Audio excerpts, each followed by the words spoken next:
There's no Diddy. No Diddy. I heard he's got some information that he might be getting out. Some information that is leading to the release. Yeah, that's what they say, man. Well, that's what they say, but that was just said today. Like, that's humongous. Oh, it was said today? Yeah. Yeah. Oh. Yeah, there's some shit that is leading shit that he could be possibly let out. It's kind of crazy. Yeah. He got enough dirt on everybody. What's up, Hook Dog? Good to see you guys. Huggy, Hook Dog. What's up, everybody? Barbie. Oh, yeah. I mean, yeah, when you got enough information on people and you're threatening to speak, I guess they would let you out. Dwayne. Makes sense. What's your opinion on tonight's topic, Mike? As you remember, when me and you first started talking behind the scenes, I was trying to keep myself calm and trying to, not go break people. Right. Talking to you actually helped me calm down, and it helped me be able to tame that beast a little bit. So I appreciate you for that. But how do you do it? How do you tame your beast? Well, I appreciate you saying as much, by the way. But the truth is like I said in the chat earlier on this prompt, it's the art of communication. You know what I mean? And so what I decided to do at a young age was to learn how to actually communicate with others and what is relatable to other people. You know what I mean? And so a lot of the times, people get themselves in, really bad situations because of their mouth, right? Well, you can get yourself out of bad positions too if you use your mouth correctly. You know what I mean? So there's a lot of things that you can do in the art of communication without having to go to blows with someone.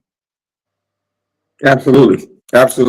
See, the best tool in the fight is the ability to have a conversation, man. Yeah. And doesn't mean that you have to be scared to talk your way out of a rumble. You got to be able to use common sense, and you have to be able to use tactic. In the wars, Napoleon complex, you really thought that he was all for war all the time? No, he was a smart, short man. The short man of stature that was able to use his mouthpiece and his thought patterns and his power actually to verbally communicate. And if you didn't want to participate, that's when other things happen. But absolutely, I'm not scared of that. I won't back down from any of that, right? So I'm not scared of it at all.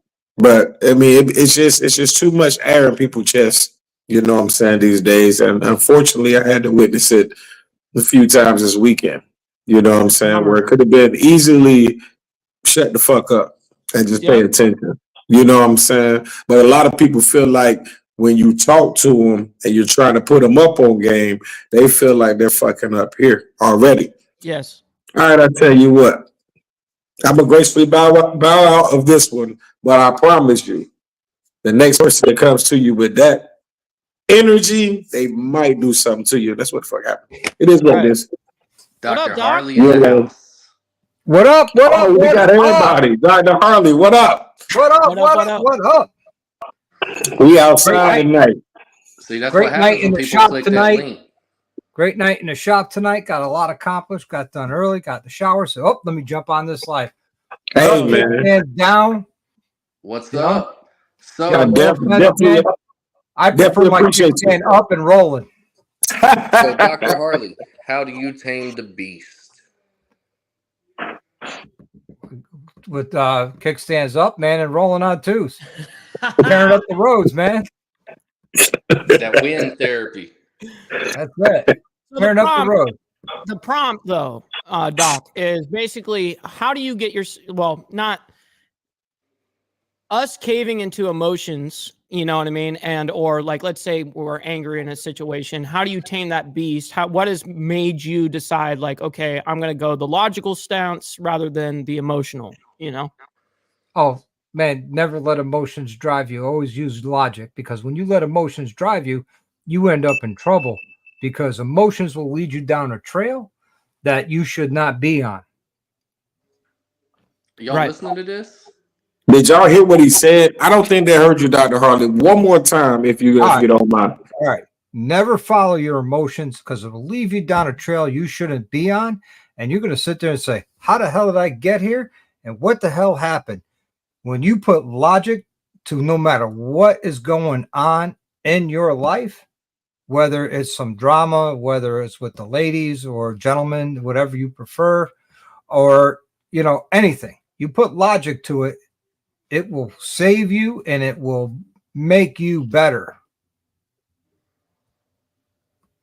I mean, I sit there and listen to Mike Ball all the time on Instagram because he's always dropping positive vibes, man. It gets my day going right.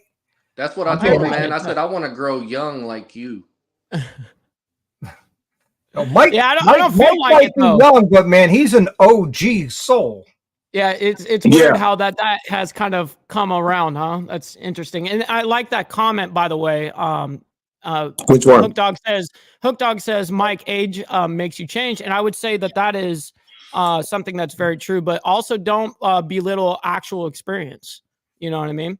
Oh, yeah. That's one thing. Like, you know, some people got more experience in different fields than you, maybe not in the age bracket, the same amount of time you've been on this planet, but people like I may have more time streaming than someone like me. Sure. You know what I mean? It could be, you know, those are the kind of it just shows whatever you kind of specify yourself into. Hey, look, we just hit our 1 year mark last week. That's dope. So here, I'll give it to you. Happy anniversary. So both of y'all, as you know, I have been following for a long time. Even Shadow down here in the comments, been following for a long time. Hell BD, yeah. What up, I've Shadow? been with BD since 2016. So y'all definitely got the experience there. And, you know, watching y'all talk and listening to you guys throughout the years has made me be able to do this show a little bit better, because Trouble can tell you and Mike can tell I'm ghetto as hell. Okay. There's nothing wrong with that. So I grew being up in the able hood. to articulate my thoughts properly. Hey, that's no excuse, man. I came from all ghettos of ghetto. You know what I mean? There is no excuse. That's you can't even use that. Shit. You know what I In mean? the 60s and 70s, man, where I grew up, people went to Vietnam for a nice quiet vacation. Yeah. No kidding. Seriously. I mean, Bridgeport, Connecticut. Look it up. It is very ghetto. It's very hood. Hey, look, I'm from the Bronx. I know all about Bridgeport. Yeah, I was just down the Bronx, man. Hell yeah. Down there. And you know, I'm one of those guys that says, "Oh, you shouldn't go here. You shouldn't go there." Why? I'll go. Exactly. So I got to shout out S&S, because S&S is on. That's what I was about to say. He's dropping links constantly. So we all here on this channel right now awesome. just want to say thank you to S&S for Absolutely always throwing out them links. Hell yeah. Absolutely. Right. But That's right. No, let's circle back now. You know, people look at someone's youth, or they look at what someone does for a living. You cannot judge a person by the cover, because everybody is a subject matter expert in their own field. Mike's field is StreamYarding. He's been StreamYarding before people started thinking about StreamYarding. StreamYarding, man, my whole shit was way before what StreamYard was. We created what StreamYard is. Yes. Yeah, no, You know, hell no. like I remember he's a subject his matter little ass on expert Twitch. now. You know? Twitch. So Yep. all that, it was actually before all that, it was Justin.tv, which got bought and is now Twitch. Exactly. So Justin.tv, I started in, I think, 06, something like that, 07. And so, yeah, I'm almost due for my 18th celebration, 18th year of live streaming in total. Yeah. You know what I mean? But that's kind of wild to think about. Longer than half my life. Your streaming career is about to be a grown-up. When you say it like that, damn. Basically, my entire like upbringing and all that shit, like, not only was it captured on camera, it was captured live. You know what I mean? It's crazy. Let's look at it this way, Mike. In 3 years, your streaming career could start drinking. Right, wow. Right.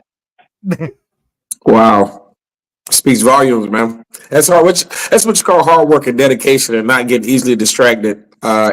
Controlling the beast, because I'm pretty sure along the way, Mike Bleezy, you've had a whole lot of things that ran up in your face that you had to damn calm the hell down in order to proceed to the next project. Am I right? Every bit of what you just said, yeah. It's really weird because I've had it all. You know, when I thought I've had it all, I've had it all. You know, it's really interesting. I've had like all sorts of like death threats. I've had all sorts of things against my own like daughter and stuff like that. Like it's very weird what people will do. But the thing is people are saying these things to get a reaction out of you. I always say this, and I'm someone that will reiterate this every single time, is that hate always comes from below. Fuck all the noise. You know what I mean? Like when you see that shit, don't even reply to it. Like I don't know why people like will actually give more attention to the negative shit than all the love that's coming through here. Like we should be giving the love over to the people that are actually giving us love. Like why are we focusing the energy on the people that like are showing hate? Fuck that. Why? Why do that? That's so small-minded. I just don't understand that. Yeah. I mean, think about it. Know how I handle negative comments? People comment all the time negative on my stuff. I'm doing it wrong. I don't know what I'm doing. You know what I say to them? Hey, man, thanks for watching. Thanks for giving me the watch time. Thank you for giving me the second most algorithm that YouTube looks at, which is a comment. You know, thank you so much. I really appreciate you. Yeah, Yeah, right. Absolutely. We have a saying over here, and this is KSD, our way. Unscripted, unfiltered, uncensored. You don't like it, fuck off. Because I'm not monetized. I'm not going to get monetized. I don't want to get monetized. I created this show to voice our opinions, our thoughts, and our experiences for the people that don't know. Cancel yourselves, okay? Cancel yourselves. I'm up here right now, so let's be considerate. No, I'm just playing. Hey.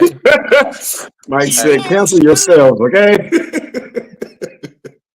Mike, did you just quit? I canceled himself. No, oh, I'm about to say that. He forced me up here. This man right here. He's being a bully. He's trying to be you right now. You know? He's being a bully. He's trying to cancel us, man. I had to get rid of him. Yeah, that's right. That's why on all my lives, whether they're for members only or for everybody, I always try and bring a positive spin to it, whether I'm giving something away that I got for nothing. You know, I mean, if you follow my channel, I give away more stuff than I keep. That's dope. You know, hey, for instance, I got that Air Moto air pump. I did the video. I checked all the boxes and I gave it away. I got an air pump jump pack combo. I gave that away. You know, I just like to, share the love. And I have more fun giving away stuff than getting stuff. I know. I've tried to get some of your knives that you were giving away. Oh, like we're talking a long time ago. You know, I've been watching. Oh no! Get me the hell out of here! We winning. Hold up. What's up? Streezy, what's good, man? Hold up. We done lost Mike again. I didn't do it. He canceled himself. Mike, come on, man. He saw the Dundee knife and got scared. There he is. So I do have to say real quick, Straight Jacket is in the house. I want everybody to tune into his show this Wednesday. It's going to be a very touchy subject, a very heartfelt and personal subject. And I was talking to him about it earlier. You know, I told him, I was like, you just think about what you're saying when you're doing the show. Think about how you're wanting everything to be portrayed whenever you are portraying it.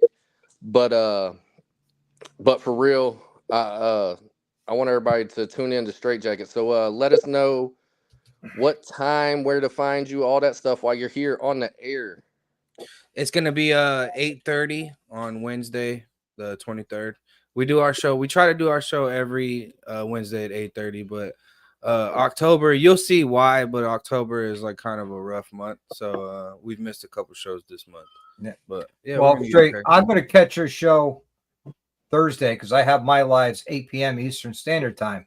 He does it at the same time that Diamond we're Effect. the Diamond Does Effect. it. It's been like that, unfortunately, just the way things, and we respect it. We understand, Yeah. like it's been like that for like a year. You know what I mean? That's So, why I chose Mondays. We was trying to Well, figure it out, dude, and I was it's like, hard look. when I run a live every single day, dude. Like it's hard, But see, I Yeah. know who does theirs in the morning. I know who does theirs in the evening. I know what day everybody does theirs. And I was like, yo, Monday's my open slot. Yep. So I'm jumping in on Mondays. Yep. And hopefully people are hitting that bell for notifications. That That's way right. it gets turned on. And I do apologize about tonight. I don't know why the time is messed up on our show over here on the KSD channel. Yeah. It was telling people 30 minutes later than what it was supposed to be. It was telling me 10 p.m. Eastern Standard Time. Yeah, that's And what I was see, confused about because I had put it, I shared it on my Facebook and I put 9 and people were hitting me. It's like, you sure you're going to do it at 9 because it says 10? I'm like, what? I thought it and was I 10. blame It sounds like Frost set it up. now I blame that man over there in the red hat. Uh-oh. It was Straight? that gentleman's You're fault. not even pointing in the right direction, okay? I am on my screen. That guy over there. It was this guy, this one right here. So So straight, I will catch your show Thursday. Like I catch Diamond Effect on Thursdays. I try not to no miss worries, those. bro. Mike, I got to apologize, man. I've been absent on your channel during the day. That's just been crazy at work, man. Bro, But I do don't catch him expect after work. anybody. That's the one thing, dude. Like that I tell everyone. Like I get people that will be like messaging me and be like, "Man, I'm sorry, I missed your show." Like I'm like, dude. First of all, I understand that everyone's got a daily life. It's not like I do one video per month. You know what I mean? Like if I did that, okay, maybe I might have a little expectations out of my friends to watch. You know what I mean? But the truth is, when you run a daily show, you can't expect every day. I put it out there so that people know that's the time I go live or whatever. But aside from that, I hold zero. Like I understand people got shit to do. People got like kids, people got responsibilities, jobs. They got shit to do, man. Look. You know what I mean? So I get it. Hell, Mike, I caught you. I caught you on my I'm lunch at the break. firehouse. That's I dope. really meant it. Hell yeah, that's what I'm talking about. You take lunch at 11? Right. Damn, must be nice. What's lunch? Mike, Yeah, what Mike, you only eat no one bullshit. day? I'll put your show on in the shop some nights when I'm working, and I'll listen. 1 second, fellas. I'll be right back. Yes, I'll sir. listen to your show while I'm working in the shop at night for the one I missed during the day. That's cool. 'Cause I man. come home from work and I go right to work in the shop. That's what I'm talking about. Yeah, I caught Yep. Mike. Live shows along with hang nights are a lot to juggle, but we can make it happen. Definitely. I caught Mike at lunch. Mike, it was with, I think it was last week. It was you, BD, and Straight. And I was eating lunch. And BD was giving shout outs. And I said, well, shit. I mean, I don't get to talk to you every damn day, but you give me one too, goddammit. Yeah. Sheesh. He gave it to me. He gave it to me. He Good. started laughing. Yeah, You got it. you got it. Hey, look, I love BD to death. I Hell really yeah. do. I be giving Yeah. BD hell though. I'm like, yo, I ain't So heard do from you in I. a couple days. I'm Where the fuck probably you the at? number one that gives them hell. You know what I mean? Hey, That- look, I got off the phone with them today and yesterday. You know me what and I mean? you was the two that was there for that whole old school argument and debacle between two people. Mm. So me and you was behind the scenes talking to both of them, trying to get both of them. Yo, just knock it off. Come on now. No. Well, see, I look at it this way: if they can't knock it off, maybe they should meet someplace, be like, "Men, handle it," and then when they're done, have a shot and a beer, and it's done. Then it's over with. Straight's back. Mhm. There we go. I ain't gonna lie. Welcome back. That's what I told his ass to Welcome do. back, Straight. He needed to tame, the 7 children that he's got over there. Yeah, I heard Lily out there getting onto him. Was like, this is a good time to take Make care sure of my that situation. it's not Israel in your room right now. Hey, we got the tumbler, and that thing Let's looks see it. awesome. Oh yeah, let's see it. Lily, And then full screen them for sure. Lily, I'm going to. Hell So Oh, yeah. Mike, See did you that like the tumbler? package I sent you? he won our Dude, competition that we absolutely. had. Look at this. I got it right here. Look, yeah, I and brought like 30 people in. I even got these pulled out right here. Let's see, I got Heck yeah. little ones, big ones. Well, I see, got we all did sorts- a. and he's got his own poker chips, dude. We did a Oh, wow. competition. The person to bring in the most people would win, and Yeah. it was for the month of September. Well, Straight Jacket brought in 29 people in 24 hours. Facts. 29 people. We had everybody joining, and I'm talking about Discord, Facebook, YouTube, the whole 9 yards. Where the hell did he go? There he is. He just All right. dropped.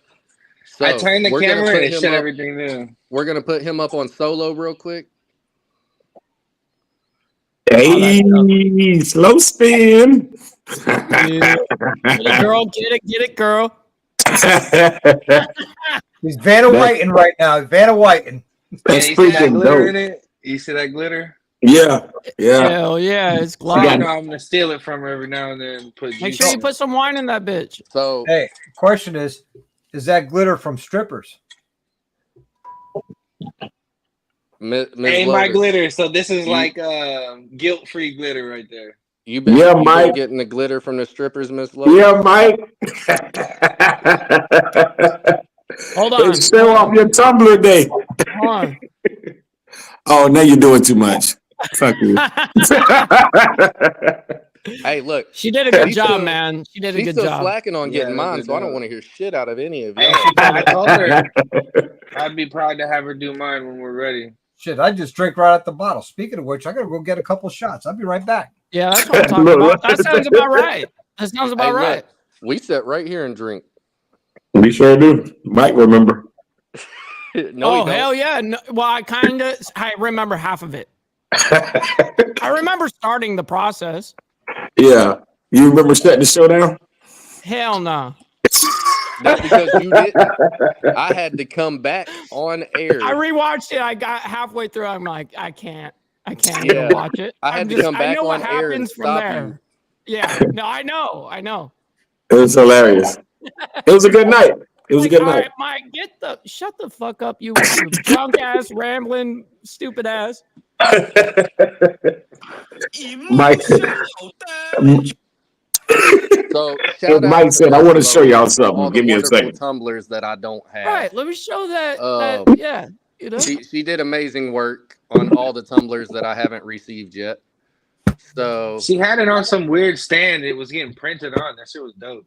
Yeah. yeah, she Yeah, that she don't does make no sense. outstanding Straight from the work, bottle. and she what I'm deliberately talking put about. the shimmer in there because she said that she knew it was for your wife. I appreciate that. Is it man, that's so weird how that is it like a 3D printer for designs? I have no idea. I'm Kinda. guessing that it is. Who'd have thunk it? Science has got weird. That's how you Real know he's weird. from Texas right there. Who would have thunk it? Dunk it, baby. Real quick. Happy anniversary kickstands down. Yeah, Appreciate that's what I'm it. talking about. Appreciate you. I'm at the firehouse, so gotta I don't throw it have up. any alcohol with me. But Hey, you got a bottle of water or something? I will gladly I drink got when I get back left-handed to the tobacco. house. I got left-handed tobacco. Yeah, left-handed tobacco. That's at the house too. Yeah, I don't bring it in the house. Oh, that was good.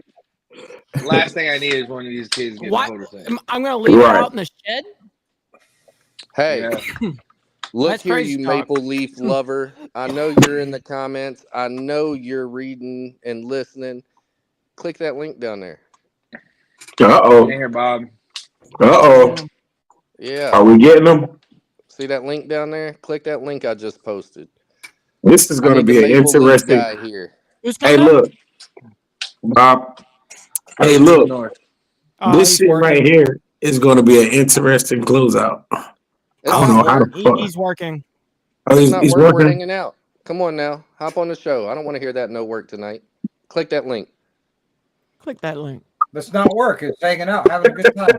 Yeah, every It's now called and then kick these turn stands into some, like, down. Okay, kick crazy stands down. collaboration. That's bro time. And He sit said, down. "Give me a minute." Give me a minute. Damn. All right. I'm gonna give it to him. Yo, what Wait up, till I Claire? get a hold of one of those machines, bro. Wait till I do. I know. Dude, I I gotta can't get wait one. either. I've Be been able to do talking to sound Mike effects and about shit? getting one. It's all about funds at this point, you know. Yeah, I can't wait either. Straight. The truth Trying We're to is, gonna find have- parts they're to very finish the expensive. chopper, and How much you know, are they're they? getting expensive fast. well, you can go cheap or you can go, Yeah, I know, just high need end. cheap. Yeah. no, so buy once, cry once. That's my I motto. say the exact same thing. My Yeah. dad always taught me that: buy once, cry once. Just do Okay. it. Get it over with. Get the best, if- so you if don't you have to worry buy about cheap- it. It's an So- investment. It's an investment yeah. in yourself. Yeah, that's Yeah. true. You You know buy what I I mean? have to say cheap, you're gonna something. buy it But again. This particular high one rate. is $5.99. Miss Lotus, I want That's you not to hear terrible. this. Yeah, it's You not see it's all- not you see all these ridiculous, people- but for a piece of equipment, it's an investment. All Yeah. these people trying to jump in and talk about, hey, I want my own machine. Nah, I'm not gonna do that. I want Nah. you to make my cups. I support you. I like your designs. Stay on my show. Don't listen to all these people. They don't know what they talking about. Not me. You're gonna have to repost the link for him. I got it. Make it till I There make it goes. it. Yeah, I don't really care about money or anything selling merch. Just having your name and your brand on some shit is really cool. It's Absolutely. dope Dude, in itself, right? If you Wait, can, time out, if you time can out. do it, give it away sometimes. You know what I Wait a mean? minute, Like wait a when minute. Time that's the out. best We're thing to do. supposed to sell merch. I give it away all the time. Yep, exactly. It's really good. It's really good to do that. It's really Well, good PR. I'm glad y'all got money. I'm a broke nigga, okay? My shit don't work like that. See, But what show happened him- was Show the way him my the bank patch account set with the up, sticker. I got a checking and a savings, and I'm broke too. there's Yeah, a bunch of nah, zeros in both of them. Hey, listen. Look, Doc You is got the one multiple that's zeros? millionaire. You know what I mean? No, I got hey, multiple hey. You know, zeros hey, we before got- the numbers. We got the money man up here.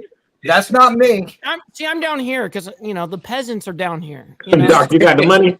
Well, what the hell? We need to switch. The fuck? You're like, I need to fit down there somewhere. Right. I know got the money. hierarchy. I know the hierarchy. Hey, slide your cube. We Slide your put cube it straight. in the live chat, Bob. Dude, oh my god. Let me direct message it to you on Instagram. I'm See, glad the it's just best, not just Worst me. financial advice I got was make it next month's problem. I like Man, that. that works for me though, Doc. I like that though, A Doc. lot, and I'm going broke trying to get all the parts to finish the chopper. And it's I all sent the it to little your stuff, messenger. man, that's adding up There you go. fast. I sent it to him Yeah. on Instagram. Added up real fast. And I'm sitting there watching my credit card scream. And I'm like, oh. Wait, you And got I'm a not credit card? You got credit? Yeah. And I'm not even Oh, keeping he's the on chopper. my show. That's why. I'm Damn. giving it away. My bad. Well, then give me some credit since you're giving it away. I need some credit. No, I'm giving away the I see the Hey! Where are problem, you? Bob. Hey, I I see the found you. I found the problem, Bob. I see what you were going What's on. up, Bob? I didn't put it on my How are side. you guys? What's Good, up? man. How you been? Good to see everybody. How you been? What the hell are you eating? I'm eating. Sorry, guys. Maybe it's fair. I'm messing with you. This guy forgot he got on camera. Oh yeah, Hey, look. he's got the pint. He's got I the think I'm pint in the- though. You got the pint. I think I'm in a fucking loop over here. Hey, it's all Hey, good, look. man. You see that? You look like comment, you're in Doc? your That's element. for you. Wait. Uh-oh. Doc. Yeah, I see that. I know what's Heather, going on. You got to bring a lot of money. Fuck I was fortunate enough. I had the rolling chassis Okay. donated. I had the motor donated. I There we had go. the transmission donated. Jeez. Over primary was donated. The only thing I paid for so far Right, nice. was the coffin tank, the Springer front end, Why am I all the still small hearing stuff to Dr. go with Harley it. twice? Why aren't What? my people donating stuff like this to me? I want some shit. Come on now. Well, here's Right. the thing. I'm building this bike and I'm giving it to a veterans organization so they could raffle it off and raise money to take care of homeless veterans. Oh wow, that's dope. There you go. Okay. That is dope. So that's why I want people to tune in to Straight Jacket Show Wednesday night, John because it somewhere is a else. Where veteran is it, show. man? It is in honor Why- of oh, some there it is. veterans There it is. There it that is. have lost There their it lives and been through some experiences, and I shut everything off it's now. touching. Sorry, guys. Yep. Yeah, Wednesday's gonna be a doozy, bro. For sure. It's gonna be probably the heaviest interview I've ever done. I've been talking about doing my podcast, The Padded Room. We didn't have a name for it until I came up with it, but we've been talking about doing this for a long time, man. Wednesday's the end 14-year anniversary. Oh wow. Yeah, 14 years that we've been bottling up, not talking about it.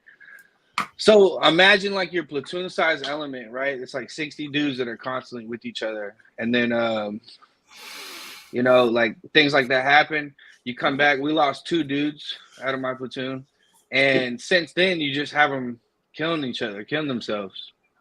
You know what I mean? You lose more to suicide than you do to war. And so we've just kind of, the idea to do this came up. It was like I needed to see regular people in the interviews and the trauma that they carry. I got a rule on mine: no superstars. Like I can't have like Green Berets or Special Forces guys or Navy SEALs. Well, we love those dudes. They're just highlighted a lot, and it leaves the average Joe. I buried more soldiers post deployment than during deployment. Yeah, exactly. Isn't that And crazy? that's the problem. That's the problem right there.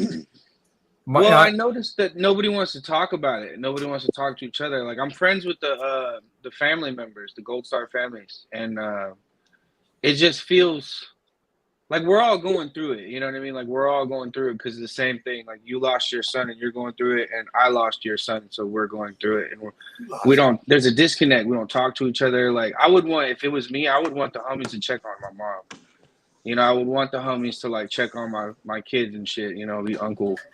So we kind of overlooked that, and that's kind of where the podcast came from. And right on. So yeah, this was supposed to be episode 1, but like emotionally, like mentally, I don't think I'm ready. I didn't wasn't ready It's gonna for be it. a heavy one, bro.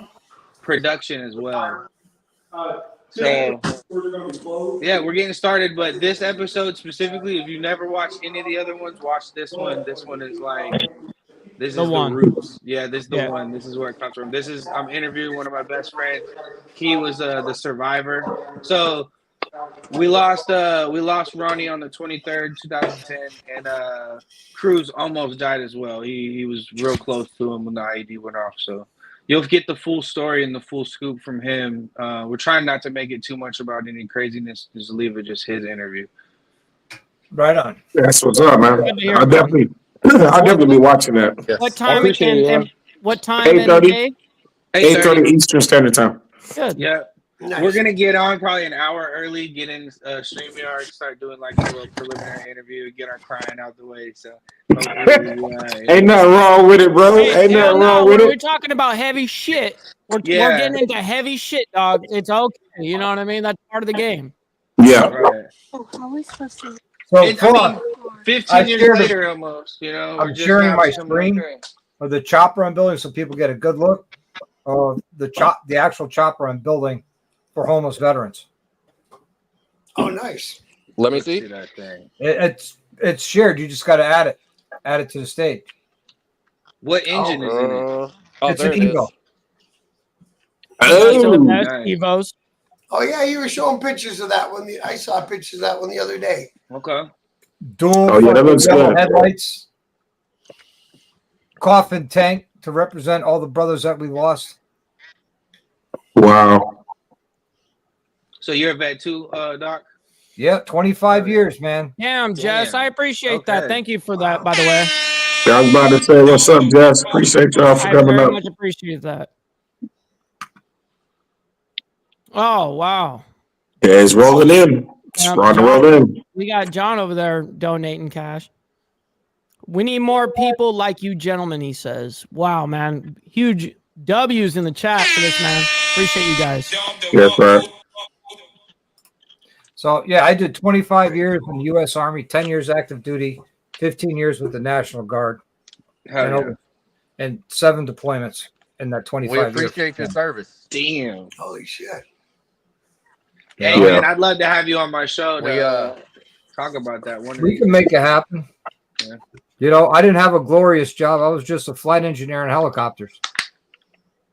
Hey, you Yeah, still but- did your part. So Here's the thing, though. You get to see those the, of you the that- helicopters pull in after an incident, right? I was inside them when they pulled in. Right. I was washing the blood out the helicopter at the end That's of the the mission. That's exactly what I was about to get at. That in itself is a different perspective, and that Yep. needs to be They got a highlighted. whole genre of military vets on YouTube. Oh yeah, of Yeah, course. but them SEAL guys, all Saturday- them guys. Saturday- That's exactly what I was gonna say. They're all SEAls. They're all Ex- Green Berets. yeah, they're That's all exactly what he's superstars. trying to stay away from. Yeah, he's trying to he stay does away from it, glorify yeah. the 1%, Yep. rather than Some of the people- craziest that's a stories good come angle. from these buck sergeants, these E3s, E4s in can you hear me? regular 82nd Airborne. What's wrong with 82nd? I was 82nd. Hello? Now that what we I'm can hear saying you. is they're not those guys aren't spoken for. I went to Where are you Operation. from? Heard. Can you hear I me? did Operation Just Cause with the 82nd when we overthrew Manuel Noriega. That's cool, man. Yeah, we got to talk about that. I'm an old motherfucker. Did you see the shoes? Or was that somebody else? Was that Panama? Panama, yeah. Wasn't that his wife had more shoes than most stories? Wasn't that the same guy? I'm not sure. All I know is we did an airborne assault on the airfield, secured the airfield 45 minutes prior to the invasion, so the planes could land. And Are you? Hey, did you do this with combat engineers, the 27 Engineer Battalion? no, I was with First 82nd Aviation. Okay. We were on our way back from Reforger, winter combat training in Germany. We were going to jump on Normandy drop zone at Fort Bragg. Well, the jump got canceled. Literally, we were in our parachutes, standing up. We were hooked up, ready to jump and end this training. 3 hours later, we landed in Fort Hood, and we're not told anything. We get issued all new gear, all new weapons, ammo. So we get briefed in the air. We got briefed in the air what we were supposed to do. So you like detached from your chutes and everything in the air? Yep. That's crazy. Yep. We were hooked up to the static line. We were sitting there in line, ready to go out the back door. You got scratched, hooked up. That's wild. Yep. Yeah, that happens a lot, but you don't end up at a different base 4 or 5 hours away often. Yeah, that's wild. Yeah, we definitely got to talk So when about was that you one. at Bragg? 1989 to 91. Okay. all You before I left. was born. I was Yeah, gonna say, you after I was born. I'm old, man. And I ain't afraid to say it. my I'm like a uncle- fine wine. I get better with age. I got there Oh, in I heard. 2010 to Uncle 2013. at Bragg. They call him Big Dua. And don't get it twisted, man. This is not gray. That's chrome. Hey, That's right. I like it. I keep bouncing back and forth between the Wi-Fi and the data, and it's getting on my nerves. So Well, I turn it off apologize then. to everyone. How come you ain't at work? But It is. because oh. no, I'm not. That's the problem. I quit the job.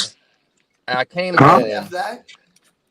and then I had firefighter training, and I'm still at the fire station. Oh. Hey, you But, already firefighter qualified, so can you just Hardwire. switch over to being a full-time firefighter for that money? That's some good pay. I they put the usually link in the make. chat. Hardwire, get in this. Yeah, man. Get in here, Bar. I have it pinned. Get in there. Only does the I need a Oh, you box. froze up, bro. See, after all that, Yikes. I don't even want to Yikes. tell you about Big my freeze, interview. He's gone. Can you hear me now? Can you hear me now? Are Can you you hear me back? now though? Can you hear me? Good. Can you hear me now though? Oh shit. So my chief walked out and opened the door, so it threw me on Wi-Fi. You know I'm and now gonna start back on clowning data. you like I do with BD. It's coming. It's coming. Lagging dragon over Hey, here. look, mine's It's still all better good. than these. Wagon. You know- Wagon. It's all Up, good. Peter. We just call a spade around these parts. You dig? You know what I mean? Hey, So, like I say, Now after what? all that, I'm embarrassed to talk about my interview. I got a riding club coming on Thursday night, and they're actually American and Canadian, the Southern Cruisers. Oh, that's Got dope. somebody from one of their chapters in Canada. That will bees get are some When are you members. doing that, Bob? Thursday night, 8 p.m. Eastern, On what channel though? on Biker News Canada. You gotta let people know that. Definitely.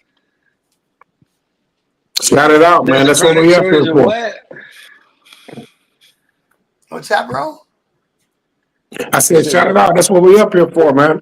Yeah, You know what I'm saying? We chopping it up. We having fun. We laughing. We joking. We talking about, you know what I'm saying, real life situations, stress, and all of the above. But at the same time, this is our platform, and it's y'all's opportunity to put your stuff out there too. You know what I'm saying? I know that. I know a lot of times I can't catch a lot of lives. However, putting it out there, I can go back and watch it. You know what I'm saying? That's the beauty of fucking the damn networks. You know what I mean? Beauty of YouTube. You can always go Yeah. back and rewatch it. yeah, and Absolutely. It's been good. It's been good. Lots of people from Mike's chats have been coming over to my lives, and I appreciate that. Everyone who does. Absolutely. Great. Yeah, man. Yeah, man, we in this thing together, man. I can't wait to see straight shit tomorrow, though. I'm looking forward to that, dude. Yeah. Wednesday. Yeah. Not tomorrow. Okay. Wednesday. I mean, Wednesday, excuse me. Hey, Yeah, look. no worries, So, no worries. so you know I had a long weekend, right? So I still feel Yeah. like it's already Tuesday. I'm fucked up. I got Look, PTSD from the weekend. I don't So blame what- you, bro. Look. We never got the full story of what happened during the last week. What we only know that there was some conflict, but we don't know what the conflict was. Are you able to say anything about it What, last week or this weekend? this weekend that you experienced? No, Can't Definitely can't talk about it. T. That's right. No. Definitely can't talk about it. You don't have to say the person's name or organization. still Just no. know that if you have lack of education and you're talking to a educator, Sure. you must be educated to continue. That's it. That's true. That's true. And that's Yeah. the hard part about a lot of this is sit back and listen type shit. But Hell yeah. a lot of people think that if they're not, speaking, then they're not getting anything. It's very weird. The mentality. What do you do? Do a huge bong rip? Yeah, dude, Damn, is he all right? He gone. I used to tell my prospects all the time, We you got got him. 2 ears, 1 mouth. Listen twice as much than you speak. That's true. But see, that's not even the problem. Half the time, it ain't even the fucking prospects anymore. It's the ones that everybody wants to call a graybeard because they've been on the scene forever, but not done shit. Right. Sorry, guys. I was just about to cough my guts out. No, we heard it all. Oh, We love shit. it. Hey, look, Hey, Mike, Hey, shit. shit, bro. The really cool thing about technology is we got the mute button. Yeah. You can mute yourself next time you start dying. Yeah, Yeah, you can do that. That last one went down good. Hey, listen, I just gotta public shame people so that people then they remember and it impacts them for the rest of their life and they'll remember to mute themselves next time. It's cool. I like you room to Like wait. it. He said the Hey, next look. time you're dying. I'm gonna go ahead and tell all of you I am transferring myself from the station to the house. So stay on the air. If so, I will be back on in like 5 minutes because I'm only 5 minutes from my house. Shut If the not, cat. it was a pleasure talking to all of you, and I'll see you later. And I'm about to kick his ass off. Yeah, straight jacket. Me and straight jacket then. Hey, you If I'm going assholes by down, sharing it's that going link. down with me. That's right. I'm starting to get used to this on-air shit, so anytime I see a StreamYard link, I was like, "Brett, let's do Yeah, it." exactly. Especially when it's a Let's get panel. it. It's time. Yeah. If it's panel time, Yeah. Who? If I can't be held responsible for my own Who you words, taking back? I don't know. Right. You got the crook let's here. get it bragging. You can all get a fit in there. Yeah, that's why I'm glad Mike doesn't put the link out during the day because, man, that would suck. I'm at my job. I'm like, oh, man. The feeling of obligation of like, oh man, this is I can go up right now. Like let's talk this shit, That's Exactly. honestly it's easier for me. It's something that's really weird. after a guy that had on YouTube itself, I got started on interviews. So it's very interesting how I actually will most of the time go for the if I can do a solo show, I would rather do that. Personal preference. I like doing it because for me, I can address the chat anytime I fucking want. You know what I mean? Yeah. I got someone on the panel with me. Now a lot of my attention is on you, which is great, for conversation, whatever. But now the chat kind of gets sacrificed a little bit. And I don't really like doing that because I think you guys see the nature of like the show and the way that I like to do it and run it. Yep. The chat Mike, is really, really involved, and Mike, if you have one guest, right, and it's you could still cater to the side chat and the guest at the same time. Of course. It's a lot more difficult, but it can be done. Absolutely. And I do them all the time. You know what I mean? And without sacrificing the chat to an extent, because you are no matter what you do. It's just the way it is. Yeah. And yeah, I do like to hear myself talk there. Big. Is that you letting me know I'm doing some woman prattle? Am I doing some woman prattle right now? I'll just shut the fuck up. See, I prefer to do an interview than to go on myself. I find it's boring reading news. Yeah, I like interviews. It's the way that you present it, though, dude. You know what I mean? Of course, I don't do my news live either. Well, there's that too. Yeah. Live's a different beast, man. I've learned to appreciate it, but the chat always wins, and that's right. Shit, chat always wins, dude. It's a W every day for chat. Always. It wasn't for everybody in the chat. It's just like comments. Doing it, Yeah. Yeah. Just like comments on me or something, bro. The internet's always fucking win. So the comments always gonna win. You're a robot again. You robot. Who that? Am I? Yeah, trouble. It's Frost, man. Nah, you just exploded again. It's that spectrum. It's that hood internet. He said, oh shit, this is good. This is great. He's on an Obama phone. He said you got that McDonald's Wi-Fi. Hey man. Hey, suddenly, I will say, suddenly a Big Mac does sound good. I will say that. Oh hell yeah! After drinking, I will also say that when I got my 6-piece chicken nugget order, when I went and ordered my shit, I got 7 nuggets from Trump, dude. Like I feel what it is? I feel blessed. You know what it is? Did you save that extra one? Nuggets from Trump. I think it's too much popularity in the fucking room. I think we have to get rid of some of you motherfuckers. That's what it is. Man. Stop the cap. This motherfucker full of excuses. See this, guys? This is Cope. This is Cope live, 4K. Is it? Oh, is that what it is?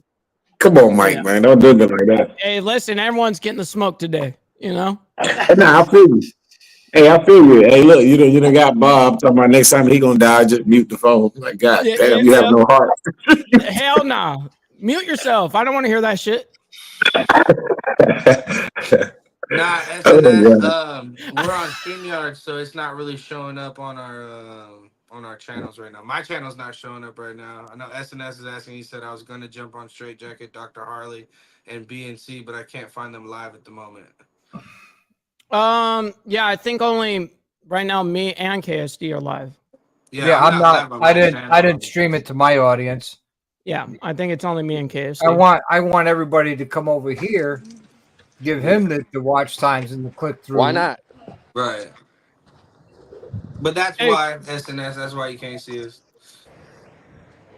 I like that. We got War Gorilla in here knowing the deal. Don DeMarco, man. Hey, did anybody else know what that was saying before it was explained to you? What, the Don DeMarco? Yeah. No. I mean, so I used to watch rap battles a lot. So I hear it all the time. So I was like, all right, I kind of get it. But then do you know who it is today? No, I don't know who it is today. Okay, it's a famous DJ. You know what I mean? And that was his like kind of sound effect, and it became like super ultra like popular around That was the signature. popular in the streaming space. You know what I mean? Because of sound effects and all that shit. And Yeah. I was a contributor to that whole bit because I mean, what great way to celebrate something like that, Absolutely. And you should I always, already got like a I said, list. you say you did what? I already got a list of sound effects I'm about to download. Of your sound effects that you got going? Yeah, bro. Stupid. Hey, look, we definitely Yeah. need some. So I missed it. What happened to Brother Bob? I don't know. Well, I'll tell you what happened. So There he rudeness. is. Oh, never mind. I was about to Let say me rudeness. Mike let me read. Bleasy said. There I It, am. it was Okay. me. I smoked him. I I was smoked hiding him. said, backstage. He he rage said, quitted, dude. he said the next time he decides to die, just leave. Hey, So I think that's how you know you want to debate. If they just like rage quit. All right, So right. last man standing.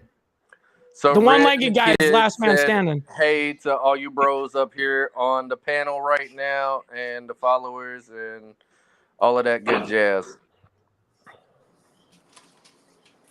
Yep. Dean, hey, how are you doing tonight? What's up, Dean?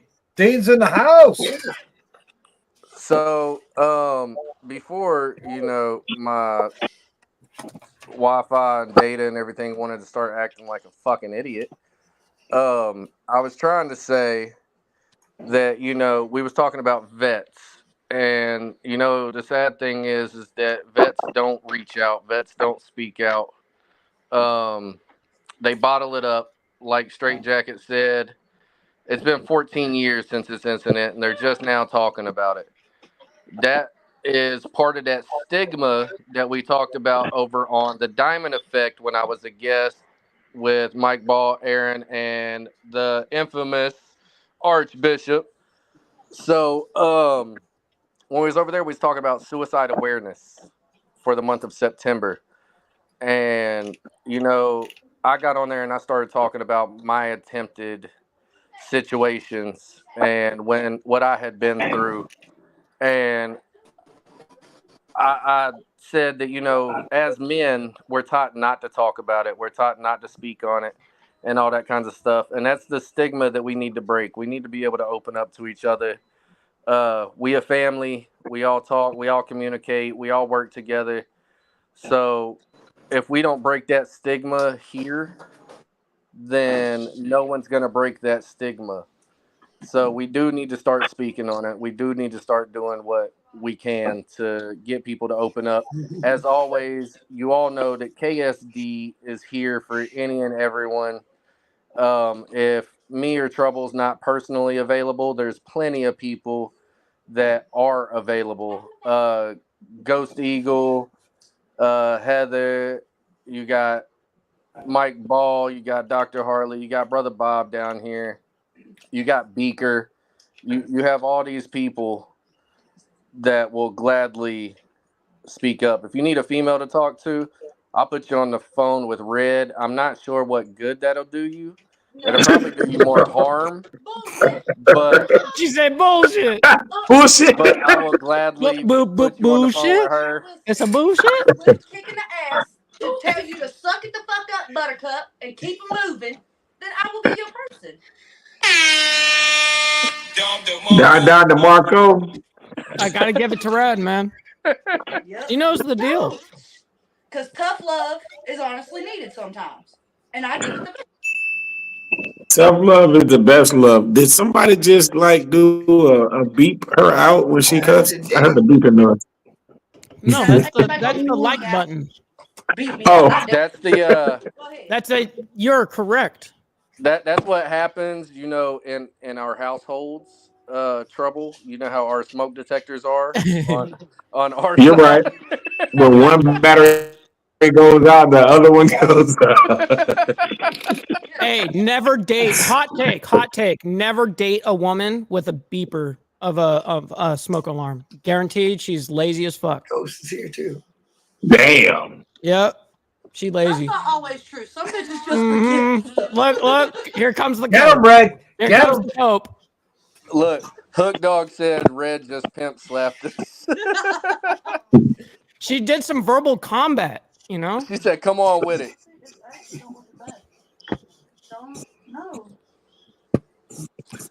I've had many of you help. Thank you. SNS, you already know. We're always here. Speaking of which, Brother Cuzzo, me and Trouble are gonna call you post show. And have this little joint chat going on. You gotta hurry up because I gotta tell you about the little boy. I got to hold of that little boy's mama today. See? Yes, I did. See, you hear this shit? Yeesh. This is what I deal with. Nah, little boy want to touch my daughter's ass. Oh, I'd fuck him up. Okay. So I got a hold of mama today. See, Hey, look, you're sassy? if you do not parent your children correctly, I will gladly do it. And once you open your mouth, I'll parent your ass too. That's I the was way just I gonna feel say, about it. Red's gonna fucking educate him. Yes, Red will because I know that's a psycho good when it comes to my baby. Yeah, Red's more gangster than you, bro. Hey, look. Hey, Mike. I Hey, try to Mike. tell everybody You I'm the remember? nice one. Just don't You strap remember when you around. asked me? Could we talk about it? Well, there it goes, right there. There's a little education for you. This Okay, I got motherfucker. Oh my God. all I need is That's time. that's the situation without any names or organizations or any of that.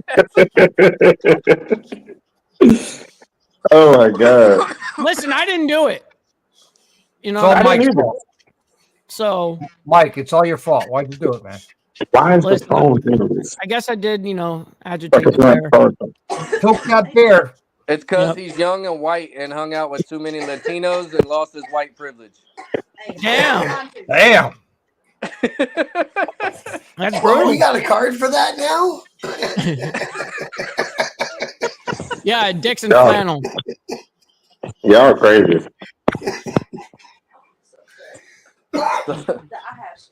Mike poked the bear. Hey, look, y'all got to stop giving Mike hell. You know he's only got one leg to stand on, okay? Mhm. It's true. It's true. Hey, he's got the left foot of fury. Yeah. Mike, poke the bear. Gotta love it. So yeah, man. I ain't got long. I That got. his Wi-Fi crashed. Just get back up here then. There we go. Apparently it's back, so why not come back? Now you're good. This student and Mr. K. Hey, I got a What better happened? idea. Yeah, fair. Oh, There's one that we all fear about putting on our show because we never know. You're not allowed on the show. Shut up. We never know what they're going to say. So, Ghost, click the link, hop on the show. Mike, don't start. Don't get him started. Now look at Hardwire's comment. That's fucking hilarious. That's some fucked up shit. I'll see how Hey, this straight. jobs for you. Hey, straight. You said you got that McDonald's Wi-Fi too? No. Go up to Hardwire's comment. One up above that one. That shit's funny. Hey, he poked the bear, but he can always keep. He can. I don't know, man. Bears are pretty strong. Ghost, you ain't clicked it yet. Dude, come on, dog. Straight's back. Welcome. Hey, straight. back. Where you What go? happens, man? So, Hey, Douche straight. You went to Canoe- Starbucks? I'm sorry. Changed his name, Douche. Said, let's be real. Mike stands taller on one leg than most men stand on two. Respect. Damn, I appreciate that. Thank you, kind sir. Yeah, I like that though. That's real talk. I bet Yeah, you that's won't real shin talk. kicking. Hey, straight. If you can what's up, comment, big you dog? can click the link. I'm not giving you a second. Click it. You went to Starbucks next door, didn't you? Yeah, right. It's that McDonald's Wi-Fi. Nah, he hacked into his neighbor's Wi-Fi. Oh, he tapped He's into trying it. hardest not to come in here. You're not gonna say thank you. Hey, I got a 200-foot Ethernet cable over here if you need it. It's gonna be a long ass drive. I don't know what the fuck's going on with my damn charger. My shit is fucking. What are you doing? Why are you stream sniping me? Damn, he even knows the terms and all that shit. You're getting stream sniped. I Yep. know. Hey, Look, he sniped. I wasn't expecting to say that. shit.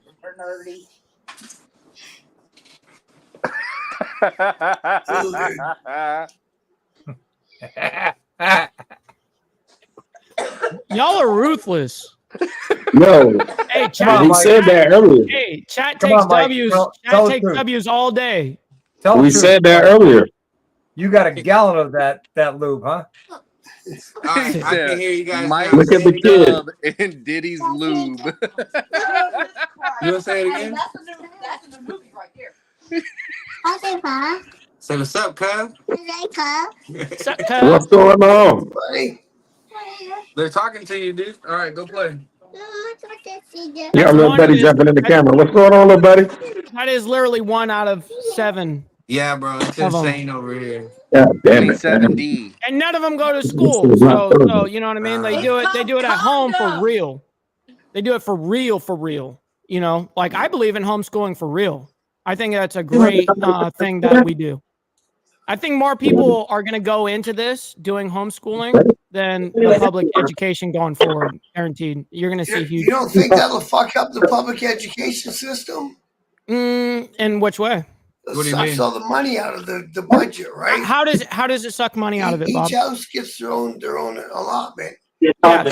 that's property tax. That's hold on, everyone. So that's property tax. That's Right, something which that's is what mandatory. which is what pays the school taxes, right? Correct. Property. So that's how it so works up here. so that's exactly what happens here. So let's Yeah. say I pay property taxes here, and I keep my kids from public schools. Let's say I do that. I decide that they're going to do that. I still pay my property taxes, so I'm essentially giving money out to a service that I don't even utilize. Right, but no. Apparently, the plan is to give each parent that homeschools an allotment of that money instead of going to the school board. Okay, that's not going to happen. It's state Okay. taxes. That's what state taxes are. Your Property taxes. property up here. taxes Yeah. are. That is what property taxes were made for. Was Right. for public education. Schools and You roads. can't escape it. It's impossible. But they're not sending the parents back who homeschool Hey. money. Look, Dean. I don't know the answer to that, to be quite honest, Bob. Okay, that's what I heard is that they were. Yeah, I mean that's you are something that I correct. don't know about. I've never heard that claim. It's funny how much shit I So read. my kids don't get away with shit, Dean. You are completely correct, because honestly, mama might say something to them, but normally daddy's the one that is trying to teach them the life lessons. So my kids know about my former addictions. My kids know about all the good, all the bad, everything that I have went through in my life, because I don't hide nothing from my kids. Right on. And the reason that is because I didn't have anyone growing up. I didn't have, family and nothing. I had to do it on my own. So with me, I had nobody to look to see how life's treating them. My kids have seen me behind bars, okay?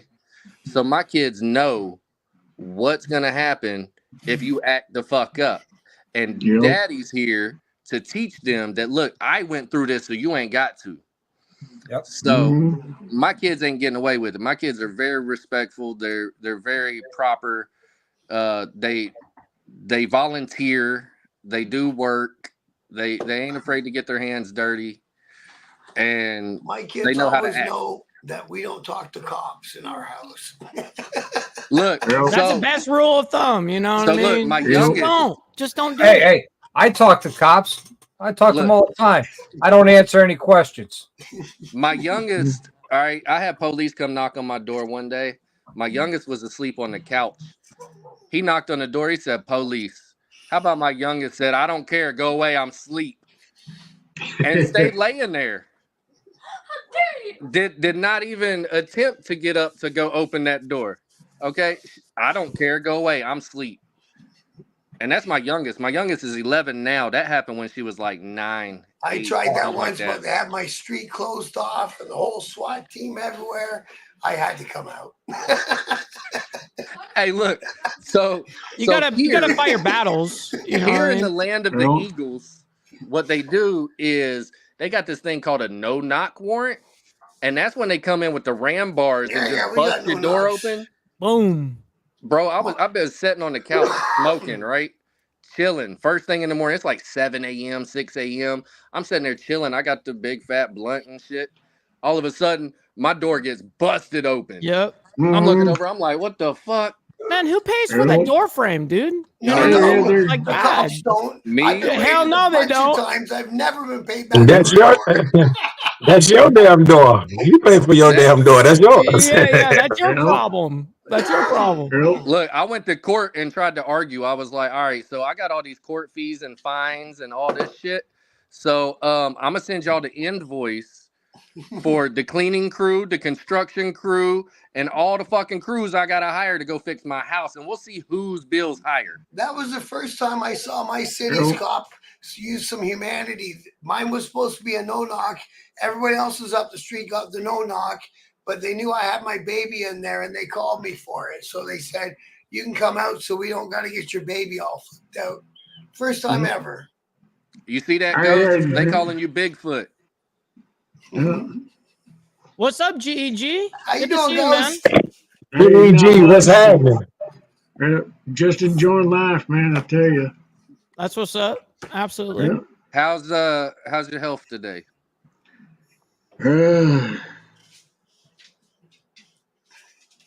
I'm still kicking. Me too. I don't have busted knuckles today, so today's good. That's right. There's a You couple didn't have to go to people war here with today. busted Come knuckles. back here so you can see. So Well, Come back here. as old as I am, Oh, I'm there still, as they say, kicking ass and taking names later. That's right. You let them know. You let them know. That's right. But yeah, it's like, dude, I may be crippled. Don't count me out, man. Same here. Same here. Absolutely. Oh, I hear hey, you. Mike is not only our mobile pogo stick when power goes to shit. Mike is our hopscotch king. Yeah. I'm gonna take that. I'm gonna take that. That's a Hey. W. is it easier for you to double dutch with one leg? Hell yeah. It's a cheat code. It's a cheat code. I tried to get AI to make a back patch for Insane Wheels Breakfast Club with a leg in it. It Yeah, it was almost sick. got it. It was sick, actually, dude. It wasn't bad. Yeah, I Hey, appreciate Miss that. Lotus, how you doing, Hey, sweetheart? look, Good seeing you. Mike's got a leg up on all of us, all right? That's Sure. right. That's right. Yep. You better watch. He'll put that motherfucker up on the table. What's happening with yours? Are you getting refitted or something? Me? Didn't I see on Instagram that you were only on one leg? I am. I've only been on one leg since August 2nd. What's the matter with the prosthetic? Nothing's wrong with the actual prosthetic. It's my leg. I have an issue where about a year and a half ago, when I guess the way the friction was with my leg and I had done some whatever activities, you can't really prevent shit like this, but it's called a pressure sore. And it went all the way into my bone. And when it did that, I fought the infection because it was fully infected and all that, right? I fought it 3 different times, and the third time I won. But they said if I didn't beat it on the third time, that very last time I beat it, they were going to have to amputate above my knee. And so it got serious. It got serious. You know what I mean? And so this was a year and a half ago. It's already serious. So anyways, I was dealing with making sure that I get the infection under control and all of that, which I did. I beat it, but then it left a crater in my leg. Okay. And so when that happened, and now I'm cool, right? Well, the skin healed and everything, but it's a crater. So when I put my leg on, unfortunately, it kind of closes that crater together of skin that healed. And then it rubs back and forth until it bleeds completely. And then your leg is completely just a bloody mess. And now you have to be off your leg, because if I do step on my leg while I'm recovering in this, I could easily get infected. Like that. Right. This is the number one thing. So I could restart that whole process over again if I don't take care of myself until I get my disability. So once my disability comes through, essentially, then I get my medical, because I'm not under any medical insurance or anything. So I can't see a doctor. I can't see anybody unless I pay fully cash, which I don't have money like that. So I don't. But that's essentially what it is. So last time this happened, it took 88 days that it took until I could walk again. And it's looking about the exact same. Do they got to redo the top of the prosthetic so it fits No, what I need to do is I need to go in for surgery. That's what I need to do. better? Oh. I need to close that crater that's in the leg Get your end and fixed close up, that, yeah. and then I'm back to normal. Hey, Mike, I got an idea. Bondo. Bondo, Dude, yeah. so all of the things that you're thinking of, it's really, really hard, because what is hard with that part, what you're getting at, is there's multiple layers to a prosthetic leg. So what my direct leg touches is a liner. It's a leg liner, right? And so that is like almost like a silicone type, material or whatever. And it takes a minute to get used to, but you get used to it. But you have to wear that in order to connect. No matter what type of prosthetic you have to have that liner. And that's what touches. So I've done everything I can. Like anytime I walk, like when you guys have seen me walk normally for the last year and a half, I have Band-Aids on my leg there every time I walk. Because it doesn't seem that long ago you were roller skating, does it? Exactly. So the thing is I was still injured at that time at the way that I am now. And I've already been through that, what I'm going through right now, so this is just a repeat of what I've already experienced. And so I knew what to do going forward with it. So luckily I did. And so I stood off the leg completely, and you have to wait for the whole skin to reseal and everything and reheal before you put any type of weight on it. As soon as you do that, because it's right in the shin, right in the very front, like literally right in the front, right there. You know what I mean? So because of that, it's a very, very, and it's against the bone right there. Very painful. I may not show it when I'm walking and shit, but it is fucking painful. So you're on crutches? No, I've never been on crutches. Like right now, for instance, I'll just hop around on one leg.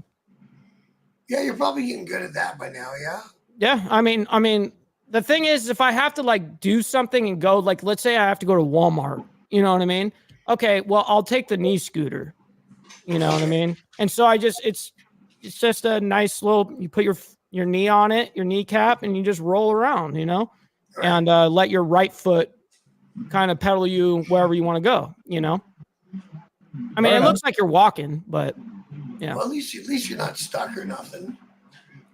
I was No, just Mike's surprised not when the I saw type of that. person who would be stuck. No shit. No, that's right. No matter what you do, I'm just not for that mentality. It's just like nothing's gonna stop me no matter what the fuck happens. You know what I mean? Yep. Hence why if I didn't tell you guys this, you wouldn't know. You wouldn't know. That's all part of your shine, Mike. That's what attracts people to you. Well, I very much appreciate that, Bob. Thank you. Holy fucking shit. Jess just gifted out 5 memberships out to the community right now, dude. Damn, dude. Thank you, Jess. Sincerely. Jess out here in the chat doing her thing. I appreciate As long that. as I have followed you, I've never been gifted a membership. I've gifted 5 or 10 of them, but I've never been gifted one. I did the membership drive on Friday morning.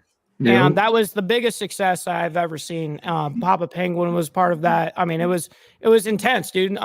We had 64 members thrown out, boom, on one stream. I was just absolutely mind boggled.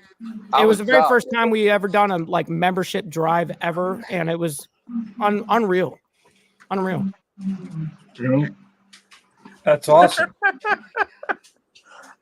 That'd be dope. Chat, bro. I love this. I should get a power chair, honestly. I probably qualify. But hey, you would think I qualify for disability too, but Yeah, powered by Taco Bell. Right. Hey, I'm gonna give it to you. What up, Sage? Good to see you, man. Appreciate you. Yeah, Barbie, that was insane to watch. That was it really was. All of you guys were a part of that shit, man. It was an honor to witness, honestly, and be a part of. I'm just glad that we're able to have a good ass time and have a good conversation. No matter what we're talking about, we find good conversation in it. It's like that's what we find good ways to be able to actually communicate and talk, and also make sure that everyone that is in the chat also feels like they were heard at the same exact time. Mm-hmm. Well, hey, you know why y'all are doing so good for it? You know, kickstands down. You might, you know why you guys are skyrocketing through the roof for? Because we all work together. Well, that, and because the fact that everybody knows that no matter what cut they've got on, no matter what they represent, no cut, whatever, Doesn't matter. we're a family. You know, we all interject with each other. We sit there, we show each other respect. We sit there and we help each other grow. And instead of like some of the others where you've got a monotone moron just sitting here, you know, it's like, no, everybody here is real. And that's what people are craving is the reality. You know, like Kicks in, real. He's a knucklehead, but he's real. You know, Mike, same thing, Trouble, Dr. Harley, all are real people. We sit down and we help break shit down instead of like wham bam thinking, man, I'm out the door, you know, collecting my food stamps off Susie Q down the corner, you know. I appreciate that. And Yeah. everybody that I send a lot of people to you guys. I sit there and say, hey, you guys want great people, bring it. You know, and everybody knows if I'm supporting somebody, that means that I believe in that person.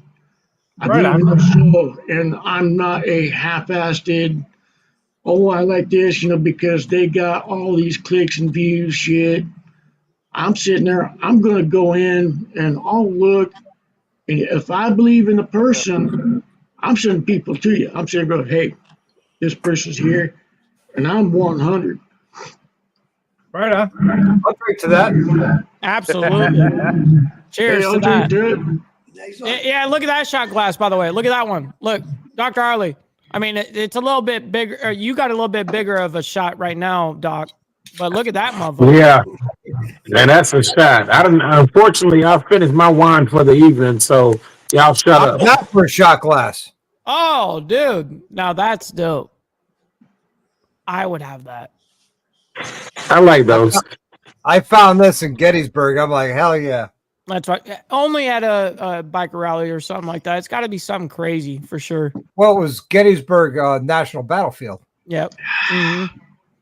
Get down with your bad self. Commemorative shot glasses with big boobs. Because that means nothing says bottle like a big pair of boobs. Hey, you know what? I If the resemble wife's that, not around, Mark. I'm still a happy guy. Hey, my son's got a titty mug, like a coffee cup. Hell yeah. That's dope. Them fuckers out there loading their muskets weren't seeing no boobies. So I wanna jump off of something that Ghost just said. And you know, it's a wonderful thing. We all, even when talking about the negative things that's going on, the suicides or the wrongs on the bike sets or whatever, you know, we got people on all these channels, from the white set, from the black set, from every set, that come on here in America, up in Canada. Mike's got people all the way down in Brazil. We got people from the UK, everywhere, all over the world. And the one thing that I've learned is that the social media stuff everyone sees as a negative. Okay. Because you don't want to talk about your club. You don't want to do this. You don't want to do that. But as long as you're not giving out club material that you know you don't need to talk about on air, then the stuff like this and these nice little conversations that we're having like this right here is what brings this community together and makes it a community. This shit right here, this is the definition of fucking brotherhood. Okay? We coming together, we talking, we chatting it up, we having a good time. And this just brings me back to our title, Kickstands Down, because this is what you do when you put that kickstand down. You chill with your bros. And I am but grateful with the for right, everybody on this panel right now, because y'all took something that I made off the top of my head and, you know, my little brainchild of the non-filter, non-script. Uh-oh. Yeah. Boom. He was Nuked. getting fucking You nuked nuked him. there. We got him. yes, Yeah. He was getting to the Get right point. here. What did you do? yeah. Thank you, Yeah. thank you. We're not worthy. We're not Yeah, worthy. yeah, that's right. Was that But- a mic drop? All right. But nah, look, I want to say Why can't thank we you see your because ass? y'all took this baby of mine and you've made something out of it. You've helped me bring it all together. So shout out to this Everyone panel did. right here. Thank you. And at the end, you don't Everyone, gotta it's a drop collective. It's a collective, 100%. Yeah, you Yep. don't have to drop no club names to have a conversation. No, Nope. no. And as a matter of fact, I don't talk about any club stuff on my channel. And when someone brings it up, you know what I tell them? There's other channels to talk about that. Go ahead and go there. You got Sos the Ghost. You got Mike Yeah. Ball. You got Black Dragon. Go there and go talk club stuff. Yeah. I don't talk club stuff on mine. I'm not in the life anymore. I still got a foot in the life. But you were, yeah. Right? I still got a foot in the life. That's why I But still you know have what? It's not my place to talk about it. Someone wants to ask me my opinion or Yeah. my advice on how they approach a club to be a friend of the club or maybe a hang around. I'll tell them point blank. Let them get to know you. Don't step up in their face. Let them approach you. Yeah, Yep. exactly. Yep. But otherwise, don't come to my channel talking about club stuff because that's not what it's about. If I went to the club channel, I would have started a club channel. Exactly. Mine's all about Harley Davidsons and motorcycles and motorcycle accessories. Right. Yep. Propane and propane accessories. Yep. Bingo. There you go. Ding, ding, ding. Hell yeah. You know, and I share the rallies with everybody. To every rally I go to, I share it with them. You know, Yep. if Yeah. you want club stuff, there's other channels to go to. And I got a hard time even reading the news because the news is always so-and-so got smoked on their bike. I don't want to mention all that. Or so-and-so got arrested for such and such. And I don't want to further the police's story. Yeah. Yep. Because I came from that so-and-so. I used to be so-and-so. Yep. Look, And see, that's part of our brotherhood, you know, and I always stress that it's our brotherhood. Everybody that comes into our community is part of our brotherhood, you know, because it's all of us together are all different walks of life, you know, like Dr. Harley, you sit there and you discuss how to do things, how to, you know, and you break it down. And you sit there and you go in with the accessories and stuff like that. Mike, all of us go into other fields, you know, within our community, our brotherhood, you know, and that's one thing that I love is it's our brotherhood. Each walk of life, you know, we're going to learn one way or another how to do things, what looks good, what, you know, there's people that, you know, like you were saying, how you put the things on, you know, you work on your parts, you show people how to do that, like your fairing that you're doing the other day. You know, you sat there and you broke it down, simplicity, and each one of us can, you know, brings our part into our brotherhood. yeah, I try to make it so simple, even Mike Ball could do it.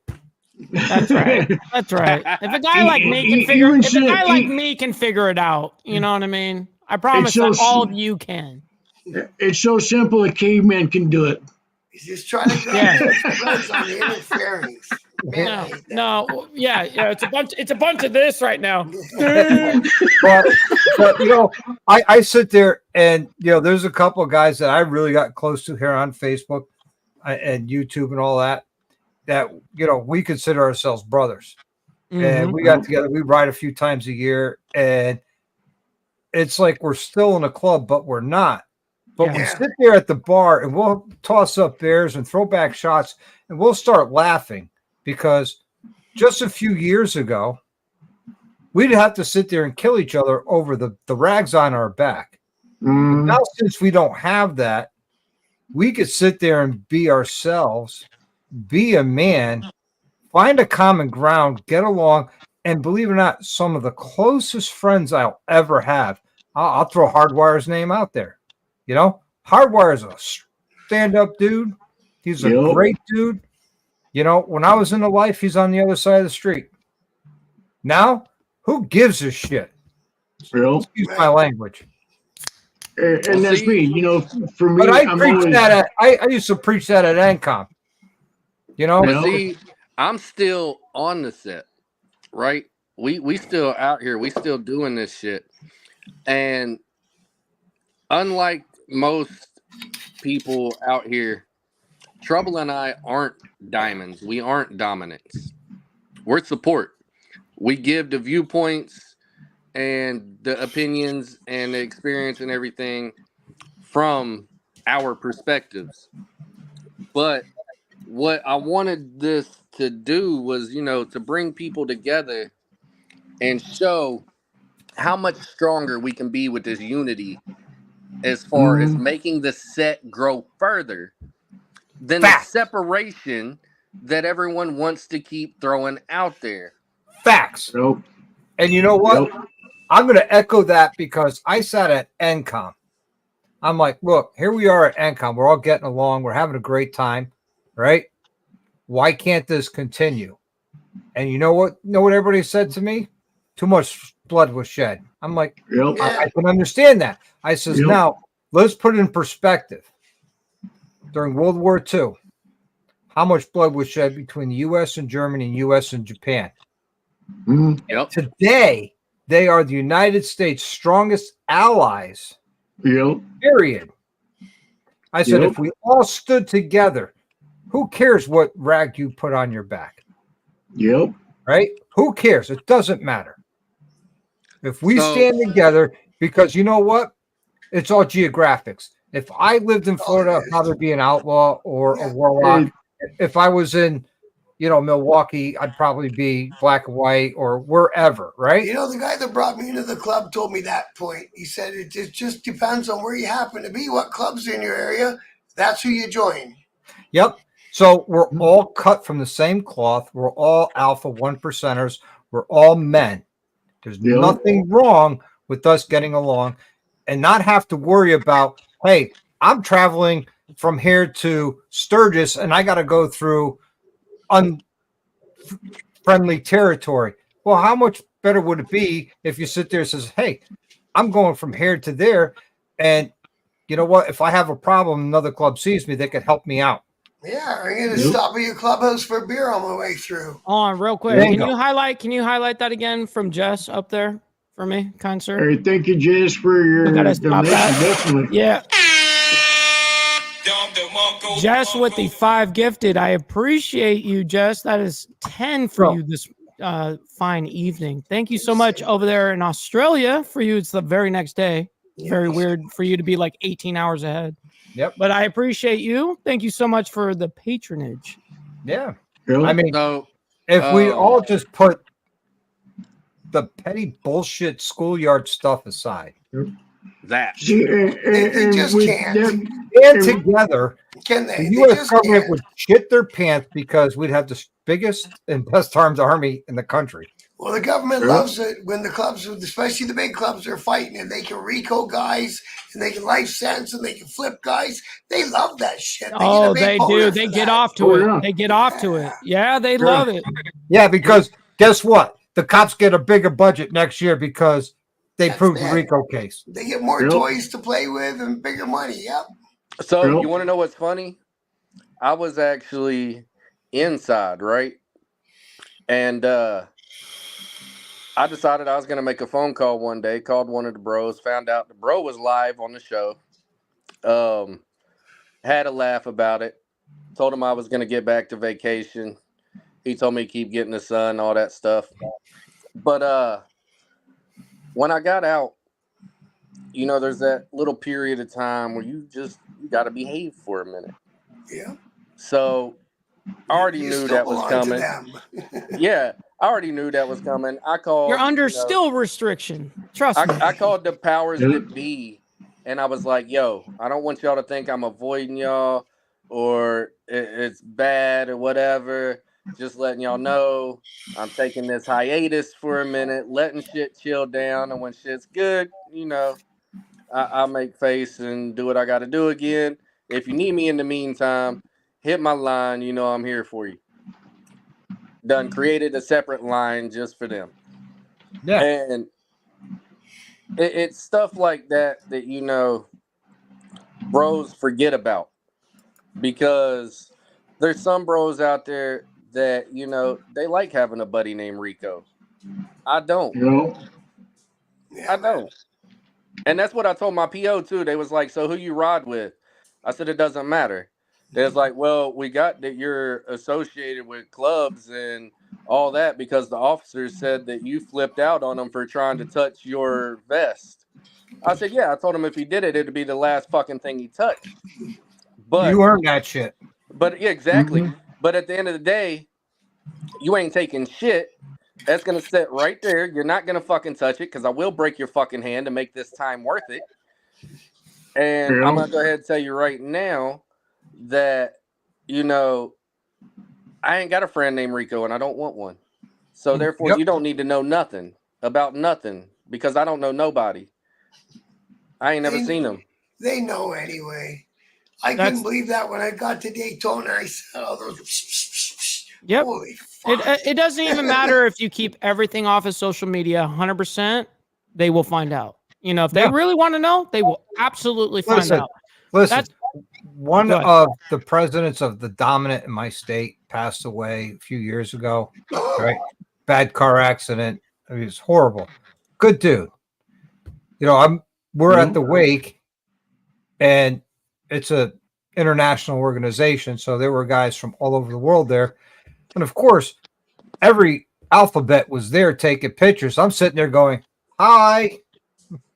Yep. Make sure And you they're get my taking- best side. They're taking 180, you know, photos within one snapshot. I couldn't Yep. believe the camera setups they had, man. It's insane. Nope. It's insane. It's actually mind blowing. Like the resources they put into this shit, it's They mind had blowing. me ID before I got out of the vehicle. This is a wake and funeral. I mean, have they Right. no respect? No, they don't. They don't. They don't care. And they don't care what we do.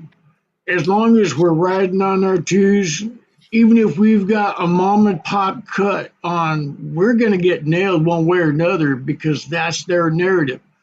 That's how they get their money. That's how they sit there and keep controlling us. Yeah. And Most as you were people- How they saying do earlier, it? How you they know, do it they is the want us to perspective. fight. They want us to be discordant against each other. They want us to sit there and hate each other. True.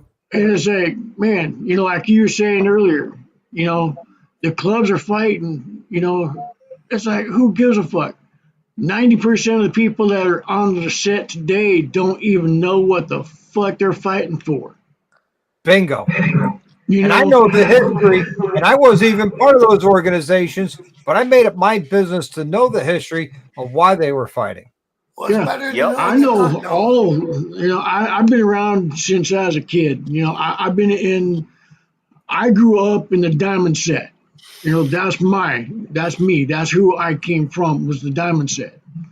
Because when I was a kid, they sat there and they helped me. They saved my ass when I was in dire need.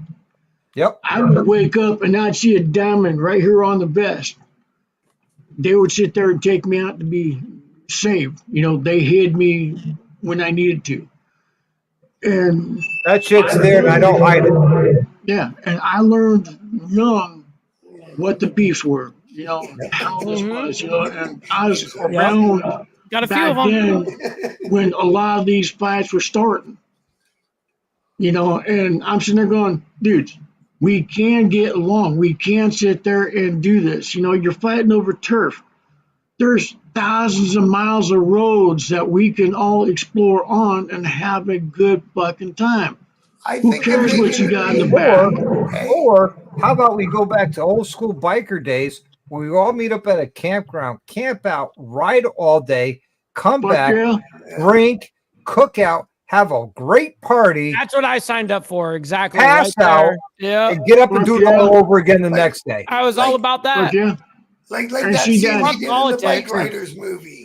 And see, that's my mentality right there. That's my mentality. It's like, I don't care what cut you've got on. Right. As long as you're cool with me, I'm going to be cool with you. Equal Right, But energy. if you act like a frog, I'm going to make sure you jump off that lily pad because I'll knock you the fuck out. I'm sorry, but if you let a set of rags, cuts, whatever you call it, vests, if you let any colors come between you and helping that bro that you see sitting on the side of the road, No, You ain't a that's fucking in You're a the biker. dumbass. rules. Yeah, You're a that's in the dumbass if you play rules. that game. Yeah, you ain't a fucking Yeah. biker. So And- with and- that I mentality, got in trouble. I got in trouble when I was a prospect because I was on my way to Friday night open house, and there was a guy from another club that wasn't part of the coalition, broke down on the side of the road. I pulled over and helped him, rerouted his throttle cable broke. So I rerouted his return cable to his throttle cable so he can at least get to his clubhouse and get home. So I was late as a prospect and I got in trouble for it. I got 90 more days. look, And I said, you know Wow. what? You're going to give me 90 days for helping out a biker? Well, he That's was from the insane. other side of the street. I don't give a fuck. Well, Yeah. I'm going to tell you guys something I haven't told before. Okay, so this one time I was riding with the Diamond Club, and we were riding from LA to their clubhouse, from LA to their clubhouse in Vegas. And I unfortunately on that ride crashed. You know what I mean? It was rough. I buried my whole, and I'm amputated by the, mind you. You know what I mean? I buried this bike underneath a 4Runner. It was terrible. You know what I mean? But anyways, as we were like loading this up, I'm with this Diamond Club, and their opposition that is all green lighted at that very moment rolls up in an entire pack. You know what I mean? And I'm like, oh man, here it goes. I'm already all completely covered in blood. You know what I mean? Mhm. I'm barely like anything here, but I you know, I'm kind of ready for anything. So Yeah. they roll up, Hey, Dragon. and because I had wiped out, they all pulled up, and we were thinking it was going to be some hostile shit. Nope, it was the green lit opposition club. Mhm. And that club helped me load the trailer with that same 1% club. look, I'm right there with you. It was My insane. bike- No my one bike had went ever seen down. it. It still is talked about to this moment. You know what I mean? It's insane in that nation. My bike went down, and as you all know, I'm on the black set, not the white set. All right. Who cares? And I I'm- don't look at sets as colors. I really don't. well, see, I Black don't set, either. white I'm set, it's just all one set. specifying. I'm specifying because we do have But it is civilians true. that watch. Yeah, and it's just two different. And It's going to be that way. I mean, as long as there's Exactly. all white clubs or there's all black clubs, there's just going to be that, you know. And it's But- just we accept it though. We're not weird about it though. Exactly. And see, like with me being on the black set, you know, you wouldn't think that white clubs would jump to rush to help or whatever. I'm out with big bros with diamonds, right? And this is with the black set. My bike goes down, clutch cable snapped, almost laid me down because it got caught when the cable snapped in the front wheel. Luckily, it broke itself free, and I didn't go all the way down, but it did like fishtail on me for a good second. Well, HA was behind us, and they stopped to help. And I shout them out because they know it ain't nothing but respect. whenever you've got one of the top 5 clubs stopping you and checking on you when you're on a whole nother set. That means something to me. And that moment right there was when I realized that if I'm going to have that mentality of I don't care what they're wearing on the side of the road when their bike's down, then as long as they come at me correct, I'm going to have that same mentality. I don't care what set you come from, what colors you got on, none of that. It's respect is a thing that people forget about these days. Exactly. And Want to hear a crazy one? I'm loyal to my side and my people and my bros. But at the same time, I'm not going to let anybody tell me I can't talk to anyone else because Yeah. it's nothing but respect. And Well, as long as you're not talking about club shit, who cares? You exactly. know, with that being said, we had a party, and one of our support clubs was there, and they had this one real dude, man, solid. I mean, you want to talk about most solid motherfucker you ever meet. Mhm. He comes up, and I'm sitting there going, man, when are you going to step up? Love to have you aboard. And you know what he looked at me and said? Why would I step up? I'm in the best club in the world. I says, you know what? Respect, because if you didn't say that, then I wouldn't respect you. But since you said that, I got more respect for you because you believe Yes. in your club Yes. more than Yep. anything and earning a diamond. Yes. It's a mentality. Yeah. So the next church night, I brought it up that we gift him a diamond to wear on the inside of his cut. And they're like, why? And I explained why. And they're like, hell yeah. So we called him to the next week's church. He thought he was getting called to the carpet. Right. He's like Mhm. thinking he's getting executed. Yeah, he was, Chopping block. that dude was shaking in his boots. Hell And I yeah. walked up to Hell him. yeah. I That's walked the way up you're to him. supposed to feel on a patch like that. Yeah. I walked up to him with the diamond and I slammed it on his chest as sew this on the inside of your cut within the next 5 minutes and you could keep it. And that Yeah. motherfucker bust out his Yeah, bust man, he out the needle, bust out the needle. Let's go, homie. Absolutely. I'm always ready for a patch. Let's go. Yeah. Yep. Okay. And you know what? I have much was the respect for a funniest dude shit. like that because you know what? He got asked to step up to 1% club from a support club. And he says, nah, man, I'm in the best club in the world. See, we're talking Yep. some real shit right here. Yep. And 100%. see, Yep. I've turned down the see, that's diamond. see for me that one's thing that gives me respect also because there's people that are patch jumpers, and us that are in the set will always see that same exact thing where we see those patch jumpers. They're looking for those other patches, see how much patches they can catch. It's like, dudes, you're not learning anything. You're not having that respect. You're not having that growth. You're We call sitting there, that you're Velcro. jumping. It's basically like being a hee-haw. Yep. You're selling your soul for the Brotherhood, but the wrong reason. Why? Some guys ain't in it because- for that reason, right? A month later, Right. one of his patch brothers at the time comes up to me and my sergeant at arms and says, oh, when do I get my diamond?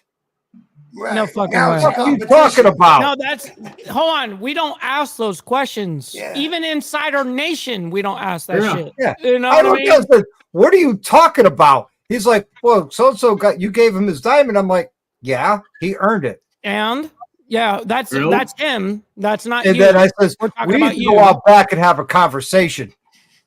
And Right. next thing you know, my sergeant at arms getting everybody, and he got educated. Absolutely. Yeah. That's a and crazy see, question. that's it. In And I took his today's, cut and I handed it to his president. Says, don't give him back to him. I got a couple of Hey, yo. knuckleheads that I just believe lost their cut, just last week or so that sat there and thought they were entitled.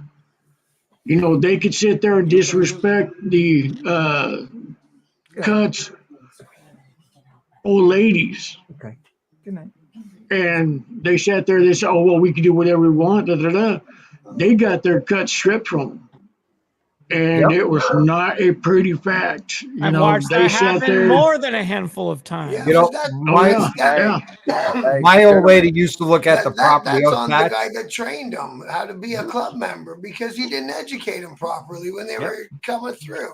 Look, Oh yeah. hey, My wife used to look at the property of patch as a derogatory term till I got her hooked up with a national club. Oh, and the old lady had a property of. I says, you need to have a conversation with her. Listen. And she did. And she learned a whole new respect for that property of patch because, you know, she thought it as a derogatory that you're my, that should be my property. No, that's something that's earned. Just because we're married doesn't give you the property of patch. You got to earn that shit. And, you know, she respected it after that point, and to the point where she actually earned a property of her own. so Trouble, you was getting ready to say something. You want to go ahead and say that? Hell yeah. Good shit from everybody tonight, man. I really appreciate y'all, but I'm gonna have to float the fuck up out of here. But I do want to say, real quick, the education that they're dropping, if you're in the chat, make sure you're paying attention. You know what I'm saying? Because it steps to it. You know what I'm saying? Everything on the set is earned, not given. If you're giving anything on the motherfucking set, do yourself a favor. Leave.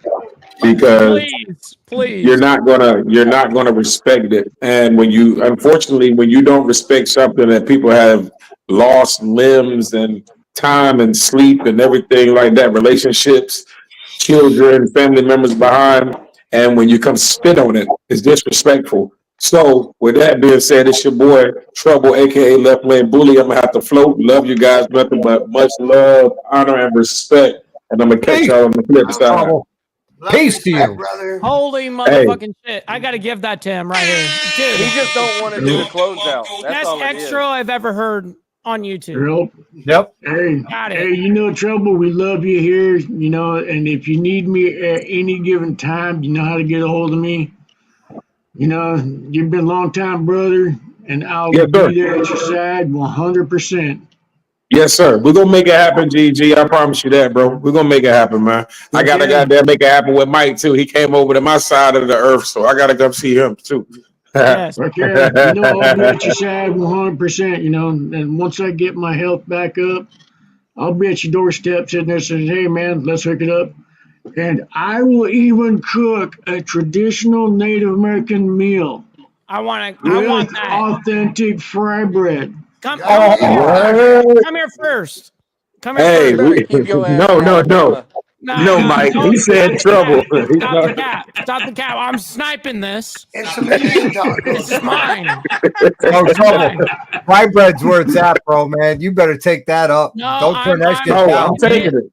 I'm taking it. No, I'm Trouble's definitely not taking it. taking it. Yep. I taught my caregiver how to make fry bread a little while back when I had her. And she sat there. She thought it was going to be complicated as hell. So I said, no, here you go. Da, da, da. And we made fry bread after fry bread. And we made Indian tacos. She said, all right, well, I'm going to bring a couple of them for my old man, you know, if that's okay. I said, hey, you made them with me, so go ahead. I asked her the next day when she came in, how her old man liked the tacos. Trouble. And they're, you know, pretty big size Indian tacos. You know, they're about that big around. And she goes, oh man, taco? And I looked at her and said, what? She goes, they didn't make it to the stoplight. That's crazy. I have a brother of mine that was in the club with me. He was Apache, and he made fry bread for me one night. And oh man, I love that dude to death. If you call me right now, says I need you, my question is how much bail money and where? Right. Absolutely. Hey, shoot me an email. I love y'all, man. Swear to God, Frost. Much love and respect, man. Fake love is always worse than real hate. No debate. Trouble Left Lane Bully signing off. Peace. Peace. How you doing, brother? Get some rest. Be good. So I figured out not too long ago why bikers always say peace and never goodbye. Mm-hmm. It's never want you to goodbye. Goodbye is forever. Peace is see you later. Yeah, that's right. Yep. That's right. And that's one word I never use. I never say goodbye to anybody unless Nope. I know Fuck in my no. spirit it's forever. For me, I it's say always goodbye see at ya. wakes and funerals. And see You ya. know? I'll see you again, homie. I see ya. You Look, know what I me. mean? So Mike got to hear the story whenever I was a guest over on the Diamond Effect. That's right. And me and my brother had a rule, and it was my little brother. I lost him, but we had a rule that we never say goodbye. See you Yep. later. Holla at you later. Peace. I'm out of here. Fuck off. Whatever it may be, but never goodbye. Well, one night, you know, I was putting him to bed. I told him good night. I loved him. I was gonna go hang out with my cousin for a little bit, and I'll see him later. He said, "I love you. Goodbye." And I left, and I didn't think about it because we was partying and shit that day. Well, after I left, he ended up getting his hands on something else. He ended up ODing, and it took me a few years, you know, for it to click and hit me that, yo, this little asshole told me goodbye. Yep. And it never clicked then. And I was like, I wish I would have, caught it. Mm-hmm. I really do. But that's why I put myself out here on the show. And, my viewers hear about all the stuff I've went through, and I voice it all. I'm very transparent because I Yep. don't give a fuck if you like me or not. All you can do is breathe in and breathe out. So Peace. Right Yep. on. so I really don't. Those of you that do follow me, I appreciate it. If not, I don't care. But at the end of the day, I say what I say because if people hear me talking about it, maybe they'll talk about it. Maybe they'll reach out. Yep. Yep. So that And right see, there, that's definitely no goodbyes. Yep. Suicide. I used to and think suicide was a very selfish act until one of my brothers I served with committed suicide, and made me really think, all right, was it really selfish, or was his demons that bad that they won? mm-hmm. But And see, I would think about it, I'm like, man, I seen him go home and his three little girls run up to him and wrap their arms around his legs because they were so little. His wife would hug him and kiss him, tell him he loved him, that they supported him. They did everything they could. He was getting the help that supposedly he needed. And right before I left for my last deployment, he lost that battle. And I sat there and really, really looked at it and says, no, it's not a selfish act. He thought there was no other way to defeat Mm-hmm. the only way to deal with putting his pain aside and his nightmares aside. Yep. And, 9 months later, I lost another brother who was one of my door gunners in Iraq. While I was in Afghanistan, I couldn't attend his funeral. And it was tough. It really was. And suicide's no joke. It's not a selfless act. It's not. Doesn't matter if someone's been to combat or not. And someone who commits suicide or think about committing suicide and you know about it, take it seriously, because Yep. you could be that one person in that person's life to sit there and change that attitude where, it's not worth going on. I can't handle it anymore. I'm done. To it is worth going through it. It is worth fighting for. Yep. so my rule is one more. With my sobriety, it's one more day. With Right on. And I didn't with know me you were fighting fighting- sobriety. And if me drinking my Jaeger was a trigger for you, I apologize. Oh Not- no. No disrespect, Matt, man. I'm sitting here hitting a THC pen, and I drink too. My sobriety was for the hardcore shit that I was doing that I tried killing myself by using. Gotcha. So you know, me being off all that stuff, that this right here, this actually helps me. The alcohol, it helps me. But back And then, my thing was that stigma I was talking about earlier. You know, not voicing it, not talking about it. We were taught that men don't do that. Yep. So for me, I bottled so much up for so long. I didn't have anybody, didn't have anything, even though I Mm-hmm. had a full peer support group right here at me. I didn't see it because of the Yep. mentality I was in. I was so far down the rabbit's hole and so far in darkness that the sun looked like a little tiny dot yep. And it takes that one person, to turn the lights on. that could pull you out of that darkness to help you Yep. fight another day. Yep. And that's why my And rule is one more. Because if I Yep. can help Yep. one more person, if I can last one more day, if I can make it one more moment, one more. That's my Yep. rule. Yep. you know, And for me, one thing that I do is, I'm always cracking jokes up. I'm always making people say, "Go, oh man, what the fuck? Oh man." The reason why I use humor for, especially more now, was I had a good friend of mine walk through that door, sit there and tell me point blank, goodbye. And for me, that's an alarm. That's an instant automatic red flag. That's automatic ding, ding, ding, ding, ding, ding, ding. Nope, something's up. Because everybody that knows me well enough knows that I don't say that word at all. yeah. Well, And I'm gonna put it out here for the first time. I fought with severe chronic PTSD, and I still battle with it every day. I It's not am the easy. There same was way. a time where I thought ending it would be the final solution. Yep. And that one person that made a difference was my wife. Because I'd sit at work and start contemplating it, and I look over at her picture, and I said, damn,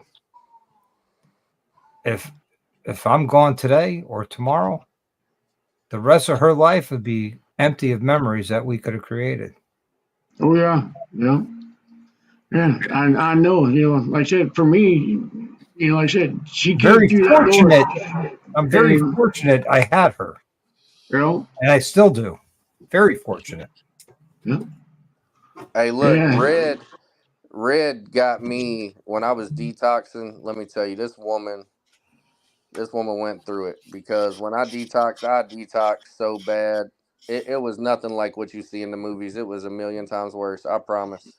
Oh yeah. Yeah. I've been And there before. I begged, and begged, either fucking kill me or give me something. Yep. I don't care, do something. But it was her hugging me and telling me, I got it, I'm okay. It was Ghost and Mike Ball and Trouble and everybody else that I work with and deal with, Miss Lissa, Heather Moe, all these people that you see on the in the chat and on the show. It was everybody came together to tell me, you can make it another day. You can keep going. You're worth something. You Oh you yeah. need to you need to be able to work past it. So I started listening to them, and I realized that a lot of us try to run from our demons. Mhm. But that's what tonight's episode is about, taming the beast. Okay? Yep. Nobody ever tells bikers how to deal with PTSD either, right? Nope. Yeah, that's Nope. right. No. And you know what? You don't have to be a soldier in combat to suffer PTSD. You Nah. could be a witness to the attacks of 9/11 and have PTSD. You could be a Mhm. witness to a car accident Mhm. and have PTSD. Oh, I've been Bad living the roller upbringing. coaster for years, man. Yep. I got severe PTSD looking at my ex naked for the first time with the lights on.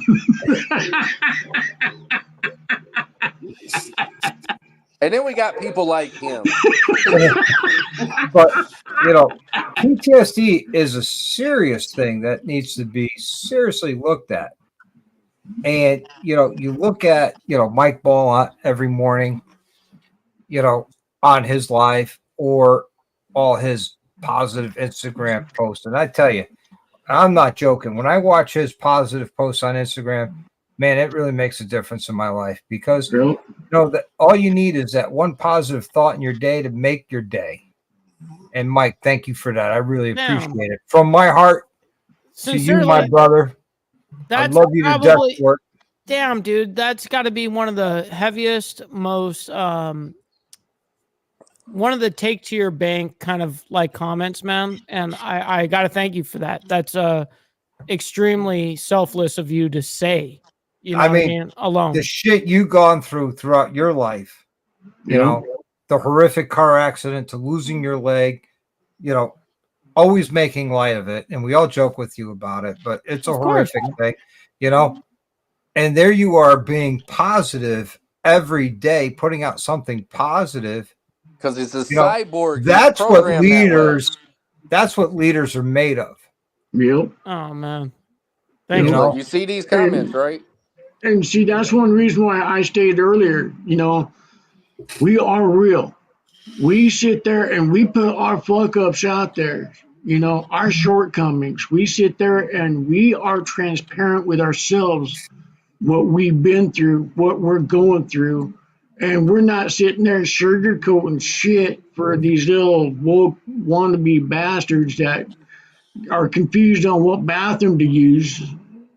Wait a minute. I'm not perfect. No. The camera goes off. Yep. Hey, in order to be perfect, you got to be the pogo king and the pogo stick and the hopscotch king. That's right. The hopscotch king that's clever. I haven't heard that one yet. So I got to give you credit. Where credit's due. You know what I mean? But you know what? The biggest battle you'll ever fight is battling your inner demons, and asking for help doesn't make you weak. It actually makes you stronger. Yep. And I'll tell you, for me, I suffer from severe PTSD. I've got explosive personality, violent temper. I've got flashbacks. Very short fuse. That's why you usually see me with busted knuckles. I just don't tolerate shit. That's right. I wouldn't want to cross you. GG, I'm not your enemy. Don't forget. I gotta go back to what Doc said. So it's the opposite for me, Doc. You said that it takes courage, and like I said over on the Diamond Effect, and you can ask Mike. It wasn't courage for me that allows me to talk about this. I talk about my demons, and I put all my demons out here for you guys. And I'm here for all of your demons as well. I've listened to many of you and text or emailed many of you multiple times throughout the years. But for me, it's fear. It's the fear that drives me. The fear of my loved ones not having me. The fear of letting down my bros. Right. Fear is not necessarily a good thing. Hold not necessarily a bad thing. Hold on. I wouldn't say it's fear. It's the love you have for your loved ones and your bros. That they would continue their life without you. And you love them enough that you want to be here to experience those life changes and those life events with them, especially with your children and your wife. It's not fair. It's the love you have for them. Yep.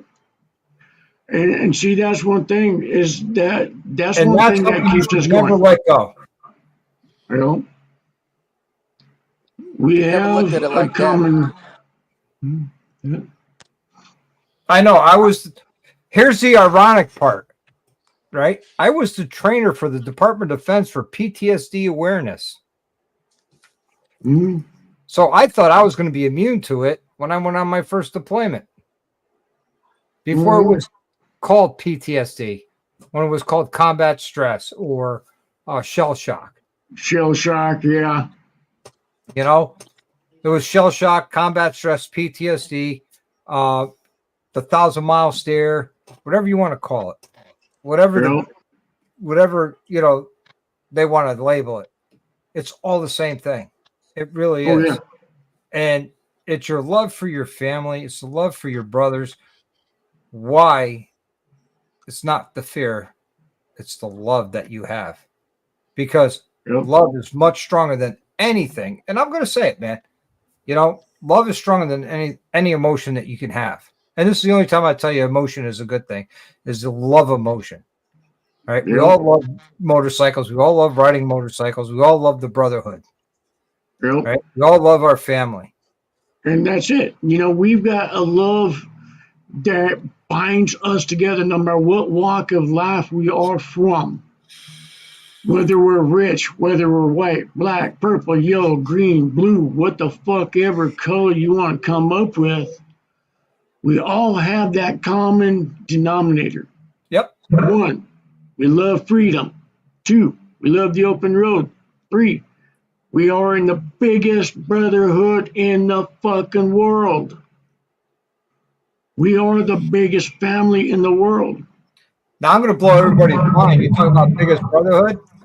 I've experienced more brotherhood or true brotherhood in this community than in the military community. Oh yeah. Wow, holy fucking shit. Yeah. And I know what you're getting at, Doc. I've had the honor for both as well. Truth. There are, after 25 years being active duty all over this world, in the Connecticut National Guard, traveling all over this world, I could count on less than one hand how many true brothers I have. Now, in the motorcycle community, true brotherhood, I can't count that high. Mm-hmm. If I put it up there to one brother from the club I used to belong to, that I need help, I will have over 100 people at my garage ready to help me. That's right. Now, if I put it out to one of my brothers from the military, oh man, I wish I could be there, but I can't help. Yep. And for us, you know, that's one of the things that's hard, you know, because a lot of the people that we are in the military from, they're going, well, you know, I'm going through this, you know, I'm busy. A lot of You're in Connecticut, I'm in New York, I can't make it. Yeah. Oh my I had God. a brother of mine, somebody I consider a brother who I met here on YouTube, sit there and says, I need your help. Can you come to West Virginia? I got in my car and I drove out to West Virginia just to help him out because he needed my help. Yep. And it was something stupid. But you know what? We spent a long weekend together. We had a great time and we fixed his problem. And at the end, you know, I've got on my hand, I could sit there and from my military brothers, I can count on one hand the amount of people that I still have good connection with. Yep. That if I say, hey man, I need to be defused, they're right here. I mean, they are flying their asses here. Yep. But see now, the brotherhood. I'm going to put Mike Ball on the spot. All right. Mike Ball and I, we talk on and off here and there, offline, text messages, phone calls, you know, whatever. If you call me up and says, hey, Doc, I really need you to come down here and help me out, I would do everything in my power to get down there to help him. I know that to be 1,000% fact. Yep. You know, and it's, yep.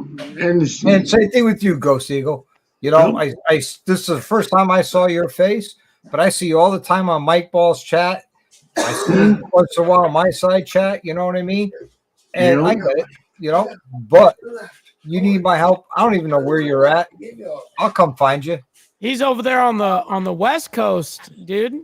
He's over there in Oregon. Yeah, Mike finally moved to the Beast Coast.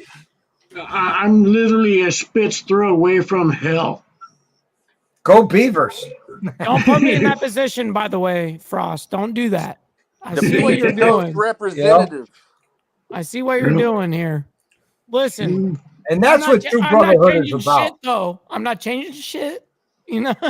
Hey, look, And you're the that's what true Bama brotherhood's Cholo. about. We'll give you that one.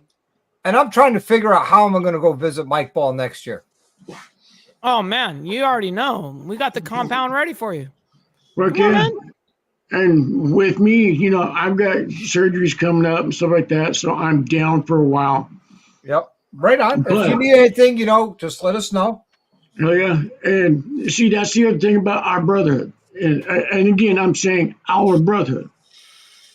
We are connected by a bond that no one else could fucking break. We are there for each other. We may be knuckleheads. We may be one-sided or another. Degenerate. No matter what political views we've got, we don't give a fuck. We don't have images to sit there and uphold because we are the true what brotherhood really is. And I'm hoping that us being together like this from all walks of life are sitting there saying, hey, all these other dipshits, little pansies that are sitting there keeping the wars going against whatever cut, sits there and look at us and go, hey, look at these guys. All different walks of life, all different cuts, all different views, all this. We're getting together. I want to go on a flurry of podcasts like George Christie and get famous. Oh, fuck that bitch. He's a rat. I'll go out. Hey, I'll go out right now. George Frogzilla. Christie is a rat. And if he's listening to this, you're a rat. Hey, Christy, here's my radio. I'm going to turn up the volume for you, fucking cunt. I sent him a message Here's one the true time. story. Here's a true story. Right?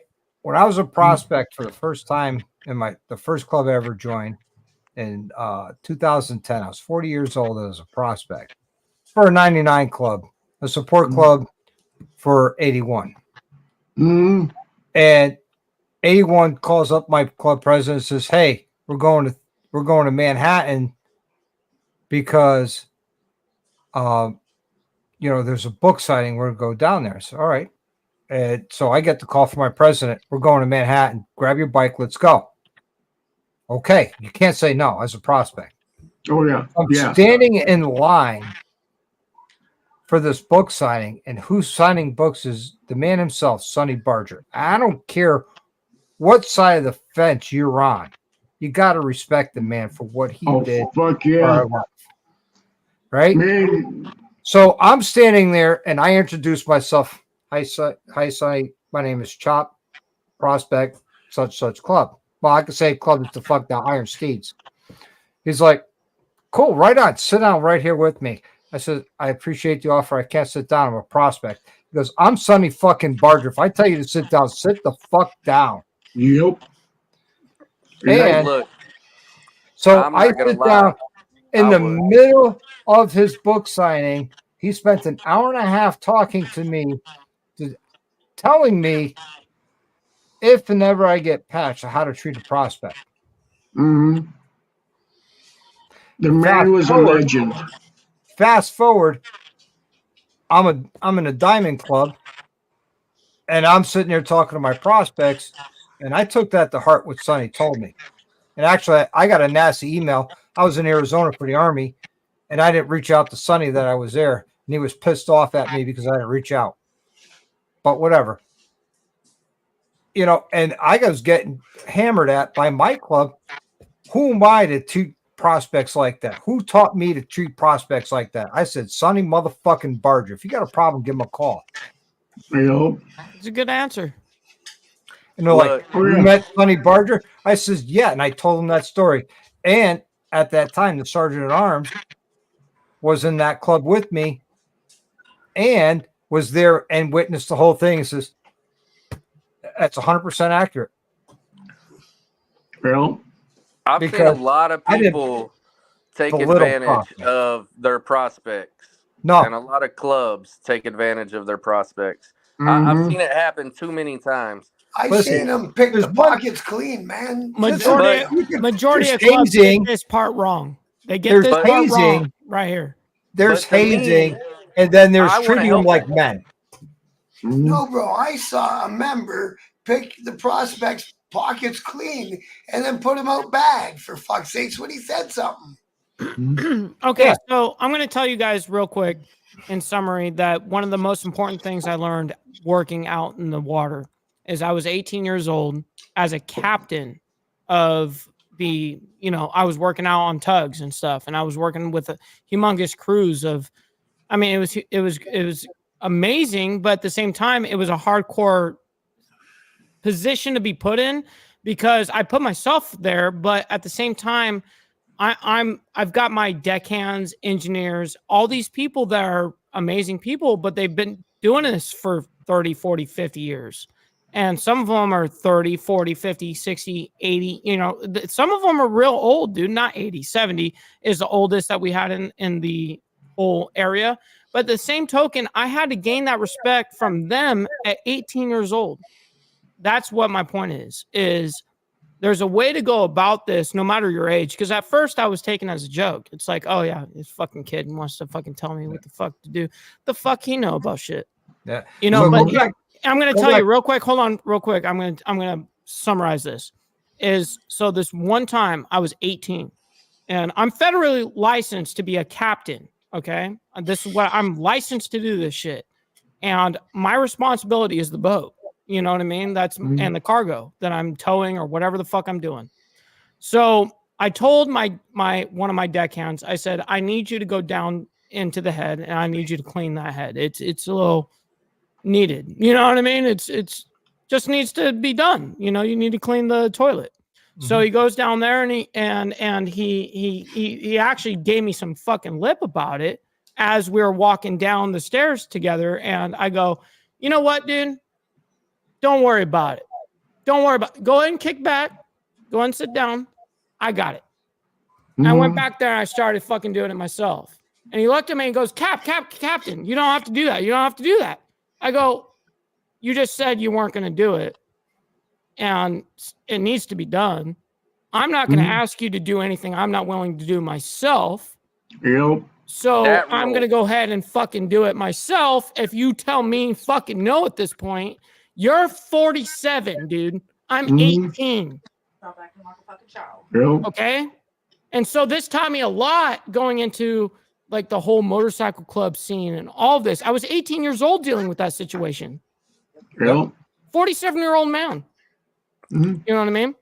We had that rule for our prospects. You cannot ask your prospect to do anything that you wouldn't be willing to do yourself. Damn right. Now go back to Douche's comment here about Sonny Barter, right?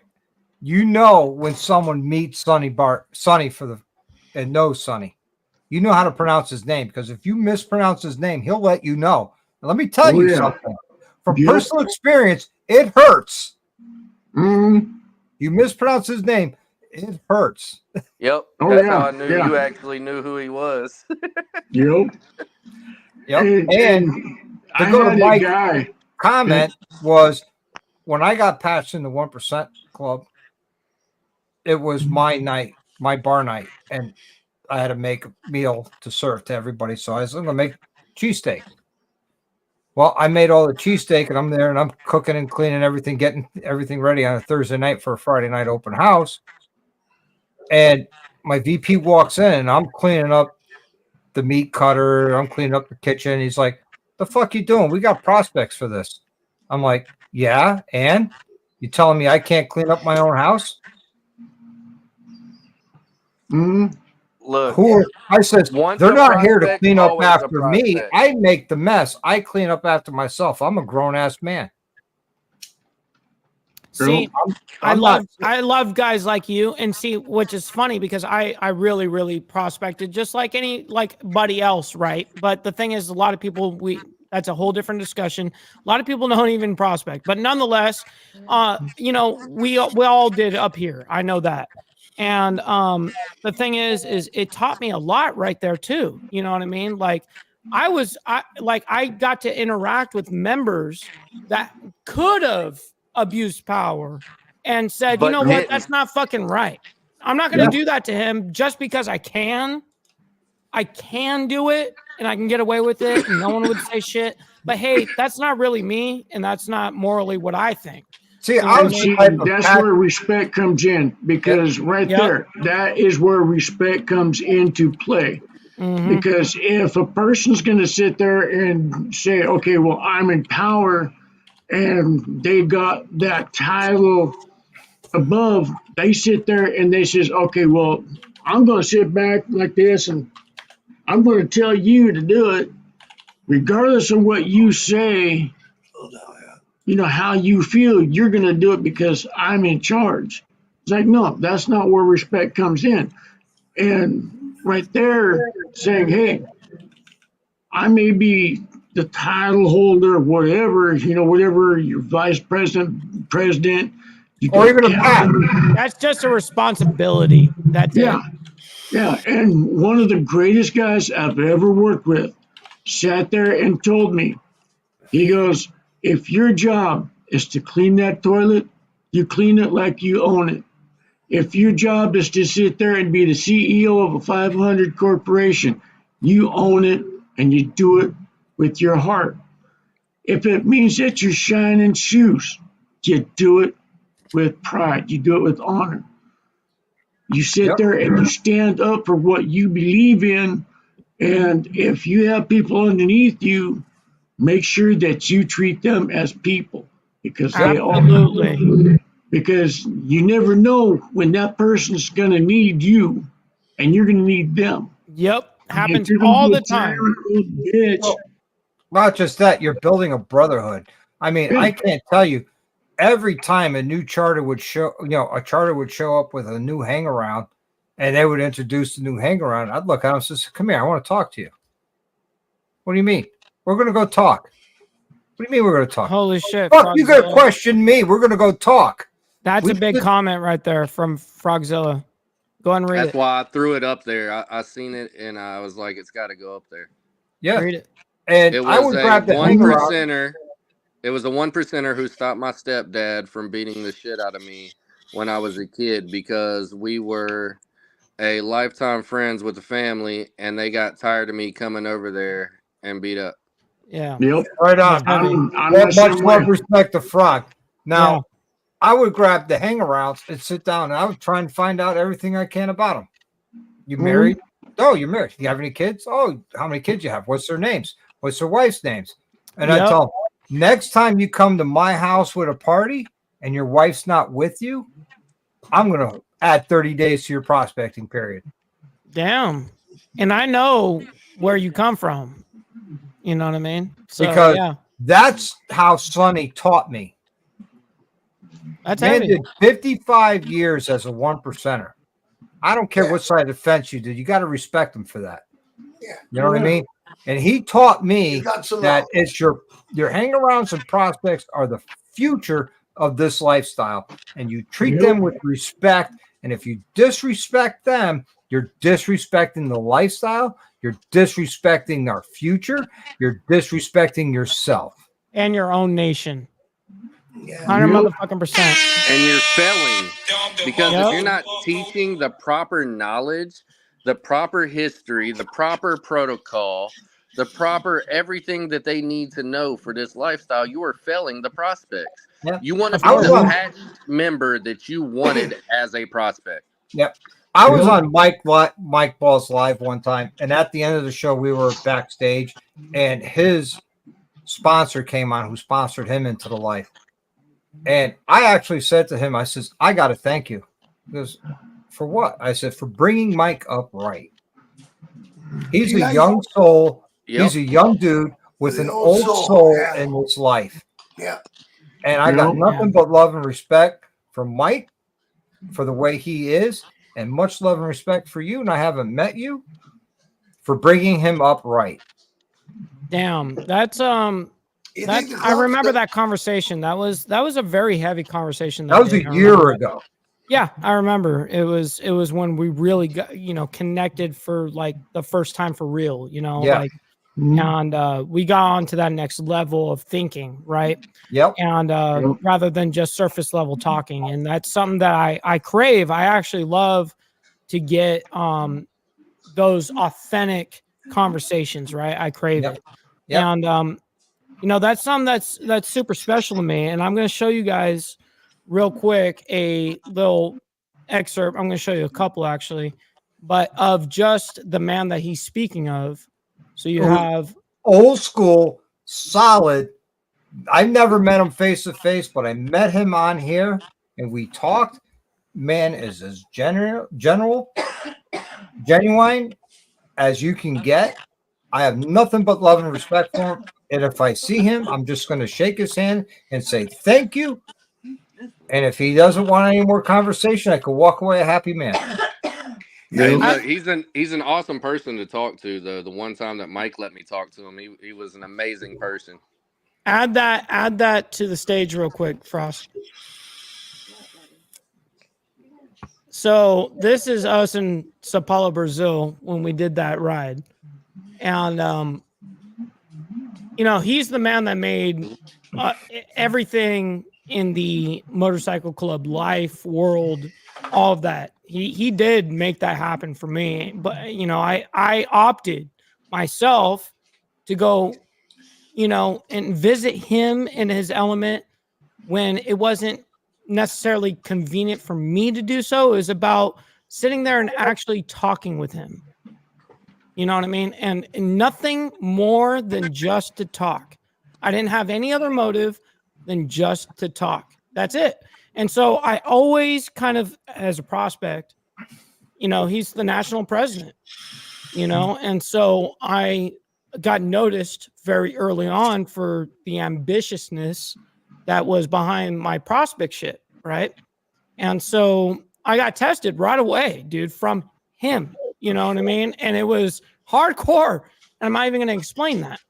But he was the one that I got to give credit to on the whole set thing, understanding motorcycle culture, understanding both lives, because he actually stems from the gang life and stems from, you know, the motorcycle club culture at the same time, which is kind of fucking gnarly.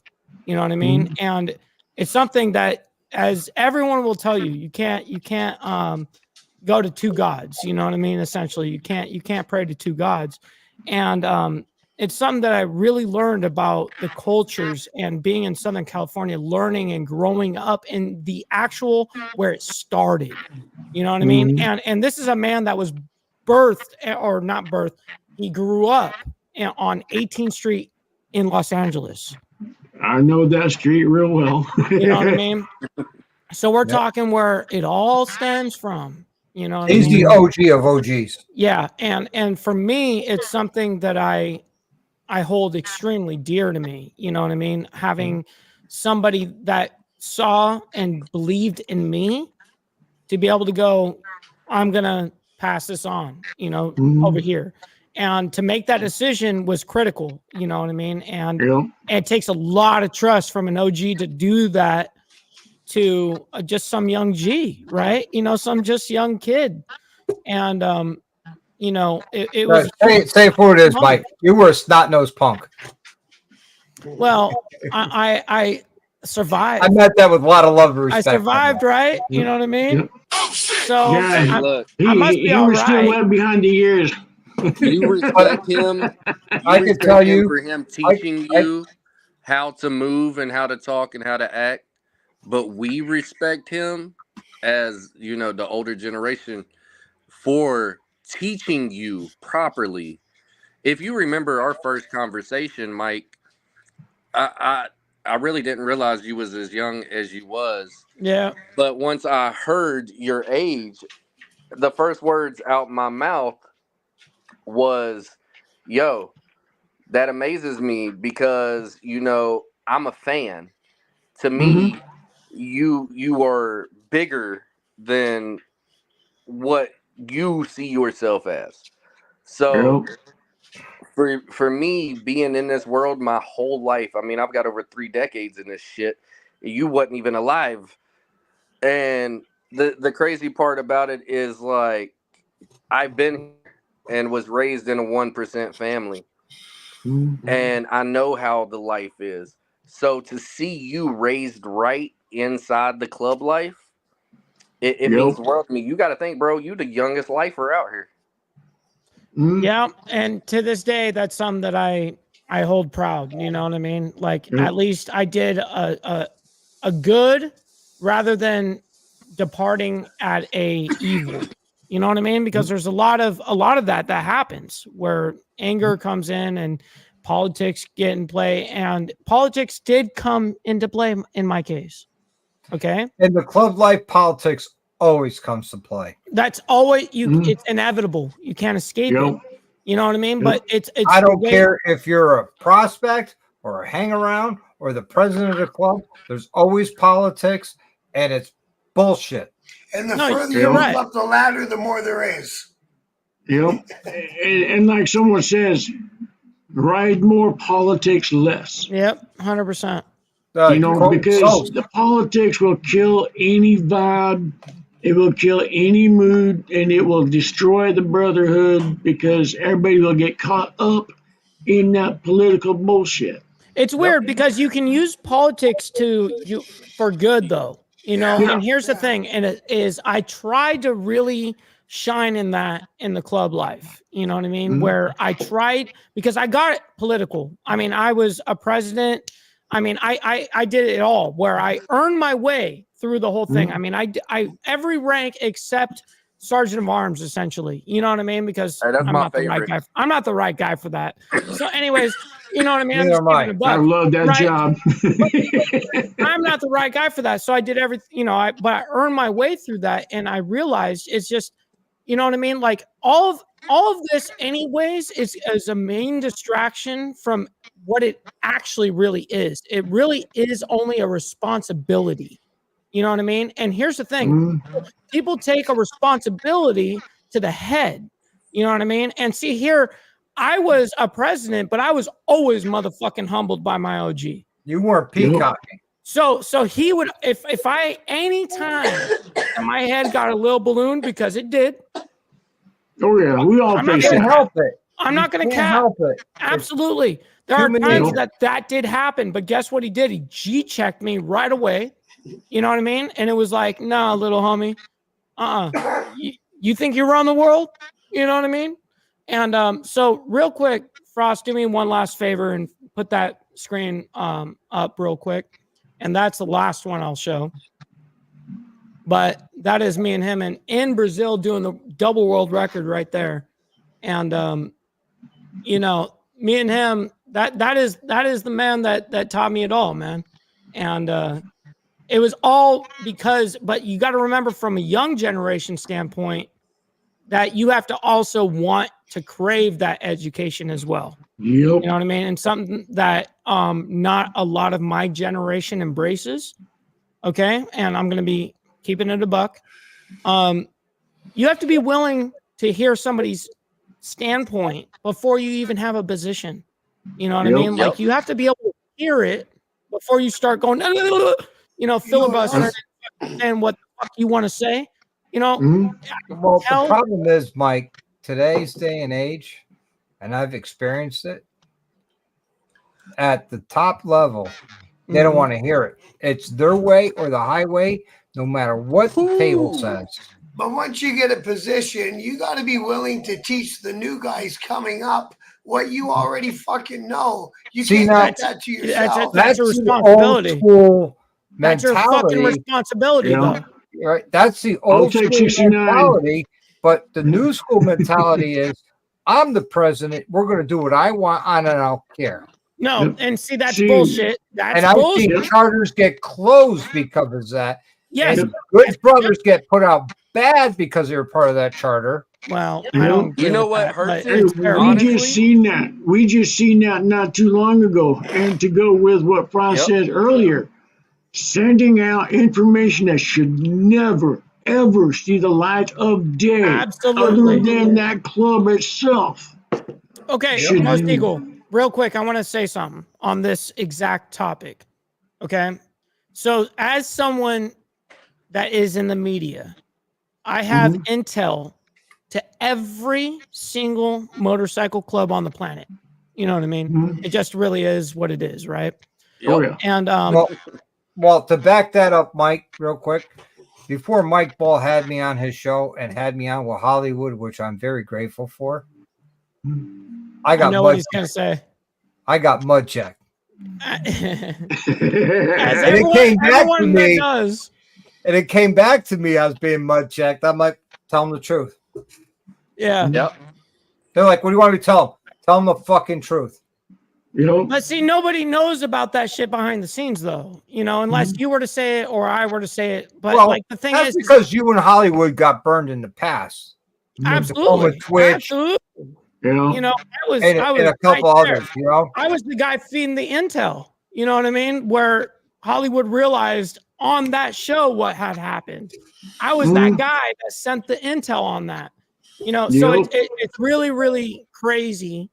You know, because you, especially when you are involved in this space in a motorcycle club realm, we show our faces. We show our faces out here, dude. You know what I mean? Like, I'm not no fucking AI, no face having AI, you know, just bot telling a story. You know, I can be G-checked at any motherfucking time. You know what I mean? And it's something that I really, really learned at a young age, that the internet is actually real. The thing is no one on this planet is bulletproof. No. You know what I mean? No one is invincible. And I got G-checked by Mike Ball. And I'm happy to say I passed the G-check. Hey, man. Hey, good brother. How you doing, man? If I didn't pass, he wouldn't be on the screen with me right now. And that's a fact. And vice versa, right? And see, that's what's crazy about the whole thing is when you see, I just go on the, not on the defense, but on like, not even on the offense either. It's just a question asking, natural, like just figuring out who you are genuinely. You know what I mean? Like it doesn't even have to come down to like even documents or anything like that. But it can come down to genuine, just being able to talk to somebody. That art has been lost a long time ago, and it's something that I really try to bring back. And I try to show that it really can work, and like the internet can be a good thing. You can learn things. You can fucking gain amazing connections. You know what I mean? Like there's amazing things that can come with this shit, but people only look on the bad side of things. Now I can tell you personally, the greatest accomplishment I've had being in YouTube and social media was one day I was out riding my motorcycles with my brothers and having a really good time. And it was not a club thing. I was out of the club by then. I got a phone call from this young man saying, "Hey, what are you doing tonight at 8 o'clock?" I said, "I'm not sure why." He goes, "Like to have you on the show with me in Hollywood, talking about Harley Davidson in the future, and we thought you would be a great great person to have on to talk about it." And I was like, okay, sure. Yeah. And I was so honored and excited about it. I looked at my brothers, I looked at my wife, I says, "We gotta go." She goes, "What do you mean?"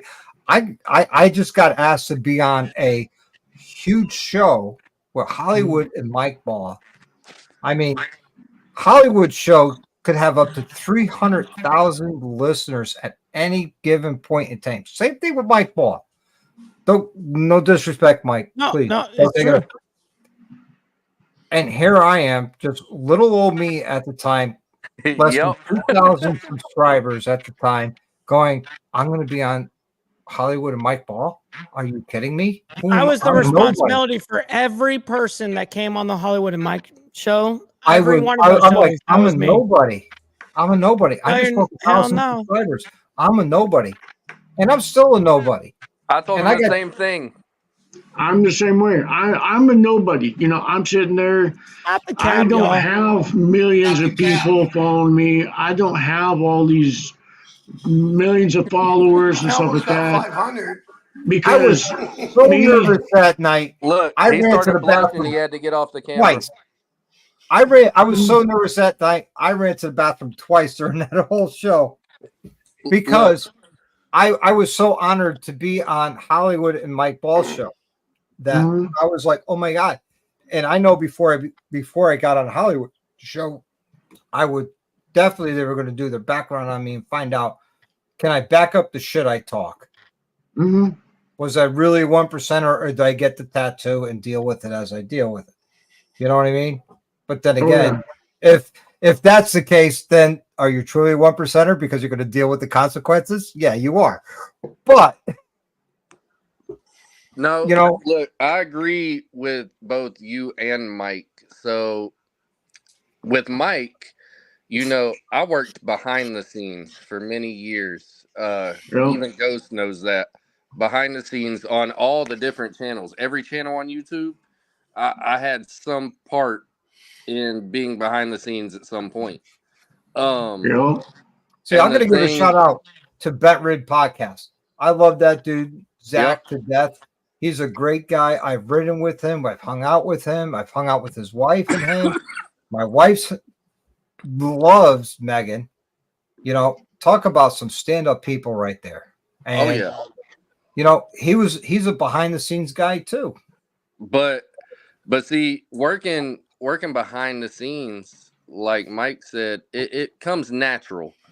So every single person that's up here on the panel tonight, I've done my research. I know who you are, what you do, how long you've been doing it, all that stuff, because it's part of my job behind the scenes to know the people that I might be inviting on. Not only that, but on the set, are you able to actually talk about what we're talking about? Hold on, real quick. I want to interject that none of us can make it without that.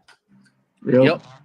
None of us. Yep. You know what I mean? And it's Yep. something that I hold dear sincerely. Yep. And I also, agree with what you were saying, Doc, is like the first time, like I said a little bit ago, that me and Mike talked, I told him, hey, yo, look, I'm a fan. I didn't know that I was older than you. He's like, I want to grow up to be like you. And I said, nah, bro, I want to grow young to be like you. Yep. Well, I Like, knew when I was I older first, than Mike. yeah, yeah. When I first met Mike, him and I talked about when I first met him. When I first seen him, it was on that first interview that he did when he came on. Yep. I've been I following remember. him since, and that's a long ass time ago. It was. It was like 4 years ago. Yeah, 3 years ago. Yeah. I remember that first time that you came on that deal, and I'm sitting there going, okay, I'm listening, and I was like you, Frost. I thought he was a lot older than that. I'm thinking he's at least in his early 40s, and to yeah, find out, Mike being in the chat, he seems a lot older. yeah. And I sat there and I watched him. I sat there and literally watched him, everything that he was on.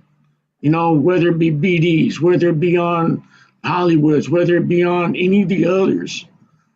Just like all of everybody here. I watched every one of you guys grow up and sit there and it's like, okay. And usually when you guys see me and I'm sitting there like this, I'm paying attention. I'm reading. I'm That's looking. right. I'm sitting there and it's like, okay, what's going on? And you guys have shown me a lot, because I'm still humbled by you guys. I'm still learning a lot. Even though I'm as old as I am, I still respect that little pogo stick over A here. little bastard right, a little bastard right there. Hell yeah. Emotional damage. And you ain't gonna live that down, bro. You're not. But see, the thing about it is that by us doing that due diligence, it shows that we are real about this shit. And we give a Because fuck. You know what I exactly, mean? Yeah. We actually exactly, we care. care. Yeah. Yeah. I don't want just some bullshit ass pretending dude. Like, I'm not bringing Big Cell on my show. Okay. I Right. want real. I want real I would people beat that out here. fucker in a heartbeat. That trailer queen needs to get his fucking I just vow, by the way, YouTube. that But that yeah, Well, I'll be honest that with you guys. I didn't fell mean to into do the that, trap of turning my channel into a commercial channel. Hey, buy but I this wouldn't product. just have It's the some greatest bullshit thing out there. motherfuckers on here. Like, I ain't I got no got Big trapped Cell on into my that, show. and I realized early on that I got into that trap, and now I'm turning companies away, saying no, Mhm. thanks, no thanks. I'd rather just do how-tos unless it's a great product. I mean, I'm trying to get Hard Street on. They make the shelves that go inside the saddlebags, and it's a pretty cool product that's American made. I'm trying to get them on one of my lives, Mhm. and part of that is to have them give away a shelf to one of my subscribers. But I don't want to be that channel saying, buy the Jack Hawk 9000 because it's the best knife out there, or buy this phone, it's the best phone out there, and that's all you get for videos from me. And I started to fall into that trap as I'm looking at my videos going, whoa, wait a minute, time out, pump the brakes. Let's get back to who you are and not become a product whore. Yeah, and see, that's one of the things that I see a lot, because I'm all over everywhere. I'm in so many different, as you call it, lives and stuff like that, feeds, whatever you want to call it. And that's one thing that gets me is a lot of people sit there and they'll start talking about whatever their show is about, and then 5 minutes later, oh, time for this product. And you can tell by how they're reading shit like they're on a cue card that they don't believe in that product. They got It's like, why are you selling your ass for a fucking product that you're destroying your show for? Yeah, I've done that going, wait a minute, let me see. Oh, yeah, this is it. I grab my phone to make sure I put out the right information. But at the same time, I'm going to throw it out there. Company Mactons, they sent me a set of bag guards, right, to put on a bike and do a video on. And they were half the price of, the leading brand here in the U.S. that's American made and all that. And I was like, well, that's pretty cool. Saddlebag guards at half the cost. I'll do the video. I did the video, and then recently I found out that their bag guards caused a serious safety concern where they crushed the rear brake line and caused it to leak. Oh, shit. Now, on an ABS bike that's 2014 or newer, you have Right. a linked braking system, yeah, which means when you apply just front brakes, you're applying 75% brakes to the front, 25% brakes to the rear. So you're creating a severe braking issue. So I put out a video saying, caution, if you have these, you need to look out for this. Now, that company reached out to me, and I'm quoting here, because I said, I'm just going to order Santoros and replace them because they're not an issue. And they said, oh, when you get the Santoros, can you send us the detailed pictures of them installed? Mhm. I'm like, nope, not going to happen. Sorry, it's not going to happen because you ripped off the design, the original design, and you're selling it as yours. 2, this is a serious design flaw that could kill people. And 3, I felt responsible because I put that video out saying, hey, get these because they're half the price. Well, you get what you pay for. Say that Yeah. part again. And that was the aha moment saying, you know what, I'm starting to be a commercial whore and I don't want to be that. And see, that's again, that's what I said. There's a lot of people that are that. They're fucking product whores. They're sitting there, they're selling their ass, but yet they're supposed to be part of our brotherhood. It's like, dude, They're I not part sat of the there brotherhood. and They're not part of the brotherhood. They're product whores trying to sell you on stuff. And you know, and I watch some of those channels, and I hit that some already. of them I sit there and they're so good at what they do. I sit there and say, oh, I need that. Then I do Yeah. my research. Then I'm like, well, I don't need that product, but this one is similar. Yeah, it's more money, but it's got a better name to it. So I'm going to go this way. So let me Yeah. ask you, if that's the way that people think about products, why are they not thinking about their hang around and the prospects the same way? I'm Yep. willing to pay more, do more, put in more work for better quality, right?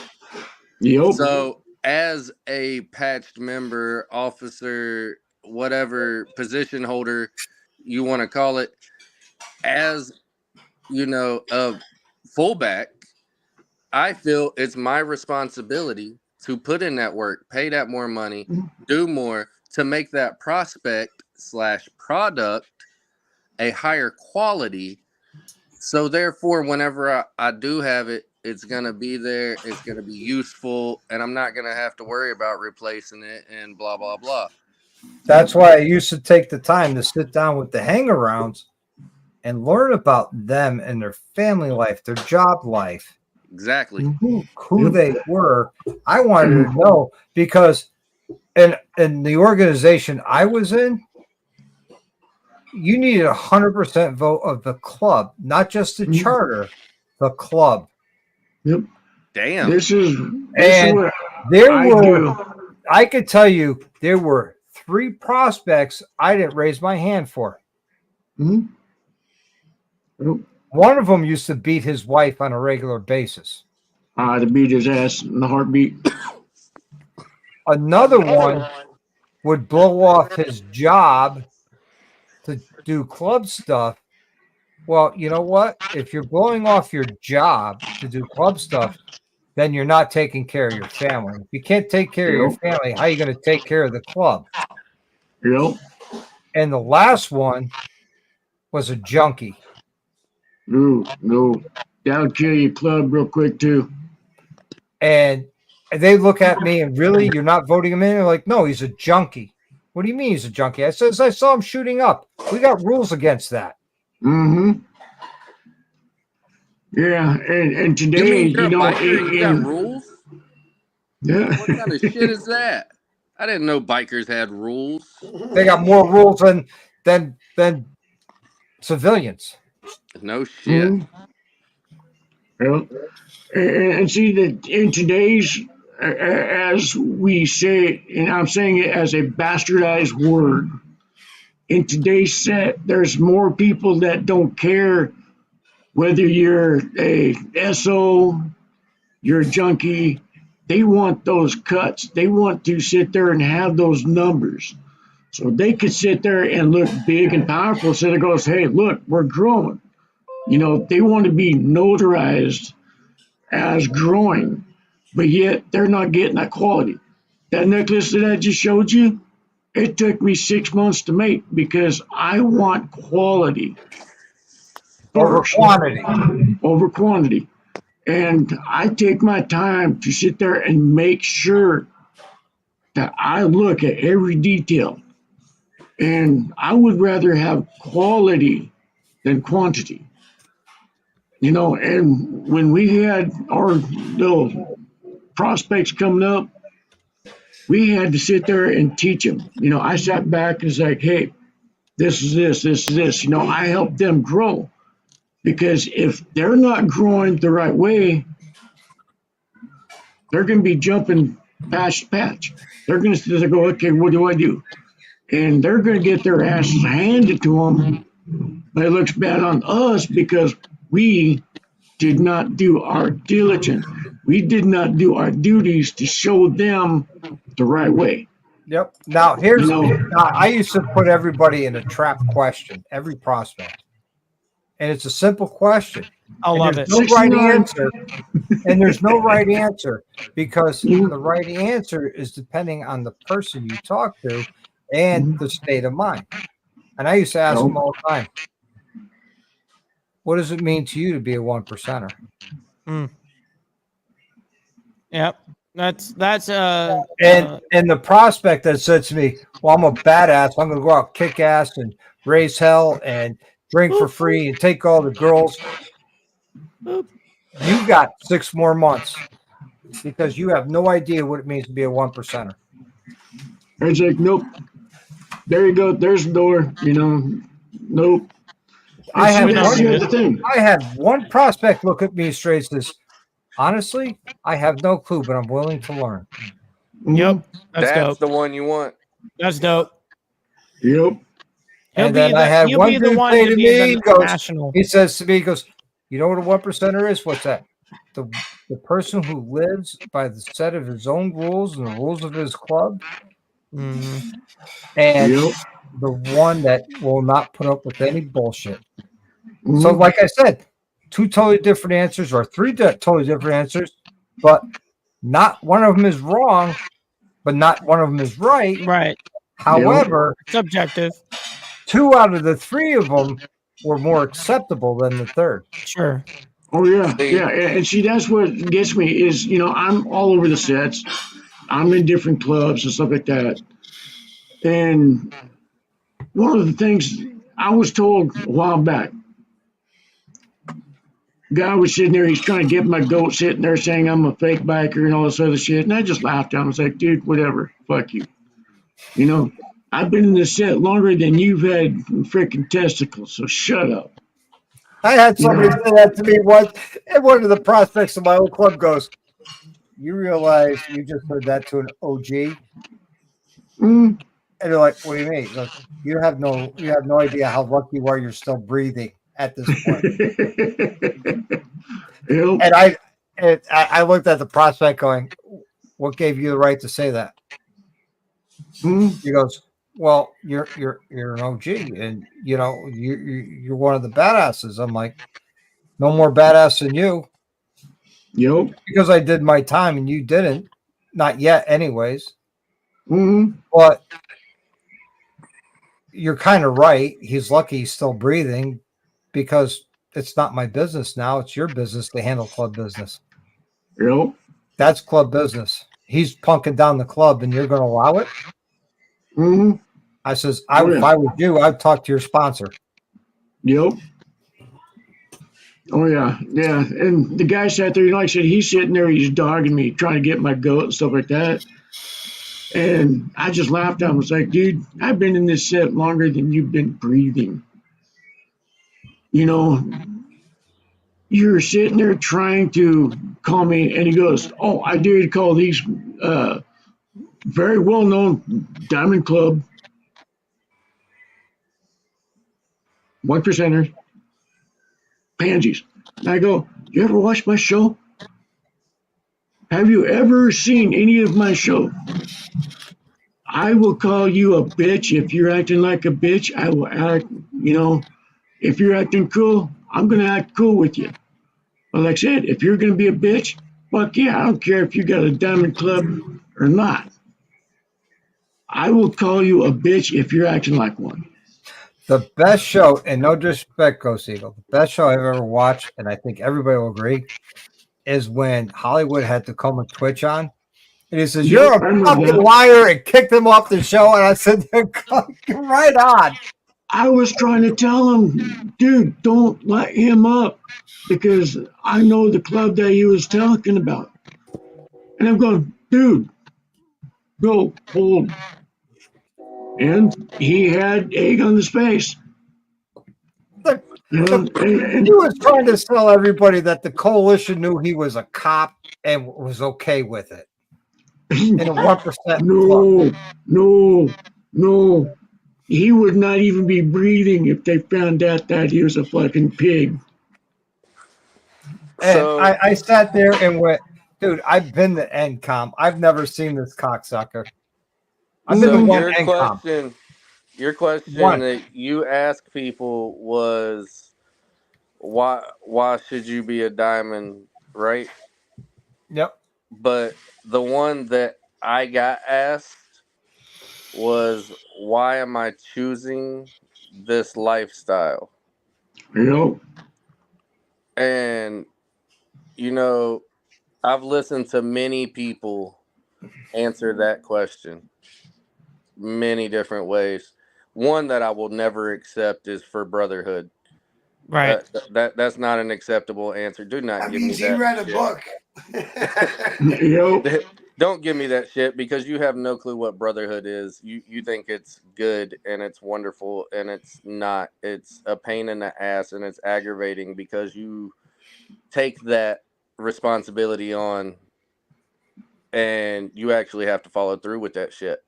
So Yep. I've gotten out of bed, sitting here laying with my wife, got out of bed at 3:00 in the morning to drive hours to go pick up bros. Yeah. Okay. No Yep. gas money, no Been there, nothing. done that. I get there, Oh, yeah. bro's not even there no more. He done had some chick pick him up, and now I'm loading his bike and I gotta, taking it on somewhere else. I gotta interject on this. So I'm gonna bring up a super old clip that no one has except for probably me. You know what I mean? Do me a favor. I'm gonna share this screen right now with you, Frost. Do me a favor and share this. Okay, hang on one second though. Let me finish this Yeah. one thing. Oh, So- okay. My bad.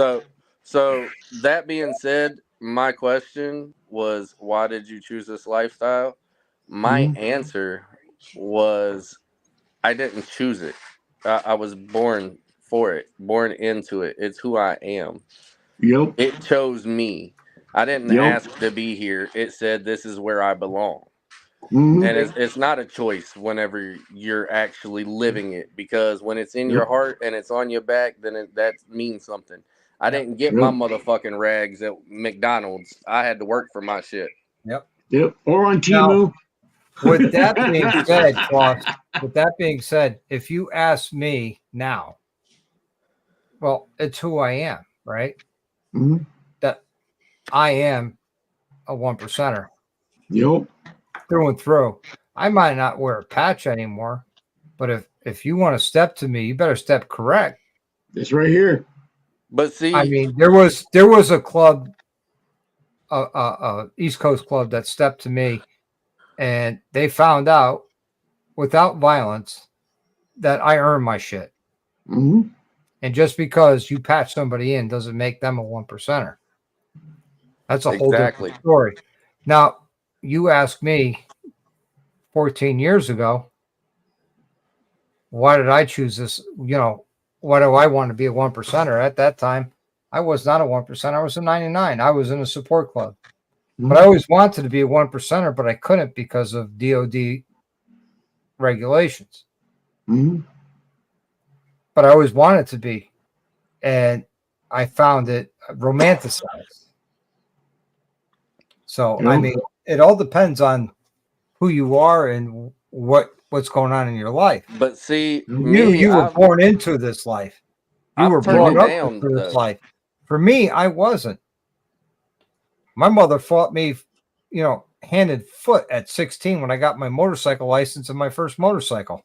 I came home on my 16th birthday with my first motorcycle. She's like, "You can't have it. Too late. I already bought it." Mhm. See, All I right. never had All right. that. Hold on. Let me get Oh, this yeah. off. This shit is up here. I want to be able to see us again. Real quick on that topic of like 1% and all this shit and You're different. gonna bring up clubs. Sos. I'm gonna bring up an old clip. No BS. Hard times make the best brothers and friends. Yeah, like a perfect example of true brotherhood to me is Mike Ball. Yep. That situation that he went through, losing his leg, the way his brothers held it down for him. I see clubs that abandon people in those situations. I have seen it. Yep. I have seen brothers go down and the club just left them for dead, didn't care about them or whatever. Like what the Insanos did for Mike is amazing. You know what I mean? So it don't matter if you got a diamond or what kind of club you are. If you got that type of brotherhood, you winning. You winning, in my opinion. Doesn't matter what kind of club it is. I remember that. Yep. And And let me see, ask you that's what this. I was gonna say. How many organizations out there or individuals out there that wear a patch on their back and they got a brother doing time put money on their commissary? Yep. Ooh, That's right. I could tell you personally I had a brother doing time. Every month I would hustle and put $200 to $300 on his commissary.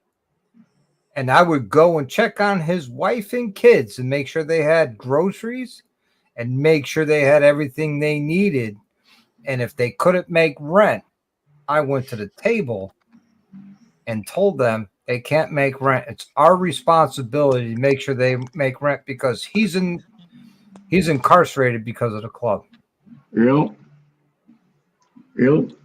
I could tell you for a fact I did that. And see, that's I brotherhood. could tell you there's less than 1% of club members that do that. As soon as a brother goes to jail, excommunicated. Yep. Hey, The straight. How you doing, brother? family is forgotten and pushed to the side like the redheaded stepchild. Yep. But when they get out, you're going to sit there looking at his face and says, brother, I miss you. You're glad to have you out. Yeah, where were you when he was in? Exactly. Ooh. And see, that's where we come in, because we are real. We've proven ourselves to, whether it be our club or our friends that we've met throughout the trials and tribulations, like the rallies here on the internet, stuff like that. We've proven ourselves. And for me, I sat there and was up for 3 days solid to make sure a brother wasn't going to commit suicide. Yeah. I sat there and I made sure I went without. I said, hey, dude, come on over. You come through that door, you got food, you hungry, I'll cook you food. You want something to drink? I got shit to drink. You need something to smoke? I got shit to smoke. Mike Paul can contest to this. If I got $100 and a brother needs $100, he's got $100. Of course. Mm-hmm. Every time. Mike Ball could contest this. I did that for Mike Ball. I not peacocking. I'm not tooting my own horn. But when Mike Ball was moving out of California, he was on a live, and I said, he's like, man, $20 means so much to me. I said, what does $100 mean to you? Yeah. He said, it means the world. And I sat there and I gave my brother $100 because I was just monetized, and that's what I got for monetization was $100. Yep, he did. He told me that. Yep. That was real shit. Hey, Yep. that's what it is. I remember that.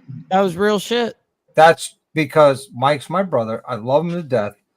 I'd do anything for him, to include I'd give him the shirt off my back and the food off my table to make sure he didn't go hungry or he was stuck somewhere with no gas. Mm-hmm. Shit, Mike could use my shirt as a fucking nightgown. I mean, it's big enough. Damn. But that's true. Well, to cover my knees. What I'm getting at is that's true brotherhood. And that's something that the clubs of today have gotten away from that they need to get back to. And it really doesn't take much. All it takes is a state of mind saying, I am my brother's keeper. If my brother if I have $20, my brother doesn't have $20 and he needs $20, my brother's got $20 and I'm not looking to get paid back or anything like that. And it helps And when you that's got like an me. old lady that supports that. That's true. That's true. Or you can have no lady at all. And The only one that it'd put be money in my super easy, canteen was my but- old lady. Yeah. And if people could get back to supporting one another and loving one another like that, I mean, the world would be a better place. Facts. Yep. I'm going to sign out, guys. I'll see you next sir. time. Thank you, Grab 'em. man. See you later, Boom. brother. Peace, love, and respect, man. Thanks All for right, love coming you on. guys. Yep. Always a good time. Good night, And guys. that's one thing that I always try to interject with our, in my shows, what it means to be a real brotherhood, not just in title, not just in name, but Or a getting back phrase that together. sounds cool. Yeah, and for me, my brotherhood means the world to me because that's, for me, I was not, in a family home. I was taken out of my home, put in foster care after foster care when I was a kid. Sorry to hear that. I was taken several times by the Diamond Club into safety because of the abuse that I was facing. I was facing sexual abuse, being molested, being tormented, beaten up every day. Every night I'd sit there and I'd get woke up by the Diamond Club. And when I came of age, they said, goes, okay, why are you here? And I go, to be with my family. I want to be in a place where I belong. Yep, right on. Because this is my heart. This is where I belong. I belong in this. My family gave up on me. I was kicked out of the house when I was 13. I was on the streets. I had no family to call. I had no support from my family. But you know who was there? Our brotherhood. Yep. You know, Brotherhood is a term that is used and misused today. That the OGs are rolling in their grave. That Yep. they need to get back to, because you know that old saying, "I am my brother's keeper." Yep. And I do have a surprise coming up with that Brother's Keeper. I'm making some stuff. I've seen some really cool things. I'm making a really cool banner that says Brother's Keeper. And it's going to be a cool deal. I'm working on little by little getting some Coach things Eagle, when you're organized. ready, let me know. I'm in for one. Yep. Because it's not going to be used with normal fonts, if you will. I found some really cool deals, and I'm getting them done up within if memory, because I suck with memory. I've had PRS, can't remember shit. Oh yeah. I got some timers. Sometimes I remember. Sometimes, oh look, shiny thing, Macarena, squirrel. We all got that. But, you know, and we are our brother's keeper, and that's the other thing that's dead in our brotherhood. Because people started chasing patches. That's exactly what it is. They're chasing patches. They're chasing positions. They're wanting notoriety. But what they're not doing Yep. is they're not taking the time to learn the proper knowledge, the way to move, what to do, how to do it, what to say, how to say it, when to say it. They're not learning all that anymore. Yep. So it's them patch chasers, and you know that messes you up because you need to be able to take the time to learn all that. It's gonna make you feel so much better at the end of the day, knowing that you earned that. How are they slipping through the cracks, Frost? That's what my question is. They're slipping through the cracks because people aren't doing their due diligence anymore like they used to. They're wanting to chase patches. But see, the thing about me is I don't give a fuck about the patch. I don't give a fuck about the diamond or not diamond or whatever. I'm not chasing any of that. I don't give a fuck about the officer positions. Because at the end of the day, if you can't make a difference without all that shit, you're not going to make a difference with it.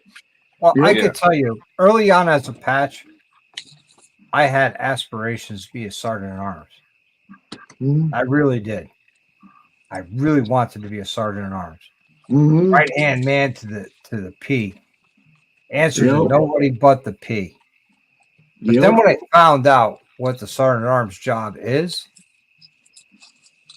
I love it. I didn't want that job. I sat there and says, you know what? I'd rather be just a plain Jane soldier and take care of my club, take care of my brothers, take care of my family. And that's all that matters. As far as at that, I would say maybe a year and a half into being a patch, that's when it came to me. And I tell you, with the aspirations of becoming sergeant at arms, and the sergeant at arms saw that, he felt threatened because I had a better rapport with the rest of the members, that he was afraid I would get the votes and he wouldn't. He started trying to make my life hard as Politics. with the politics. Yeah, Yep. politics. That's some And- bullshit, ain't it? Yeah. And I sat there and said, wow, you're my brother from another mother before the club. And now I'm looking at your job saying, I'd love to do that job. And now you got it in for me? Are you kidding me? Yep. This is brotherhood? Whoa. At least in the Army, I used to train my lowest privates to do my job as a senior leader. But your lowest privates would also hold their people accountable. That's how it was with me in the Army, right? If you were fucked up, the Joes are gonna say you're fucked up. Yeah. And that's how it slips through the crack, man. When good men fail to do things in the face of evil. How many times have we in sit the there and MC seen? world, in the MC world, right? I will have my brother, correct me if I'm wrong, I will have my brother's back, right or wrong, in public. But when we're private, I will let him know he was wrong and we will handle it. Two different stories. Yeah, that's how you're supposed to do it. Right Two there. different stories. No, they're not, Mike. Yeah, but there are. I No. will 100% back you in public. 1000%. No matter what you could fucking murder someone in front of me. I got your back, dude. You know what I mean? Like, that's just the way it is, right? But when it comes down to me and you, that's a whole separate conversation. Yep. Well, at So a certain point, you gotta have like, hey. I lost a lifelong friend and brother because of the fact I had the aspirations of his job as Sergeant at Arms. And me being me, he had his anniversary coming up. I sat there and text messaged him, wow, man, happy anniversary. How the time flies. And I am so happy for you that you're still part of that world and I'm not. Congratulations. And then I went to his anniversary party to congratulate him and be there for him. And he turned a cold shoulder and turned his back to me. Now I'm a civilian at his house. I grabbed him aside. I said, look, not for nothing. You might be a sergeant at arms and you might be a patch member of this charter still, and I'm not. Don't you ever fucking turn your back to me again. Be the last thing you ever do. I'm here for you and to congratulate and celebrate you, and you turn your back to me? Yep. I says, you could go fuck yourself. And I left. See, to me, the reason I like that position is because if your club allows you to use it the right way, that is a very efficient position. It is if you have a good enforcer. Yep. Which is appointed by the sergeant at arms. Exactly. And see, for me, I didn't want the prez spot because with the prez spot, then I lose my voice. I lose my right to vote inside my club. Prez don't get a vote. No, you do in a tie. Yeah, in a tie. Yes. That's the only thing you get is a tiebreaker. But what up, Grizz? I was only put into that position twice. But see, Hey, I want to be Grizz, able how to. you doing, brother? I want to be able to have my vote. I want to be able to have my voice. So fuck the president's position. I will turn it down every time. The VP position, I don't want to deal with all that bullshit. I will turn that down every time. Now the sergeant position, however, I like it because I believe in checks and balances, and if you have the right person in that role, then that is going to be a strong club. Now that being said, that person in that role is responsible for fining the president and the VP just as they would any other member of that club. Now, correct me if I'm wrong. The sergeant at arms should know intimately the bylaws. Yep. Of course.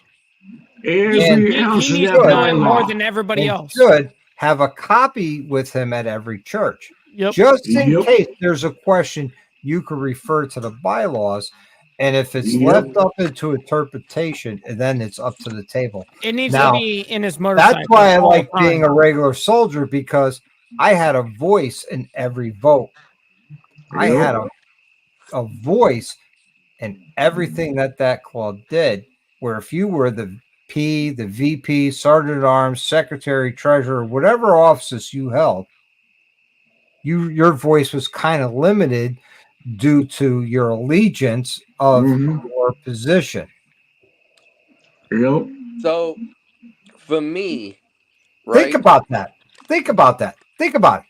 If you're in an elected or an appointed position, your allegiance is to one person only.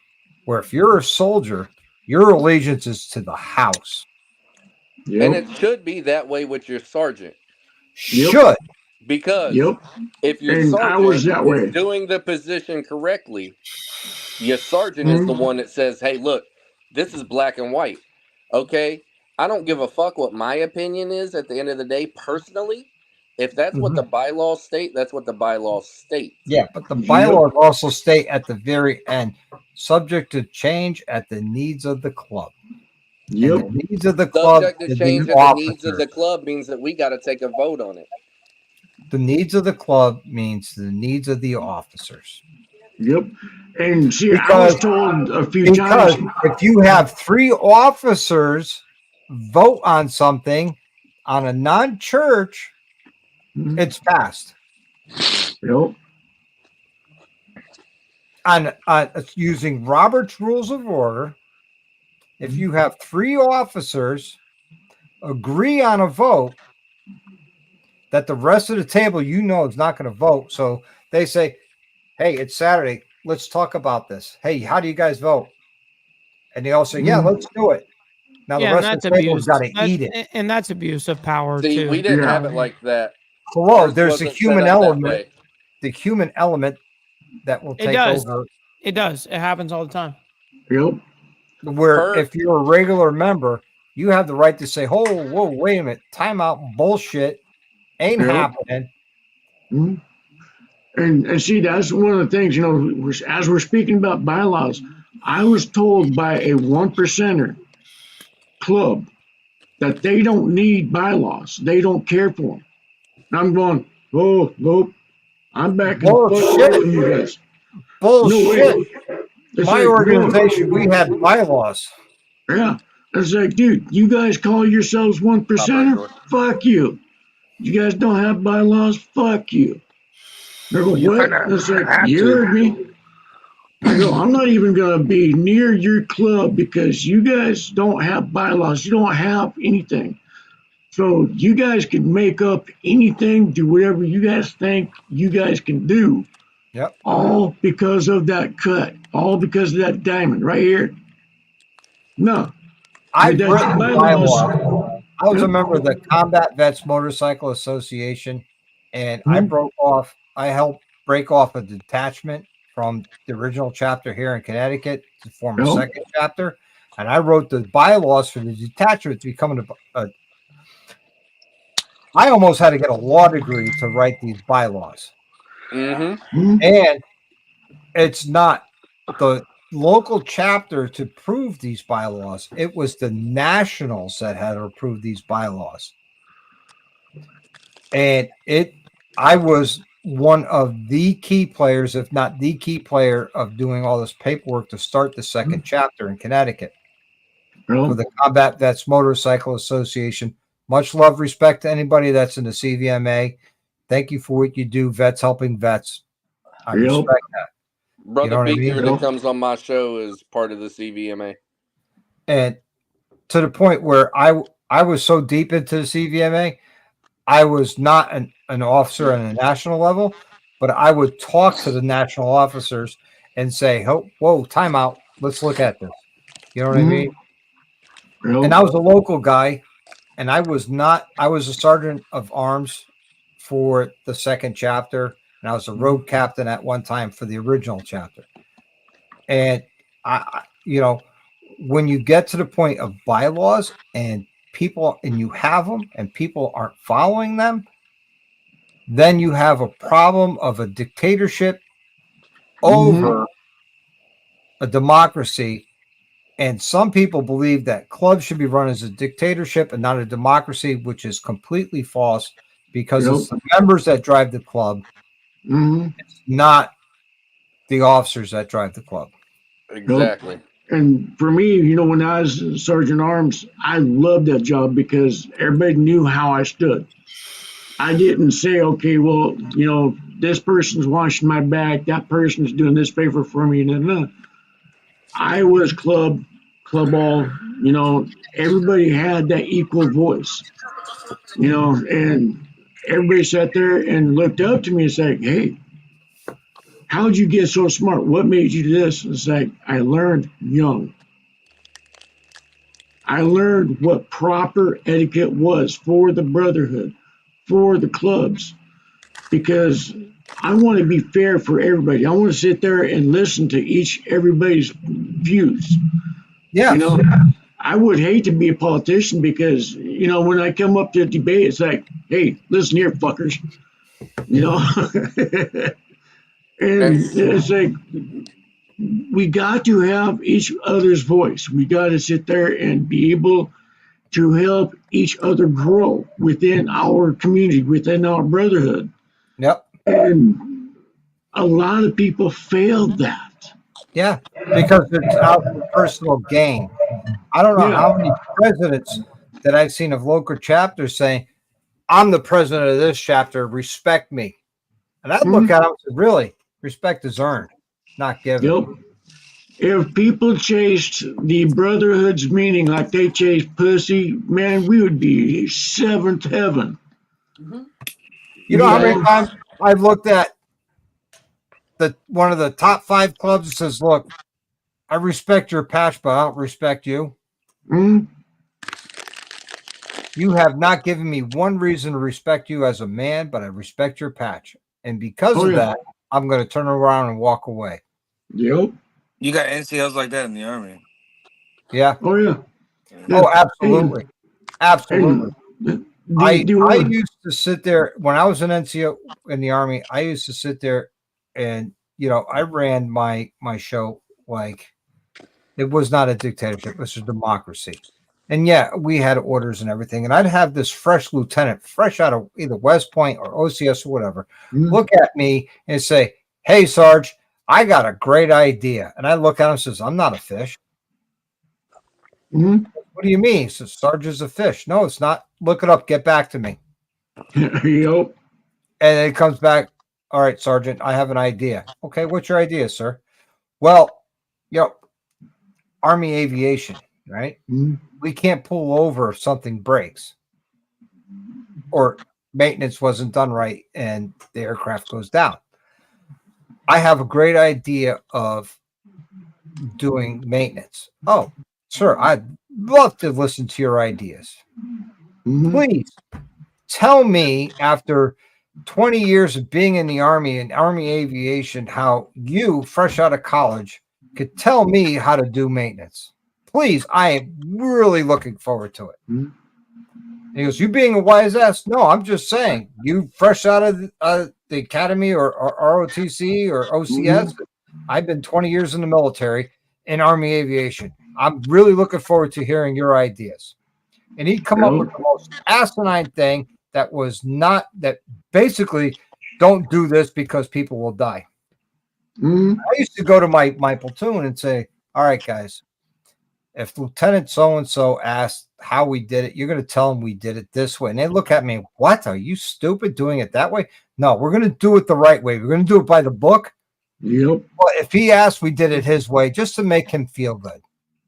Let me ask you this real quick. So you said that you've helped work on bylaws. Has anybody else on here helped work with bylaws? Okay, you have too. Okay, I've written 3 different clubs bylaws, including myself. Amazing. Hang on one second. So this question is, you know, for some of the newer people we have out here, civilian wise that might be trying to start up clubs or thinking about starting up clubs and working on writing their bylaws. If they come to you and they say, hey man, look, just want to see how this sounds, blah, blah, blah. Are you the type of bro to be honest with them and be like, yo, you're not thinking 20 years from now, okay? Right now, Big picture. you're thinking about how to set it up for your 5 to get started. Sure. And I understand that, but you're going to be bringing in more people, more chapters eventually. So what you need to do as someone who is writing the bylaws, you need to think about the future, and you need to think about every possible loophole that they are going to try to pull and write the proper word for word definition of what you mean. I got the same concept with the United States to this very moment. So I Dr. Harley, can answer this question. Go ahead. Dr. Harley said that, it was like reading law books and learning law to write these bylaws. And that's what made me think that, because I'm that type of person. I actually have someone that I'm working with right now helping set up something. And they came to me, they asked me, and he was like, yo, look, mine is like shit right now. I'm trashing everything, and then I'll send you something else. Because I don't even want you to see what it is now. I'm like, no, show me now and let me critique it. Some of the stuff you can probably keep, but I know that there's going to be stuff you want to change, but you want to think further down the road than right now. So here's my recommendation. Someone who wants to start an organization or a club, and they're going to write bylaws, which is a good thing, because you know what? That's the rule book.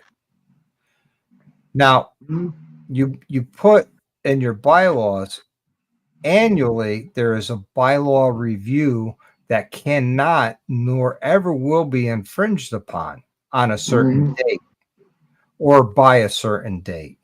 So annually, once a year, whether it's a January calendar year or fiscal year, that's up to you, that your organization gets together and reviews the bylaws to make changes to the bylaws that fits that organization for that time. So the bylaws, bylaws that are written in 1940 for a club will not fly today. Yeah. Bylaws that are written in 1980 will not fly for today. Bylaws that are written in 2020 will not fly for today. But if you have it in your bylaws that you have a bylaws all hands on deck meeting to discuss the bylaws, to go over the bylaws, and to propose changes to the bylaws to fit the organization and the time period, then you will set yourself up for a successful future, not just for now, but also for 10 years from now, 20 years from now, because it's in the original bylaws, not to be infringed upon nor be deleted, that you have an annual bylaw meeting to make changes. Now that being said, are you doing that per charter or chapter, or nationwide, or both? Well, when you start a club, it's local. Now, the club I belonged to was a small local club. We were in 4 different states. We had 7 different chapters. Not that big of a club, but pretty decent where we got noticed. It was an all hands on deck meeting, which means every year was at a different location. And if you could not make the meeting, it was $100 fine per member, payable to each charter. So for argument's sake, let's say Mike Ball's charter, he's got 10 members and 5 made it. Well, 5 of his members got to pay a fine of $100 a piece. That's $500 more in his kitty because they didn't make the bylaws meeting. And if they have any problems with the changes to the bylaws, well, you should have been there. Yep. And one of the things that is hard, It when works you're on a writing- local and a regional or national level. Of course, it's a Mhm. multi-layer. Yes. Yep. Yeah. And when And you're this is where writing the politics bylaws, goes into play. But yeah. and when you're writing the bylaws, it's hard if you got some knucklehead that's got blinders and that's only sees his way. That's why it takes the and- whole membership to get Mhm. there and iron this out. Yeah. Yeah, because I've seen it before where the guy's sitting there, he's like, nope, this is what I'm going to have. This is what I'm going to have. This is what I'm going to have. And it's, you come to me or us, one of us for help, and you only got blinders on, you're setting yourself up to fail. Yep. See, my Because charter you're not had a getting- rule. My charter had a rule. If you showed up for a bylaws meeting impaired, whether it was with 420 or alcohol, Didn't matter. you were charged $150 fine for showing up because you did not have clear eyes and a clear mind to make decisions to steer the club. Mhm. Correct. Yep. Like that. For the betterment of the club. Correct. Yep. Yeah. So You can't do that while impaired. no, you can't. Correct. You can't make super logic. You can't say that when you're buzzed, you make better decisions when you're buzzed. You can't. No. You can't say that. You can't make that claim. It's impossible. No, So, he said I yeah. drive better after 3 beers. Yeah. Hey, I talk to my rally people better when I have some beers. You know what I mean? Yeah. Trust Hey, me. I'm not slurring I my got words. my tall can. Hey, officer, I'm not slurring my words. I'm just speaking cursive. Yeah, that's right. You loud I'm not enough. gonna Look, lie. I'm just waiting for the stop sign to change from red to green, okay? I do talk better to them motherfuckers after I've smoked a little bit. I ain't gonna lie. I speak Yeah, better but- Spanish when I'm drunk too. You know what I mean? When you But have a I passed all bylaws those- meeting, Hey, straight jacket knows. when you have a Hey, how bylaws many meeting, times have we sat there and got pulled over and did that drunk test? when you have a bylaws meeting at a club level, not a charter or a chapter level, at a club level, Uh-huh. and National. if everybody is there and everybody's twisted, Yep. nothing's getting done, nothing's getting advanced. You're setting yourself up for failure. Now, Nope. if you show up and everybody in that meeting is of clear mind and soul, and you openly speak your mind, and there's no holds barred, and there's no repercussions for speaking your mind. You know, Dr. Harley, so something weird. So in my bylaws, I will allow this one thing out, is that no one is allowed to drink until after the meeting's done. If we're having church, it's actually in the bylaws where it states that no one can be drinking or be impaired into the meeting, during the meeting, and until the very end. Once everything is concluded, once that gavel hits, all right, now it's time. Like, all right, now we can drink, we can have a good time. Business was finished. Yep. Now it's time to enjoy ourselves. We Yeah, had to see, get now serious. we used to put on a facade, right? We would talk about club business, and there's no drinking and no use of anything during club business. Now, when would be the prospects, and okay, then we'd load up with beers and pack the bowls and whatever, and bring the prospects. And this is what you're doing this weekend. Yep. You know what I mean? And they would sit there. What the fuck? We're outside in the cold and the rain and the snow and the heat, and they're in here drinking and smoking and having a good time.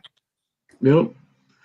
When We I get was at that a club, perception saying we earn that right to be here. Yep. You need to earn that right to be here. Yep. Meanwhile, we when they had- get patched, their first full meeting as a patch going, hey, I'm going to grab a beer. You better not grab a beer until we bring the prospects in. What do you mean? Man, I don't drink a beer until I'm offered that shit. You know what I mean? I'm gonna be honest. I mean, that's I the used way to I grab play a the beer. whole game. Crack the beer and leave it in front of my seat when the prospects come in. And I would not drink that beer no matter how warm it got. I would not drink that beer until the gavel hit. That's right. And that's good to do for your own nation. You know what I mean? Let alone for Absolutely. yourself, and the betterment of the organization is for you to do that. So I commend that. Hence why it was something that I wanted to implement. As much of a degenerate I am, you know what I mean? But there's time and a place for it, right? And that's us as adults, is understanding the difference between the two, right? Like when business is business, it's time to get real.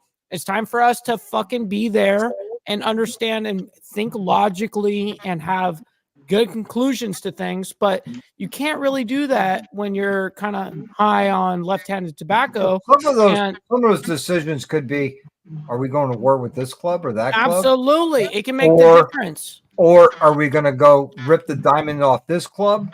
Or are we going to go to this club and support them? Right. Well, or are we going to go to that club and support them? Or are we going to serve fish and chips or pizza on Friday night? You know, no matter how big or little that decision is made, the decision's got to be made with clear minds and clear eyes. Yep. And when we had meetings, we had a couple of the prospects take all the alcohol out, and no one knew who it was, just a couple of people. So that way they weren't intimidated to get the alcohol in during the meeting. Because if you're in a meeting, you're there for a reason. You're there to take care of business. You're there to sit there and make sure that all the dots are dotted, all the T's are crossed. I mean, everything needs to be said and done with a clear mind. Yep.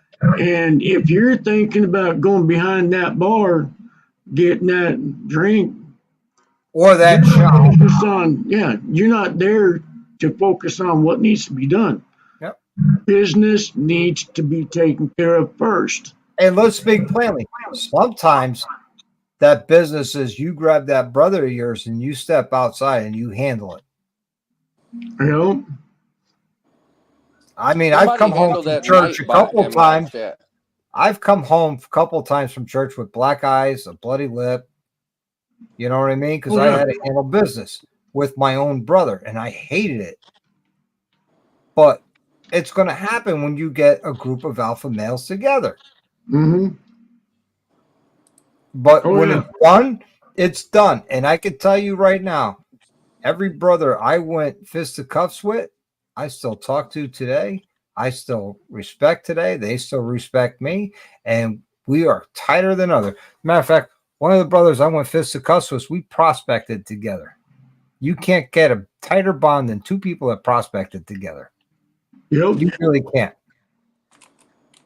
And he and I had a disagreement to the point where I put $50 down on the table. He put $50 down on the table. We went outside and handled business. And the sergeant at arms was there as referee. See? And I ain't ashamed to it. Good thing about being a sergeant. And you know what? And I'm not ashamed to admit, that little bastard was half my size, hit like a fucking brick wall. Oh, fuck yeah. I came home with two black eyes and a busted lip. But when it was done, it was done. Yep. And GG goes, yep. Yeah. It's supposed to be that way, right? But, but you know, I'm also a firm believer. You're not supposed to physically fight with your brothers, but at times it happens. No, I'm actually the same stance, believe it or not. But you know, there are times that there are nuances to literally every situation, right? But I disagree. But hold on. Okay, all right. Well, I was just about to sign off, but let's go ahead and do this. Let's do this. So I I'm up for a debate because for me, I'm that type of bro. I'm looking at my bylaws and I'm asking, yo, what was that fine again? Because I will gladly take these rags off, hand them to another bro, and step outside with a bro if it's needed. I'm not the type to just, go off and do some shit but, there are them times where as men, okay, we can't be afraid to be punched in the fucking mouth. Of course not. It teaches respect. And that's why the world is the way the world is But now. he's not your brother for no reason, right? People's afraid to get punched in the mouth. Look, whether you are my blood brother, my bike brother, or one of my street You voted brothers, him in. So, regardless, you are my bro. Yep. And as my bro, I'm gonna handle it the way that we need to handle it. So I'll tell you straight up, yo, look, we stepping outside real quick. Let me ask you this. Let me ask you this. Okay, Doc, go ahead. Right on that aspect, you're my bro. We're gonna handle it. Now picture this: you prospected with this person. You sat there at the gate with this person, and because of time, you got patched before this person, and you voted him in. And now you have a disagreement with him for the first time in 18 months. Now you're going to have to man up with him and handle it like men. All right.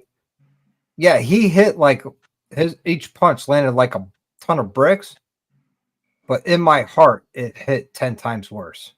Let me ask you Every a time question. I hit him, it hit me 10 times worse. Absolutely, and as it should if you get in that predicament. Now, Because the best thing to do is to to this avoid day, that, right? I love him to death. Right. So if you do, you know what I mean? That's the whole point of the whole thing, right? Is if you love your brother, yes, there are times beatings come, and I'm talking, you know, it's good for you type shit, big brother type stuff. Okay, sure. But the truth is I mean, I fucked up a million times during my prospectship and through my membership and through me being an officer and all of this. Why didn't my national fucking beat my ass? Why didn't he say, hey, you know what? Your decision making is fucking ass. Why don't you me and you, we got a disagreement here. We need to go outside and handle this shit. Because if he taught you the correct way using that method, wouldn't have taught you anything other than hatred towards your brother. Correct. And then I would have probably even hated not only the hatred towards my brother and the brotherhood of that aspect, but I'd probably hate the generational aspect of it. Look, so that's even worse. But see, as men, we should be able to walk outside, throw some fucking hands, and then come in and have this drink. Move on. I agree. I agree, but you're thinking guerrilla style. Okay. Here's the difference of us is we are always looking for the betterment of our brothers. So yes, when an ass beating is warranted to the point where that's the only thing that's going to teach them a lesson, that's when you resort to it. I agree. I tell you what, he called me a liar to the table. What are you going to do? And the bylaws say if you're going to throw hands with a brother, you got to throw $50 on the table. I jumped up out of my seat like a jack in the box with $50 in my hand. I said, and I grabbed him by his cut, said, let's go outside. Here's $1,500. Here's $1,500. I got 16 on them. Yep. And you know what? He looked at me and says, I don't have $100. I don't have $50. I reached in my wallet and says, hold on. Here's your 50. Let's go. I would have done the same thing. That's what I said. I'll go to the bylaws and then I ask the bros, yo, how much is that fine? Because if it comes down to that, then I've already made that decision in my mind that's how it's got to be handled. That fine is worth it to me. I will gladly lay down them rags. But why do you get to decide that over me?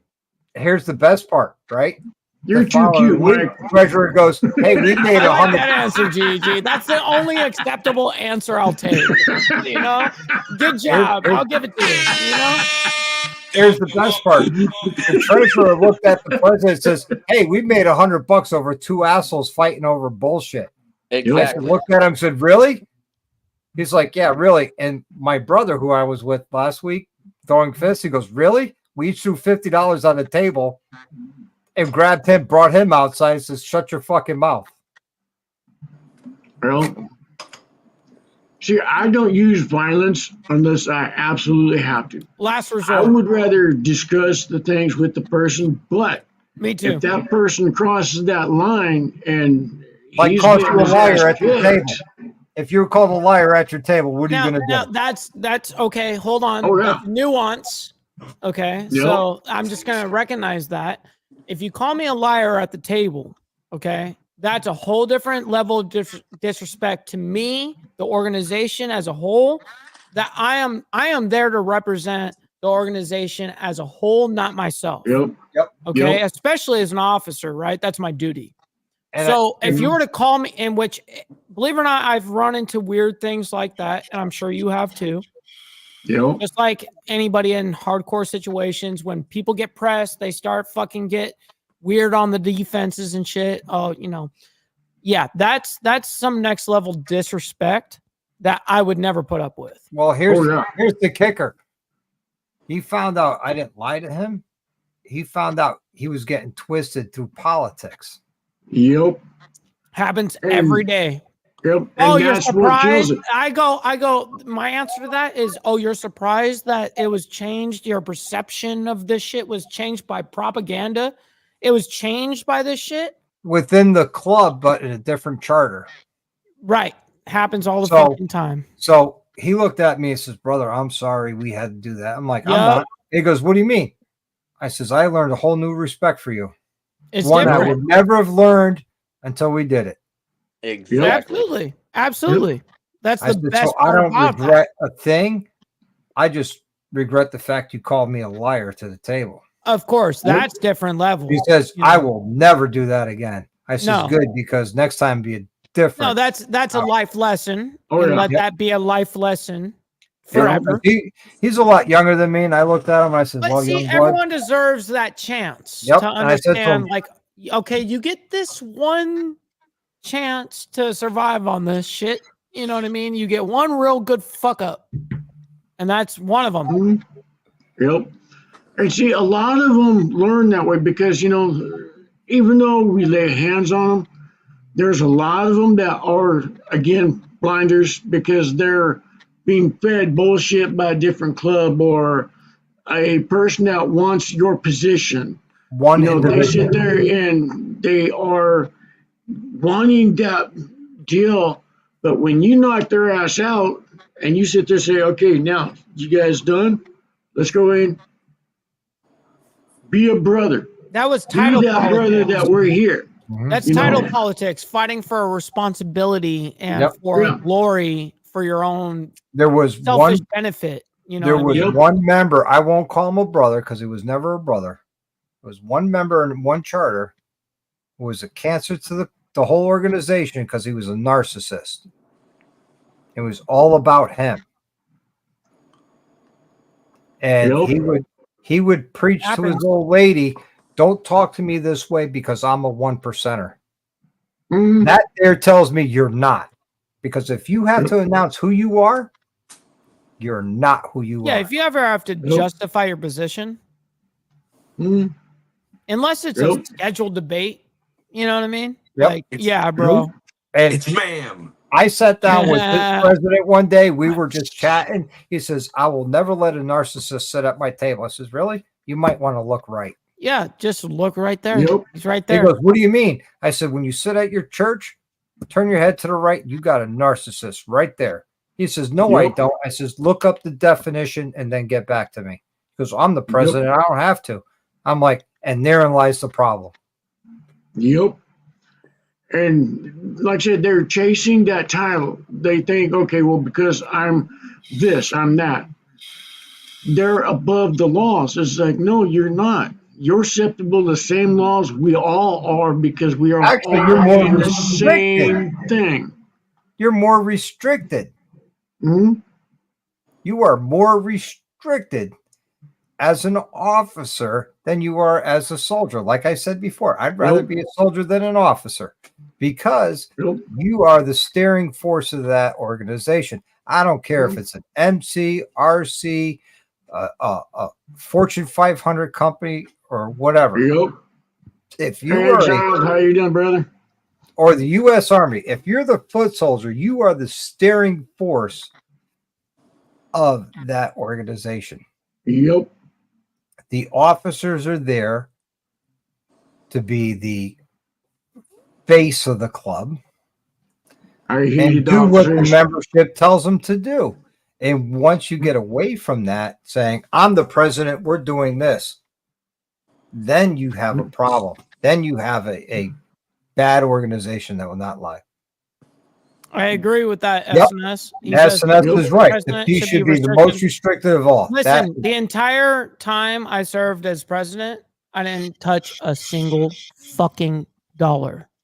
Not a single time. And I would have people handing me money. I'd say, nope. And you were the most humbled. Hand that over right there. You were the most humbled. No, it's a matter of understanding the position when you take it. You know what I mean? And it's like, okay, I understand my it's just like when you take a job. You know what I mean? You understand what the minimum requirements are. You know what they expect of you. It's just like that. You know what I mean? So if I understand the rules going in and I go, hey, I understand, hey, I can't vote on everything. I understand that I can't X, Y, and Z. Well, then you really you can't fight that. And I really am not mad at that. You know, I'm actually the one that wants to embrace that. Yep. You know what I mean? I want to show like, hey, like this is what I signed for. Like, well, ironically, every single position I ever had in the club, every single one of them, I declined every single one of them. Every single position, but every single time my national had to step in and say, no, you are the right decision for this. Yep. Saying, no, they think as a body that you are the best position for that. Right now, right now, that's what they voted on. You need to take that. That's your responsibility. Yep. And I was like, fuck no, man. I don't want that shit, man. But I was good with it though. You know what I mean? I understood the mindset of such positions. It changes per position. Yep. See, I want to thank Frost real quick, man, for letting me vent my frustrations with the lifestyle, because there are a lot of frustrations. And if you've been in the life, you probably feel the same frustrations. Yeah, you would have frustrations. Yeah. I want to thank you for letting us air it out on your channel, man. Much love, respect to you. You know what I mean? Thank you very much, because you can shut us down at any given point in time. Says enough's enough. Yeah. But you know what? Thank you very much. I appreciate it. That's dope. That is the brainchild behind Kickstands Down, man. When I was thinking about this, I wanted to make sure that we did talk, we did chill, we did all that. When you put your kickstands down, you're at the clubhouse, you're chilling, you're with your bros, you're hanging out, you having a good time. All right, it don't even have to be the clubhouse. It can be a bar. It could be on the side of the interstate, on some back road in the mountains, overlooking everything. Wherever it is, you drop them kickstands. You chilling with your bros. Yep. All right. The same conversations we're having right now is conversations that I would have with my bros. I would have at church. I would do all that because like-minded, right? Exactly. Like, you want to be able to voice it, but not everyone either takes that seriously, or not everyone wants to voice it. Or they downplay what you're bringing up, where it's just swept away. Exactly. Because it's drama they don't want to deal with, even though it's in their face. Yeah, and they don't want to face the reality. They get that bad case of ostrigitis. I was that drama in my club, by the way. I know. Did you say ostrigitis? Ostrigitis. Let me clarify. Ostrich vagina? I like vagina. Outstretched vagina? Ew. I didn't know Harris was over here. Oh, no. Man, no. I'm gonna kick your ass. Oh, I don't want to picture that gaping clam. Come on. Look, you have my wife over here singing this fucking song that's gonna be stuck in her head for hours now. So I really don't like you at the moment. All right, how about Appreciate- this one? Do-do-do-do-do. Ba-da-da-da. Do-do-do-do. Ba-da-da-da. Oh, it's even better than that. With that being said, ladies and gentlemen, I have to split. I do have to be up early in the morning for the show and prepare everything. So much love. Bullshit, I gotta honor, be out of the respect, house by everybody. 7 a.m. Yeah, you that sucks for you. Yeah. You know, life Wait. decisions, right? You know, Yep. I'm just kidding. I'm just We kidding. got Much love, we got respect, Eastern honor. Much love, honor, and respect, Mr. Mike. Yeah, man. Wall. We always have a good All right, time, Mike. man. and Pacific. We got all the time zones on here right now. Oh, of course. Around the Yeah. world, dude. So that's the beauty of the internet. That's why I'm Yeah. here. You know what I mean? It's Yeah. amazing. That's why I saw this incoming from the very stages of MySpace. Yep. That's when I predicted all of it. I was like, wow. Yep. Swear to God. You know Hey, what I do I- miss about MySpace is the fact that you could personalize your Dude, main I'm a profile. top Oh, fuck back yeah. then. So this is really weird. Analytics. I was top 10,000 MySpace accounts on MySpace. I remember having MySpace. I was pretty up there. That's when I You know- understood social media, and that's Yeah. what it started that whole trend. And then it was like Facebook, then Instagram, and all that shit. And I just embraced it all, right? So You know? I Yeah. got was MySpace cutthroat. because there was a friend of mine that I met on one of the car forums that she was on MySpace. And I wanted to see pictures of her because she seemed kind of sexy, and she actually was. So that's why I got on MySpace. hell yeah. See, it's always a woman. It's always a woman. The Bro, we were influence is cutthroat real. back then. The influence is yeah. real.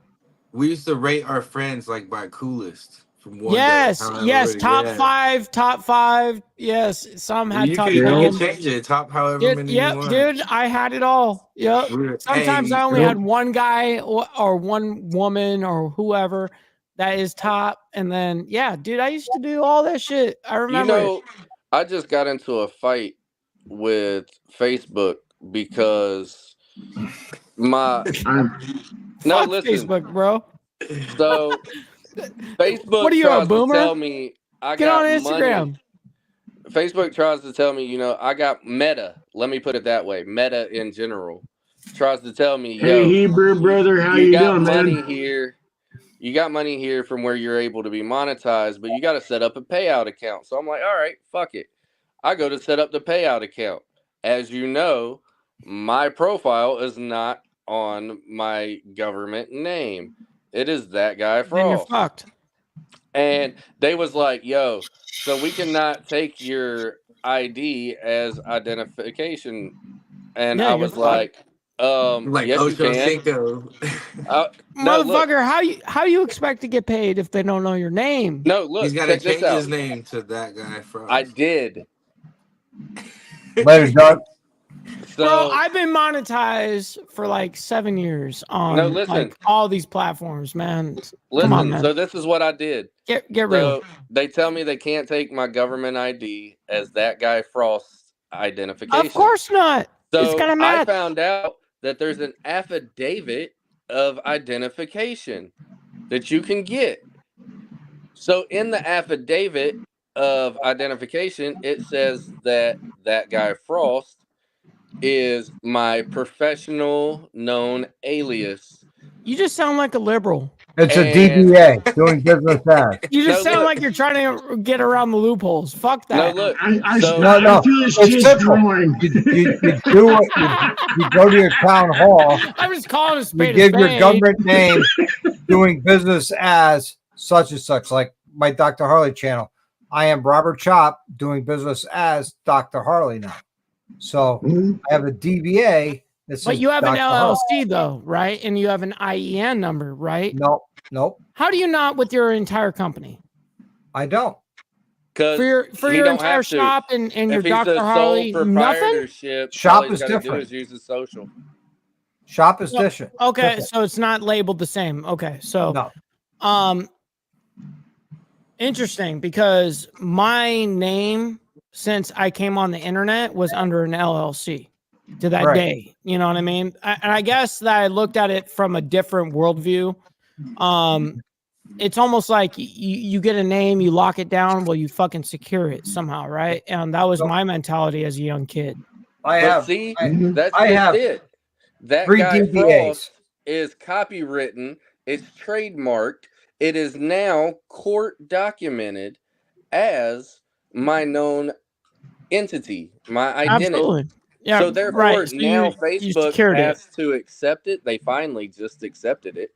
Yep. Good. So I'm like, yeah, fuck I had y'all. the same problem with Facebook because I have 3 DBAs. A lot I of have bureaucracy. Dr. Harley's. I have Red Dr. tape. Harley, Dr. Harley's Garage, and Chops Custom Cycles, and I'm doing business as all 3. Right. Right Under now, one Dr. Harley's umbrella. Garage is doing 0 business. Yep. Because the shop hasn't opened up yet.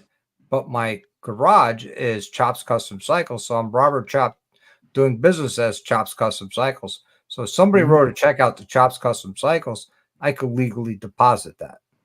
Yeah. Right. Because I have a DBA signed with the town hall.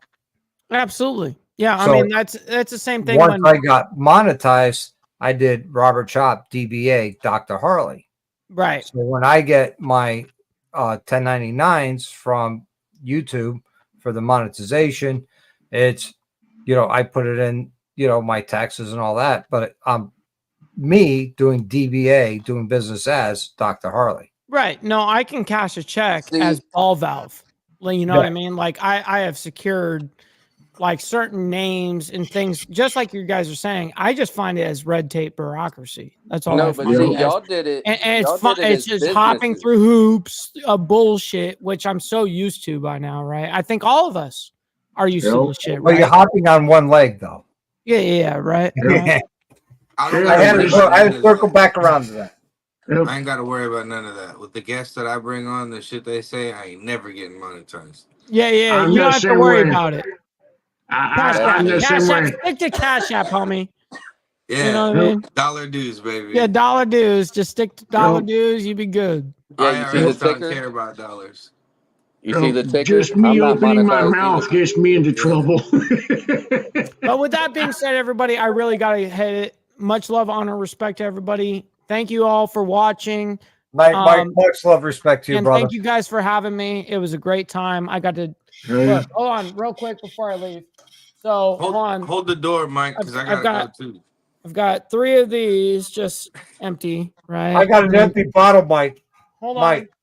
Yeah, you got an empty bottle. I got I guess 3 tall cans and 2 normal beers. But I had like 8 before I came up here. I had like 8 before I came up here though. So I don't know. It's been a lot. So anyways, with that being said, everybody, I don't know. you guys. I think a bottle of Jaeger this size. No, you beat me on the consumption for sure. But, so we can close it out like it's we like did me. I last have time you was this. on the show, Mike. Yeah. This is what I drink. Yep. This is what I drank first.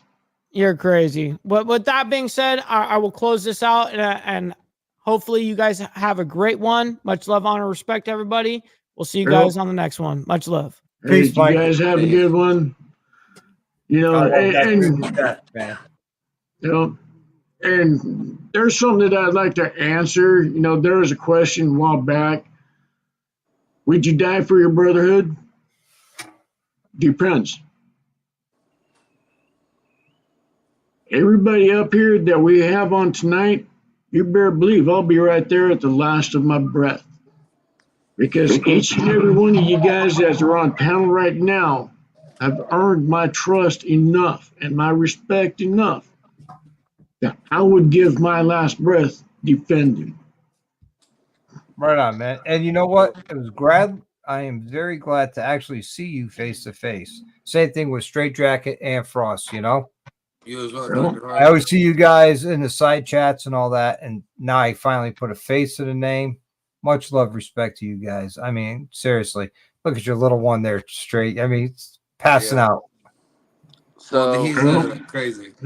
The email is right there at the ticker. If anyone is trying to get a hold of us, you would like to be on the show, whatever, let us know.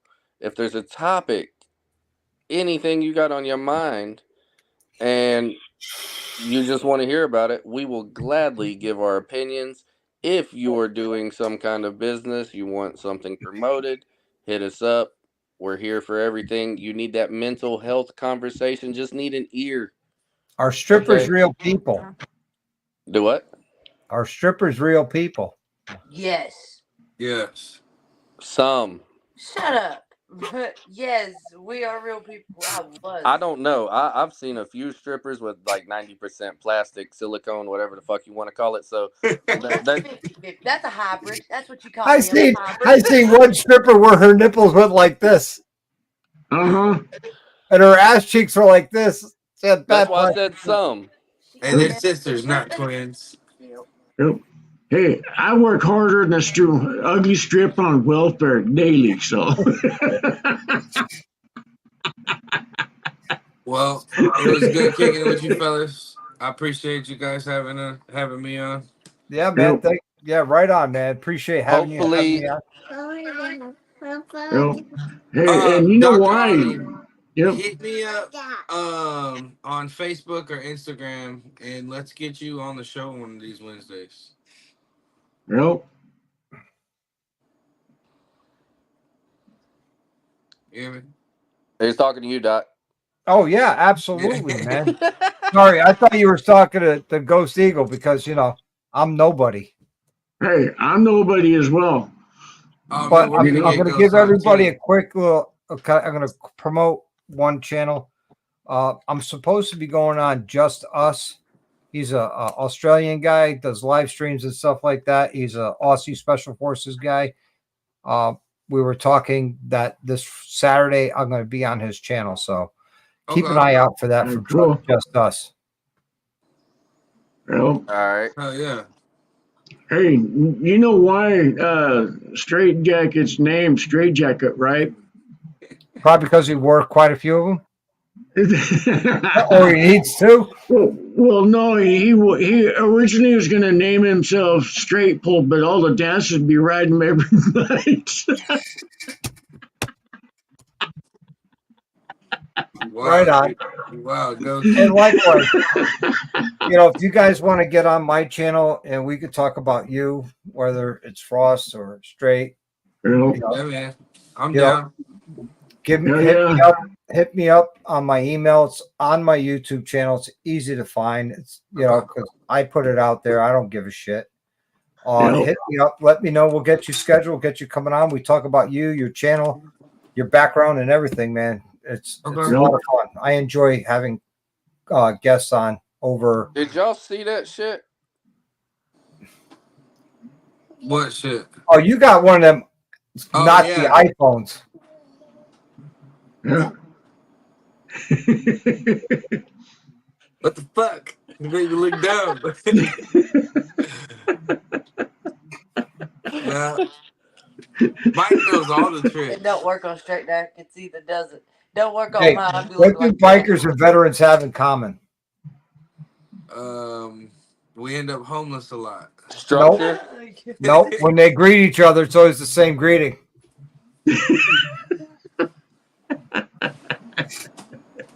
Yep. Ain't that the truth, though? So I hope you learned some knowledge today. Absolutely. Yep. Hey, and you guys are welcome on my channel anytime. Discuss whatever the fuck you want to discuss. Don't have to worry about being politically correct bullshit.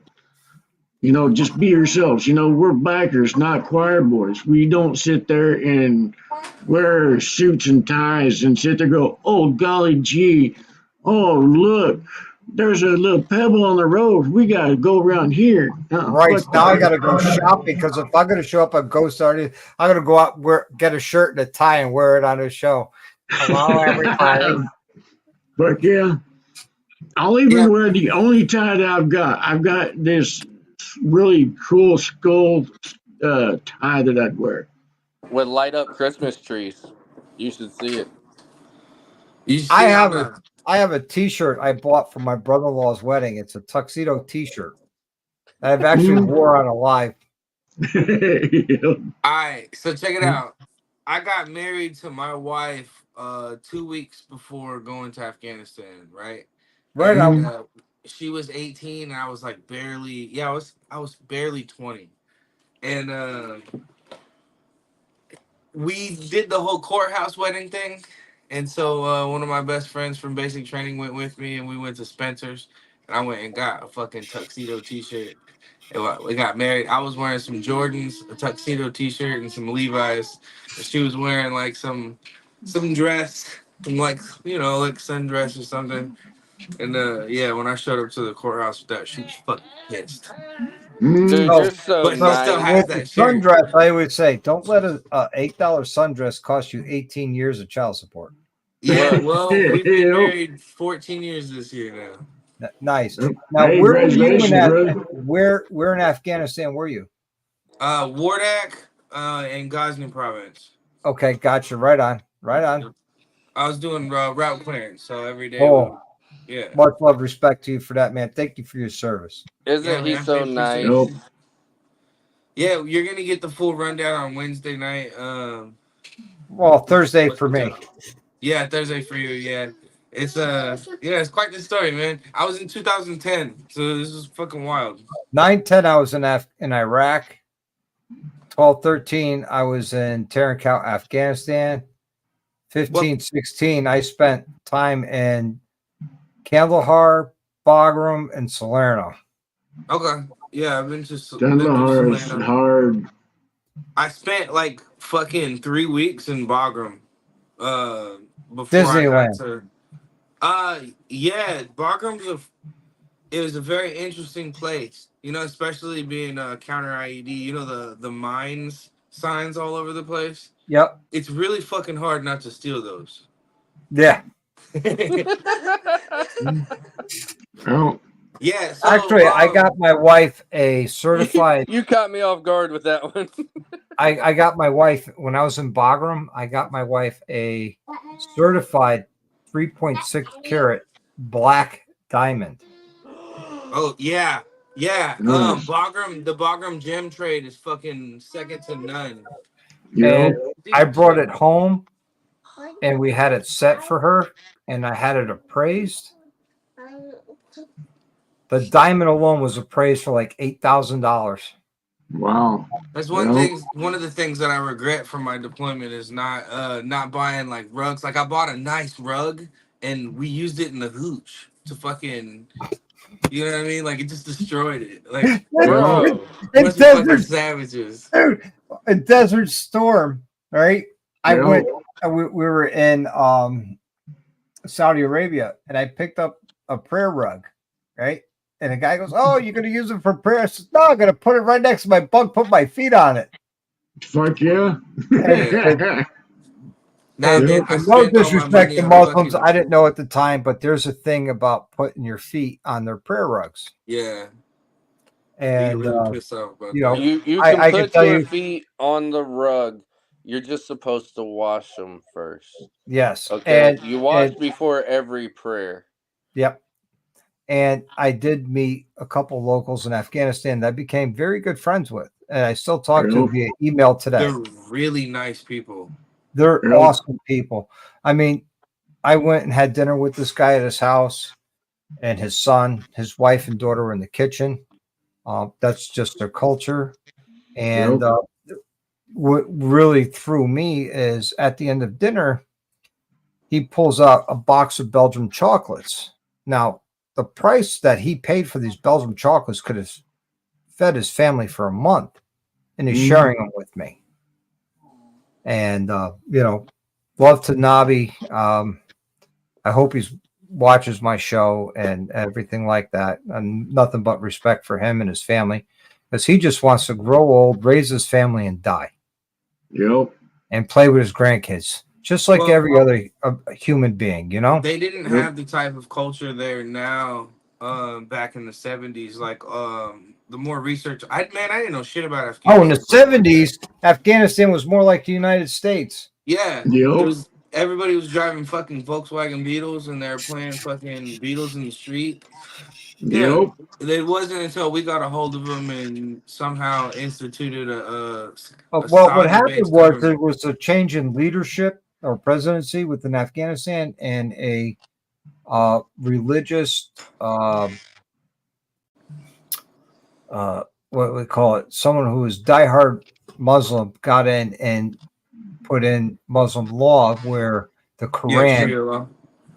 the Quran was referred to for all sentencings of all crimes, where, you know, after attrition, it was less than 1% of the population who was literate, which was your tribal elder who was literate, who could read the Quran. So how he interpreted it is how you got punished. Yep. Well, even right now, it's back to that. They do the Taliban court system. It's like a kangaroo court. But from what I understand, I could be wrong. I got some friends out there still I talk to on the internet, but they prefer it that way because they're at least the Taliban are from the area, and the government has let them down so much. It's kind of like comparing it to the cartel in a way. Yeah. Like Well, certain people think that the government is so corrupt that the cartel, I mean, even though they're brutal, you're at least gonna get somewhere with that. yeah. Well, the native language Afghanistan translation is unconquered. And That it over is. a millennium, the people of Afghanistan have never been conquered by anybody, whether it was Russia or the United States, two of the major world powers. Never Yeah, conquered. absolutely. That's where empires go to die. And when I Yep. was out there, we would patrol. You'd still see like blown up, fucking rusted up Russian tanks on the side of mountains. Like tanks ain't We going would nowhere. fly from Tarankout to Kandahar, and we Yeah. were doing an insertion on the top of a mountain, and I called off the landing because I saw a manned dishka on the side of the mountain. And I told the pilots, they put it in the GPS coordinates, they called it an AWT team, and they blew it to hell, and then we did the insertion of the troops. Yep. I mean, they would like the ANA and the Four Horsemen. They would get into firefights with the Taliban, like in between our convoys. Like we'd be driving, and like they'll like take breaks in between our fucking trucks. Well, my experience with the ANA was during the day they'd fight with the Blue Force, right? And then at night they were fighting against the Blue Force. It was all depends on who was paying their bills. So yeah, I mean, doing what I did, I didn't see any of that, but we did see a whole bunch of dumbassery. Oh yeah. look, Yep. I love Bohica. I you, think we all bros. did. It's I love you, Bohica. bros. Bend I over, here it appreciate comes you again. from coming on, but I am getting ready to hop off here. Yeah, I gotta go too. We gotta chop it Mike up said one that of he these days. can't close his out until I get off. All right. Well, Okay. good night, All right. everybody. Thanks, Good night, folks, y'all. for Good having night, me on. everybody. No Y'all have a problem. good You're day. welcome anytime. We love Y'all all y'all. have a great one. Yep. You too. Later. Peace. So, to everybody on here from KSD, I appreciate you. From everybody on from all the other channels, I appreciate you all for coming. It was a pleasure. Thank you to the panel for getting up here. If you haven't already done so, go like, share, subscribe, all the channels mentioned, and we will see you next week.